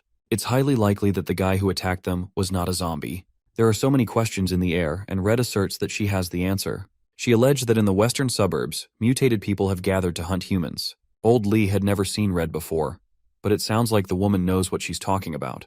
She cried and added that those mutants are worse than zombies. They are intelligent and hungry for flesh. According to her, she barely escaped the grasp of one after coming across a bike. To Old Li, it sounds like Red led the damn problem into his lawn. Red profusely apologized for causing trouble, and the simp guard immediately backed her up by condemning Old Li for passing blame. Li Hongli cleared up that he just wants to know everything he can about the enemy. So, Red warned everyone to get ready for another wave of attack. Seeing as the poor woman doesn't even have clothes on, Old Li urged her to get some rest first. While the rest of the group petered out of the room, Shanshan was the only one keeping a close eye on that newcomer. She can't quite put her finger on it, but something about Red rubs her the wrong way. In the end, she attributed it to the paranoia and stress, given how heavy his responsibilities are these days. Back in City S, the group had finally reached the high-rise located in an area covered in green smog. Xiaoyang asked why the survivors did not use a more convenient location with stronger structures nearby. Well, that's because staying low on the ground is a death sentence in this city. The green mist gets denser the lower you go. Breathing in this nasty stuff for too long will turn a normal human into a plant mutant. Only buildings with 10 floors or higher are safe as the fog is thin enough. Everybody took the stairs and continued talking on the way up. At the top of the high-rise, Xiaoyang finally met up with Professor He. They gave the rundown of the situation outside the jungle and the problems in the other city, lowering morale. After explaining the mutant situation, Xiaoyang invited Brother Chong and Shengji to come in and meet everyone in the high-rise settlement. As for T-City, B-City, or abroad, there is no available information out there. Up to now, there are no signs of organized rescue. Everyone is on their own. Xiaoyang brought out the weird potato he dug up earlier and asked the professor what he knew about it. Professor. He calmly identified it as the tuber of those plant mutants. It is edible, and the high-rise people have been living off it for a while now. If not for the food shortage, they would not have dared to eat something that looked so freaky. Nevertheless, good survival food is an impactful discovery. Their meeting was interrupted by an emergency happening right outside the building. Looking out the windows, one can see a ton of plant mutants gathering and surrounding the high-rise. They identified the enemies as something called flower carts. Hearing that term turned Professor He's expression dark. Flower carts might become the cause of death for everyone in this building today. The professor raised his voice and demanded everyone's attention. Women and kids must climb up to the top floor and lock themselves in sealed rooms. Everyone who can fight must take arms. Professor. He would rather let a few survive than let everyone die. His people listen to him. They are willing to lay their lives on the line for the settlement. Professor. He reckoned that Xiaoyang was still young, so he should join the others in hiding on the higher floors. The big boss scoffed and assured the professor that he'd be just fine. In fact, he's a little curious about what kind of monster could scare everybody this badly. Professor he warned everyone that if they failed to reach the flower cart's core body in time, everyone would be as good as dead. You see, the flower cart can control other plant mutants. It likely uses something akin to pheromones and can launch large-scale organized attacks. Its main body must be nearby, and it is pissed. Much to the professor's panic, Xiaoyang opened the window to the room. He pulled out a rifle out of thin air with the intent to test the enemy's strength first. From the top floor, he sniped the encroaching plant mutants one by one. As expected, those buggers are incredibly resilient. They can regenerate fatal injuries in just a moment. Still, Xiaoyang wants to test the limits of that overpowered regenerative ability. He focus-fired one of the mutants, turning its body into Swiss cheese from afar. Like the other ones, this bullet-ridden insult to Mother Nature stood strong, but it only held on to dear life for a bit before collapsing on the ground. Going by that experiment, it seems like killing one of those bastards requires 2 magazines. It's hardly a good trade, so it's no wonder everyone's so scared. Nevertheless, Zhang Xiaoyang has a near-infinite supply of weapons and ammo stashed in his personal dimension. Pulling dozens of crates out of thin air was shocking enough. But when the young man used his bare hands to pry those nailed wooden crates open, the high-rise people were befuddled. The crates contained the natural counter for plants and Molotov cocktails. Xiaoyang instructed the high-risers to use those crates in case any of the mutants slipped through the cracks. Without elaborating, the young man jumped out of the window without delay. His mutant brothers swiftly followed suit. 3 insane bastards leaped off the 16th floor like they didn't value their lives. At least their landings were cool. Each one posed for maximum aura gain as they stunted the ugly plant mutants. As soon as they entered the melee range, the eager creatures rushed in. They were met by Xiaoyang's hand digging into their wiry skulls. With one forceful pull, the big boss beheaded the first enemy that crossed him. Brother Chong was no slouch either. He was fast and strong, and his fighting style was comparable to that of the boss. As for Shengji, this dude is just pure aura and hype moments. His tentacles did most of the work, and it was bloody and glorious. Professor. He finally realizes how dumb he sounded when he urged Xiaoyang to hide earlier. Thankfully, Li Cheng was also up there to prime everyone to deal with stragglers. He took over and invited anyone confident in their skills to grab Molotov cocktails and guard the stairwell. Seeing hope for the first time in months, the morale of the high-rise residents could not get any higher. Downstairs, Xiaoyang cleaned up the remaining mutant plant that was to be disposed of. Like clockwork, he tasked his mutant brothers to search and check the bodies for cores. As for him, he's itching to personally see that flower cart thing everybody's raving about. The few stragglers that snuck past the killing machines were easily dealt with using fire. Thanks to Xiaoyang and his crew, there were no casualties this time around. While everybody was busy making sure that the high-rise was safe, our boy followed his instincts deep into the woodlands. He traversed the land like a damn shinobi, and finally found the twisted thing, the subject of everybody's nightmare, the flower cart. In the middle of the woods, the main body and the beast causing all the problems in City S is coughing the green fog. Suddenly, every nerve in his body demanded that he jump out of danger. Xiaoyang followed his instinct and avoided a one-hit kill. Such a powerful force might be equivalent to Zhang Shengji's tentacles. Still, Big Boss here has gotten pretty good at fighting tentacle types over the past few weeks. All he really has to do is outclass the thing in a contest of sheer power. Feeling threatened, the flower cart spewed a thick cloud of spores. Unfortunately for the poor beast, Xiaoyang never falls for the same trick twice. Before the spores reached him, he drew in a deep breath and held it in his lungs. While the field is filled with those nasty green clouds, the flower cart starts wriggling around like a bug. It dropped its balls, and feet emerged from underneath them. The flower cart is trying to flee with its plethora of disgusting limbs. That pitiful attempt at escaping won't work against Zhang Xiaoyang. He moved his fingers to draw a sigil and summoned the slave mark.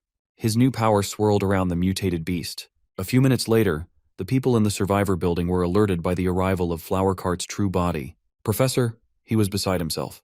He'll never forget how brutal that beast was with its twisted form. After parking his new slave in the driveway, Xiaoyang pulled up as if it were business as usual. He just asked Zhang Shengji and Brother Chong if they harvested every mutant core downstairs. In his own broken language, Shengji reported collecting quite a bit of cores. Brother Chong translated reliably. One of his mutant buddies talks like he's chewing gravel, and the other spouts gibberish. Listening to them is exhausting. Then, Professor he brought up the elephant in the room. What the hell is with the flower cart parked in the building's driveway? Xiaoyang nonchalantly answered that the mutant was one of them now. To convince the survivors, he brought them out to the parkway to prove that there was no need to be afraid anymore. The old professor bit the bullet and approached the veiny anomaly. He touched the flower cart with apprehension and asked how the hell the young man tamed such a monster. Ignoring his question, Xiaoyang asked what the professor's opinion about the plant was as a seasoned botanist. The old man reckoned that although it's mutated to an unrecognizable degree, it should still retain its botanical instincts and traits. Just like in the animal kingdom, competition among plants can be just as brutal. Instead of prey, the fight for sunlight is a constant theme in their world. For example, trees were forced to evolve and grow taller to capture more sunlight, while the lower-growing plants adapted in their own ways. That's why in denser forests, the thicker the canopy, the sparser the grass. His professional guess is that the flower cart evolved its aggression because it lost the early advantage during mutation. With sunlight out of the option, it had to adapt and use other living beings as sustenance. Suddenly, flower cart extended one of its vines, heading for Xiaoyang. Li Cheng quickly reacted and pulled out a tiny baby knife to defend his boss.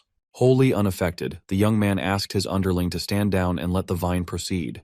With the slave mark in place, it is completely impossible for the thing to disobey. It turns out that the vine was heading for his spine. Upon connecting with his skin, the vine transmitted something directly into his neural pathways. Flower Cart communicated that the professor's analysis was spot on.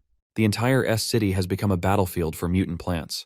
They now rely on devouring animals and humans for nutrients. Since the hulking tumor plant had now become his servant, Flower Cart's survival is now Xiaoyang's responsibility. To express its gratitude, Flower Cart opened up and exposed its radioactive-looking core. As a sign of mutual trust, it willingly handed the spongy core to its new master. Upon making contact with Xiaoyang's palm, the core seamlessly integrated itself into his body. As usual, Li Cheng was worried. But this was a simple ritual to cement the master and servant symbiosis. To try out what he gained from this ritual, Xiaoyang whisked his palm out. Out of nowhere, an array of vines spawned and shot out with great impact. The vines swiftly wrapped around a nearby tree, holding it with great force. Then, with a simple thought, Xiaoyang's vine crushed the thick tree trunk into 2 pieces. Shengji was befuddled. As far as he can tell, the vines were stronger than his own tentacles. In that moment, Xiaoyang unlocked the Gardener achievement, rewarding him with a hefty 150 points. While City S was being liberated, the Western Steel Mill was under attack by an unknown threat. That cannibalistic mutant redhead had been laying down hooks, and the survivors in the mill kept on taking the bait. After hearing a knock on her door, she put on a helpless look and opened her room to a man trying to deliver a late-night snack. A pretty tasty one at that. She was an expert in pretending to be the damsel in distress. The boy, on the other hand, is trying to look like the ultimate good guy concerned for the newcomer. Red provocatively grabbed him closer and extended her sincere thanks. Taking that as a go signal, the horn dog pounced at the helpless woman like a thirsty gooner. She quickly pulled back, going inside her room startled. To his credit, the horn dog apologized for interpreting the signal wrongly. Well, that wasn't the case really. Red just wanted to take this thing of theirs outside the factory on account of the thin walls of the room. Of course, the poor dude followed her. It was a hook, line, and sinker deal. Outside the steel mill walls, the two played hide the sausage as loud as they could. When they finished, his soul was completely drained. He was absolutely smitten by Red's beauty and technique. They've already exchanged multiple kinds of bodily fluids, and he never even bothered to ask for her name. Suddenly, the romantic mood dissipated when he noticed something nearby. Horndog saw a torn sleeve of his buddy's jacket sticking out of a filthy plastic drum. When he opened the lid, he was greeted by the sight of gory innards and an unrecognizable blood soup. At that moment, Red pounced at her prey, wrapping her claws around his neck. At least the poor dude had his balls emptied before getting cannibalized. Outside the steel mill, Red's group was still hanging around and hiding themselves. Musclehead got caught napping, and he was whacked behind the head. He was assigned to keep watch, and Baldy doesn't tolerate dozing off on the job. This was extremely important. They need to be ready for when Red finally gives them a signal to launch their attack. While the boys are arguing, Blondie starts to feel antsy because of Red's lack of signal. It is starting to feel like Red is hogging all the fresh, untainted meat in that mill for herself. So, the three decided to check around the factory to see any traces of that selfish bitch. With their superior sense of smell, they were guided towards the leftovers. They found the drums of discarded blood and guts. Now they're sure that Red had decided to go solo. Blondie assured the boys that there was a simple solution for this. If Red can charm her way in, so can she. Already betrayed once tonight, Baldy was naturally opposed to the idea. They already have one meat hog. Sending in another would be stupid. Musclehead had to step in to try and pull Baldy away from Blondie. She is not entirely wrong. She's their best and only shot at getting in right now. Baldy can see that too. He agreed to send Blondie in but warned her that if she copies Red, he will storm in and kill the traitorous bitches even if he dies in the process. So, after a little more deliberation, they went with the plan that succeeded earlier. Blondie put on her best helpless act and knocked at the gates. At first, the guards stationed at the front gate were up in arms with their pistols. Close to tears, Blondie gave them the spill about how she was being chased by zombies and barely escaped with her life. Upon seeing her assets, the horny guards praised their luck for getting another baddie after rescuing one not long ago. Some would even argue that Blondie has a better figure.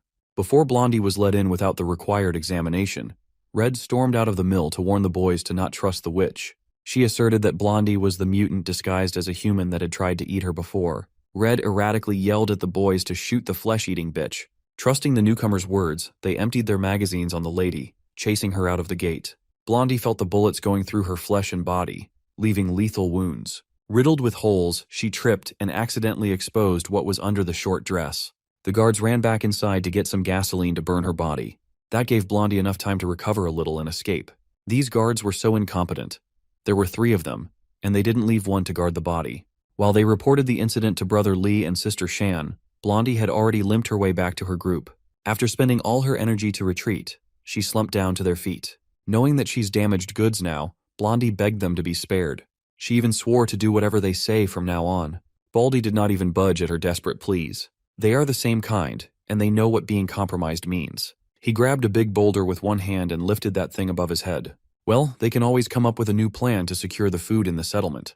Before he could crush her head with the boulder, Baldy's blood was spilled first. Musclehead intervened and slit the bastard's throat from behind. His bald-ass head hit the floor, and his headless body followed thereafter. Musclehead licked his blade clean, savoring the blood. Blondie thanked him profusely, and he promised to give her Baldy's arm and leg to heal just enough. As for the rest of their buddy's meat, Musclehead will feast. Blondie could tell that Musclehead acted with greed in mind. If she was the one who died tonight, Musclehead would get nothing but scrap meat. With this ambush, he gets the upper hand and the lion's share. Back inside the steel mill, the leaders are finally taking note of the increasing number of missing members. Li Hongli is stressed. What kind of leader would he be if these missing cases kept on happening under his nose? Having had enough of this mysterious problem, Shanshan decided to make her move. She surveyed the outskirts of the steel mill, hoping to see any sort of clue. It did not take her long to find the bloody drums of horror and slaughter. She brought some more armed men over, and they confirmed that their boy's torn jacket was mixed with the viscera. They even saw Horndog's shoe floating in there. Red felt as though the walls were starting to close on her. That Baldy and his gang must have dug up her leftovers and left them in the open. Shanshan doesn't see any signs of a struggle inside or around the settlement. It had been a pretty quiet night too. So, she turned to the newcomer and asked what this all meant. Knowing that she's fucked, Red's whole body shivered. She can't exactly use her usual moves on Shanshan. Without hesitation, Sister Shan drew her blade and tossed it toward Red's vital points. The cannibalistic newcomer felt her life flashing before her eyes through the tip of the blade. Before the dagger could be stabbed into her ample chest, Red collected herself and dashed out of the way with her inhuman speed. The knife sped past her and decimated some poor trees. Shanshan was the only one who suspected Red when she first arrived, and now they have confirmation. Red realized how this looked. She is completely exposed now. Her free meat scam is short-lived. Put in a desperate position, she lunged towards the nearest dude she could grab. She brought out a knife she stashed in God knows where and took the guy hostage, threatening to slit the poor guy's throat if anybody moved. Shanshan pushed back. If the bitch killed another one of their people, Red wouldn't be walking out of here alive. Red could not accept that she was caught by a young lady. If push comes to shove, she will accept death just to take a few guys with her to the afterlife. Slowly, she walked away from the crowd while continuously hurling threats to slice her hostage's carotid artery open. Once she was far enough, Red grabbed her hostage's gun and kicked him to the curb. She shot the poor guy in the ass out of spite and booked it out of the steel mill's outskirts. Maintaining her calm, Shanshan grabbed her gun and aimed with utmost precision. She pulled the trigger and managed to pop the cannibal in multiple places. Red powered through the new holes in her body while bleeding out. Refusing to let the mutant bitch off, Shanshan ran for her bike to chase. Li Hongli stepped in to discourage her from doing so. They don't know if Red has a group waiting for her. Just to be safe, they have to lock down the settlement. Uncle Lee made a lot of sense. Shanshan efficiently ordered their boys to heighten the screening of new survivors. Newcomers will be quarantined in the safe house. For now, she'll head back to the main fortress to get them up to date about the looming threat. In all honesty, Li Hongli was quite impressed by the young woman's capability and decisiveness in handling such a tricky situation. Back in the woods of S City, normal mutated plant undead are still roaming freely. But not for long. To get some practice with his new ability, Zhang Xiaoyong and Sheng Jie led the whole pack while clearing obstacles with their vines and tentacles. For these two overpowered mutants, Clearing out the area was as simple as breathing. This process freed Brother Chong and Li Cheng to retrieve cores and burn down their bodies. They made quite a big bonfire using undead bodies as firewood. Professor. He didn't know whether to feel safe with their savior or feel a sense of pressure in front of their power. Xiaoyang's ongoing Utopia mission is accelerating and netting him a lot of points to spend. His group is firing on all cylinders. With the threat of plant mutants trivialized, it did not take too long for Xiaoyang's crew and the survivors of S-City to reach the main fortress. Uncle Sheng welcomed them and gave the young boss a rundown of what happened while he was briefly away. Xiaoyang introduced the people of S-City, led by the botany expert from the Agricultural and Forestry Academy, Professor He. For now, S-City people will stay in the fortress temporarily. After preparations are in place, they will be moved to the edge of the city jungle. In there, they will establish a third settlement. At that moment, Shan pulled up on her bike. With urgency, she reported everything that happened in the Western Steel Mill and proposed the same heightened security for the main fortress. The rigorous screening process won't apply to Professor He's people. The boss already vouched for them. After receiving news that they had lost a few people in the steel mill, Xiaoyang wasn't alarmed. He took it as good news instead. The more threats loom over his utopia, the more mission rewards he can reap. Speaking of missions, the 4th volume of the Villain Vanquisher mission just started. Eliminating threats from the western outskirts would give him a chunky 120 points. Meanwhile, Red, who just fled within an inch of her life, finally reached the hiding spot. She heard footsteps and felt her black heart skip a beat. The recently recovered Blondie loomed over the traitorous bitch and laughed at her fumble. Injured and forced to crawl back to the animals she had just betrayed, Red tried to excuse her actions as a big misunderstanding. She nearly got Blondie killed, so a death sentence is more than justified. Blondie urged Musclehead to clobber Red to death so they could at least feast on her meat. As a response, Musclehead used his rusty metal pipe, which is on Blondie. Just like before, he came from behind and eliminated a teammate. At this point, it's Blondie's fault for showing her back to a known scumbag. Musclehead has no qualms about using the same trick twice. Knowing that she's done for, Blondie warned Red not to trust the guy. He's just doing this to stay in the most advantageous position and would betray anyone without hesitation. At this point, Red doesn't really mind as long as it's not her getting whacked. As one last try to convince Musclehead to keep her alive, she tried to remind her of Red's betrayal. For cannibalistic mutants like them, words don't hold value anymore. Since that didn't work, Blondie tried to offer Musclehead her body. Unfortunately for her, Musclehead prefers redheads over blondes. Using his bare hands, he finished Blondie off. What followed was his usual scheme. He offered Red an arm and a leg to recover while he feasted on the rest of Blondie's meat. Back in the main fortress, the higher-ups are discussing what to do against the cannibals prowling in the west. Li Cheng himself was an unaware cannibal not long ago, but based on Shan's report, these mutants are so much worse. These people have been completely stripped of their human restraints. They are extremely selfish, short-sighted, angry, indulgent, gluttonous, bloodthirsty, and addicted to human meat. Xiaoyang made note of dealing with this bunch of freaks in the west, but he's got more urgent matters to take care of right now. Lai Chung will return to the steel mill as added support and to straighten security out. In the blink of an eye, 2 months passed without any major incidents occurring. Somewhere in the woods, a group of survivors are contemplating relocation. If they stay in their current hideout, they'll all die. So, they packed their remaining food and essentials and braved the woods. They chose to venture out in the dark since the plant creatures are more active during the day. Unfortunately for them, the time of departure didn't matter. They were still spotted by a battalion of mutant plants. At the initial contact, a lot of them were captured and consumed right off the bat. The remaining group tried their hardest to run for their lives but ended up trapped in a deadly encirclement. There was one path left, but there were some spooky noises coming from the path. They'd be dead either way, so they might as well risk going down a possibly dangerous route. After a few more miles of running, the survivors were completely and utterly winded. Interrupting their run, a massive tree came careening down towards their position. The group ran to take cover, scared of what kind of creature could knock a whole tree over. When the dust settled, they saw a group of people chopping down trees using chainsaws. One of the survivors recognized Zhu Xingkai among the loggers. Xingkai was taken aback by seeing a familiar face, a dude named Liang. He gave his buddy the rundown of how they had settled down in M City. Then, the sound of plant mutant footsteps getting closer interrupted the reunion. Seeing Liang freaking out, Xingkai laughed. There's no need to get so worked out about a bunch of plant freaks at this point. Casually, Xingkai pulled out a radio and reported a creature encounter in his squad's area. After relaying the message, he invited Liang and his boys to join them and step out of the way. A few moments later, the anti-plant squad pulled up with full gear equipped with flamethrowers. Liang and his boys were absolutely floored. The firing squad took position and fired up the grills to cook some mindless undead.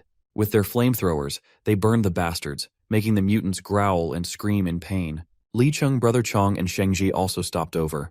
At this point, they barely need to lift a finger to deal with minor inconveniences like this. Liang could not believe that there was a human force out there that had gathered such terrifying strength. Well, it's all thanks to Chief Xiaoyang. Liang saw the mutated duo with Li Cheng and almost shat his pants. Xingkai and the others have long since gotten used to working with the two. Dismissing Liang's worries, Xingkai invited his buddy to be part of the settlement and meet the legendary chief. The third settlement that they established on the edge of the jungle had progressed smoothly. They even successfully built a whole farm. Liang could not believe his eyes. While they were living in fear, someone had figured out how to farm in a jungle full of plant monsters. It's not normal farming either. They were growing mutated crops. Seeing the mutated potato in his hand, Liang rightfully freaked out and threw it away. Xingkai explained that the crops are practically the same as the walking and munching plant creatures by nature, but they modified it into a high-yield and easy-to-harvest food crop, just like everything else. This is all thanks to Chief Xiaoyang. For this project, Professor He spearheaded the farming process of mutated crops as an edible and fruitful source of food. Thanks to Xiaoyang's connection with Flower Cart, modifying the properties of mutated crops is super easy. In fact, they are close to harvest season already. The land reclamation is going smoothly. The old professor oversees expansion, and Li Cheng takes care of security. Now that the third settlement is in a stable state, it's about time to go deal with those cannibal bastards in the western outskirts. In M-City's borders, two people walk leisurely, as if they own the place. Of course, it was Zhang Xiaoyang and Brother Chong. The muzzled mutant warned his chief that someone was tailing them. Xiaoyang could sense that they were being hounded by a group on par with Zhang Qi's team back in the fortress. The duo's plan of action is quite straightforward: get Brother Chong fed. As expected, Red and Musclehead were the ones trying to hunt them, eager to jump for the perfect chance to feast. Before she could jump into action, Musclehead stopped the impulsive lady from attacking carelessly. From their position, he could see that they were a tad bit too late. Some other group had already claimed the prey. A large group of cannibal mutants filled with bulky men and curvaceous women wearing impractical outfits crowded Xiaoyang and Brother Chong. They were practically salivating at the sight of such a top-quality catch. Poor stupid cannibals, man. This rabid group had never seen a pure evolver like Xiaoyang ever before. If they can get a taste of his meat, who knows the extent of upgrade they can get? Because of Brother Chong, they assumed that the young man had the ability to control zombies. Maybe they can absorb that ability upon consumption too. They would be unstoppable if that's the case. Meanwhile, Red couldn't help but click her tongue and give way to the bigger squad. Musclehead, on the other hand, wants to stay around and watch the situation develop. Not even a minute passed, and chaos had already erupted downstairs. Brother Chong moved like an unleashed beast as he tore through the evolvers like they were made of paper. Zhang Xiaoyang wielded his blade with finesse and undeterred calm. With every slash, he claimed heads. The dumbass squad, at least what was left of them, booked it out of that area as soon as it became clear that they were the prey, not the predators. One of the unfortunate cannibals tried to run away by scaling a nearby building, the building that Red and Musclehead were hiding in. This puts them in a precarious position. If that young man turns his attention to their spot, they would be cooked. Unfortunately for them, that fear might just happen as Xiaoyang lifted a massive piece of steel beam as though it weighed next to nothing. With perfect aim, he threw that thing with perfect form, sending the construction fixture speeding like a bullet. The steel beam stabbed into the poor evolver, eviscerating his body from the back. No one can take Xiaoyang's pipe and survive. Red and Musclehead were inches away from becoming collateral damage as they were painted by the evolver's blood and guts. Putting his blade away, Xiaoyang rejoiced at the sudden windfall. Since these cannibals were decently strong, they must have fully formed variant cores. Up in the building, Red and Musclehead did not dare to move or even breathe until the Omega-level threat downstairs was gone. After confirming that the young man and the muzzled zombie had left, they surveyed the aftermath and found that only 3 corpses had been eaten. They hit the jackpot by waiting and hiding. They can feast on the rest of these high-quality corpses. While continuing their patrol along the western outskirts, Xiaoyang criticized Brother Chong for wasting meat and having such a small appetite. Suddenly, he sensed some movements inside one of the many abandoned structures. Turning his attention to its direction, the young man summoned his blade once more. Knowing that he's already spotted, some random guy popped out of the dark with a crossbow in hand, warning them not to get any closer. In a single glance, Xiaoyang could tell that this was just a normal dude, some unevolved civilian. Even though Four Eyes is threatening to shoot, anyone can see how terrified he is to even pull the trigger. So, Xiaoyang went with a gentler approach and tried talking first. Freaked out by every little movement, Four Eyes anxiously raised his weapon and sent one of his arrow bolts with a flick of a finger. At this point, normal weapons like these can't even threaten the chief. Xiaoyang grabbed that puny thing out of the air with casual ease. Seeing his only weapon turned obsolete so easily demoralized Four Eyes severely. In the blink of an eye, the young man he intended to shoot closed the dozens of meters of distance between them with a single step. To prevent any more fuckery from happening, Xiaoyang snatched the weapon out of the civilian's hands. Ignoring Four Eyes, he coolly yelled for the other people inside the building to come out, assuring them that he was not a cannibal. Just as he expected, there were about a dozen civilians bunking in this abandoned structure, and all of them were scared for their lives. At this stage of the apocalypse, Xiaoyang finds it admirable that a few people have managed to survive without resorting to cannibalism. For now, he chose to tag along as they traverse the night for a better spot. Four Eyes shared that they are heading for a steel mill in the southern suburbs called Shifeng. They picked up a radio broadcast message about some sort of settlement taking in survivors there. At least that was the initial plan. They eventually gathered that regular people could not possibly survive against the cannibals roaming the suburbs. In their travels, the group caught wind of word about a human settlement in the northern outskirts, actively hunting down bloodthirsty cannibals. They have it on good authority that the place exists.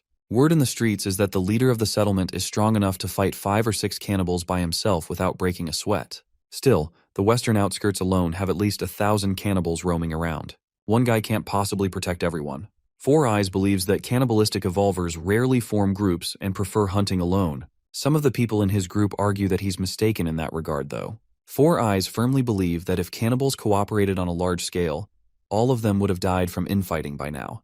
The dissenter in the group just wants to stick to the original plan of heading for Zifeng Steel Mill in hopes of reuniting with his brother, even when the chances of that brother surviving are close to zero.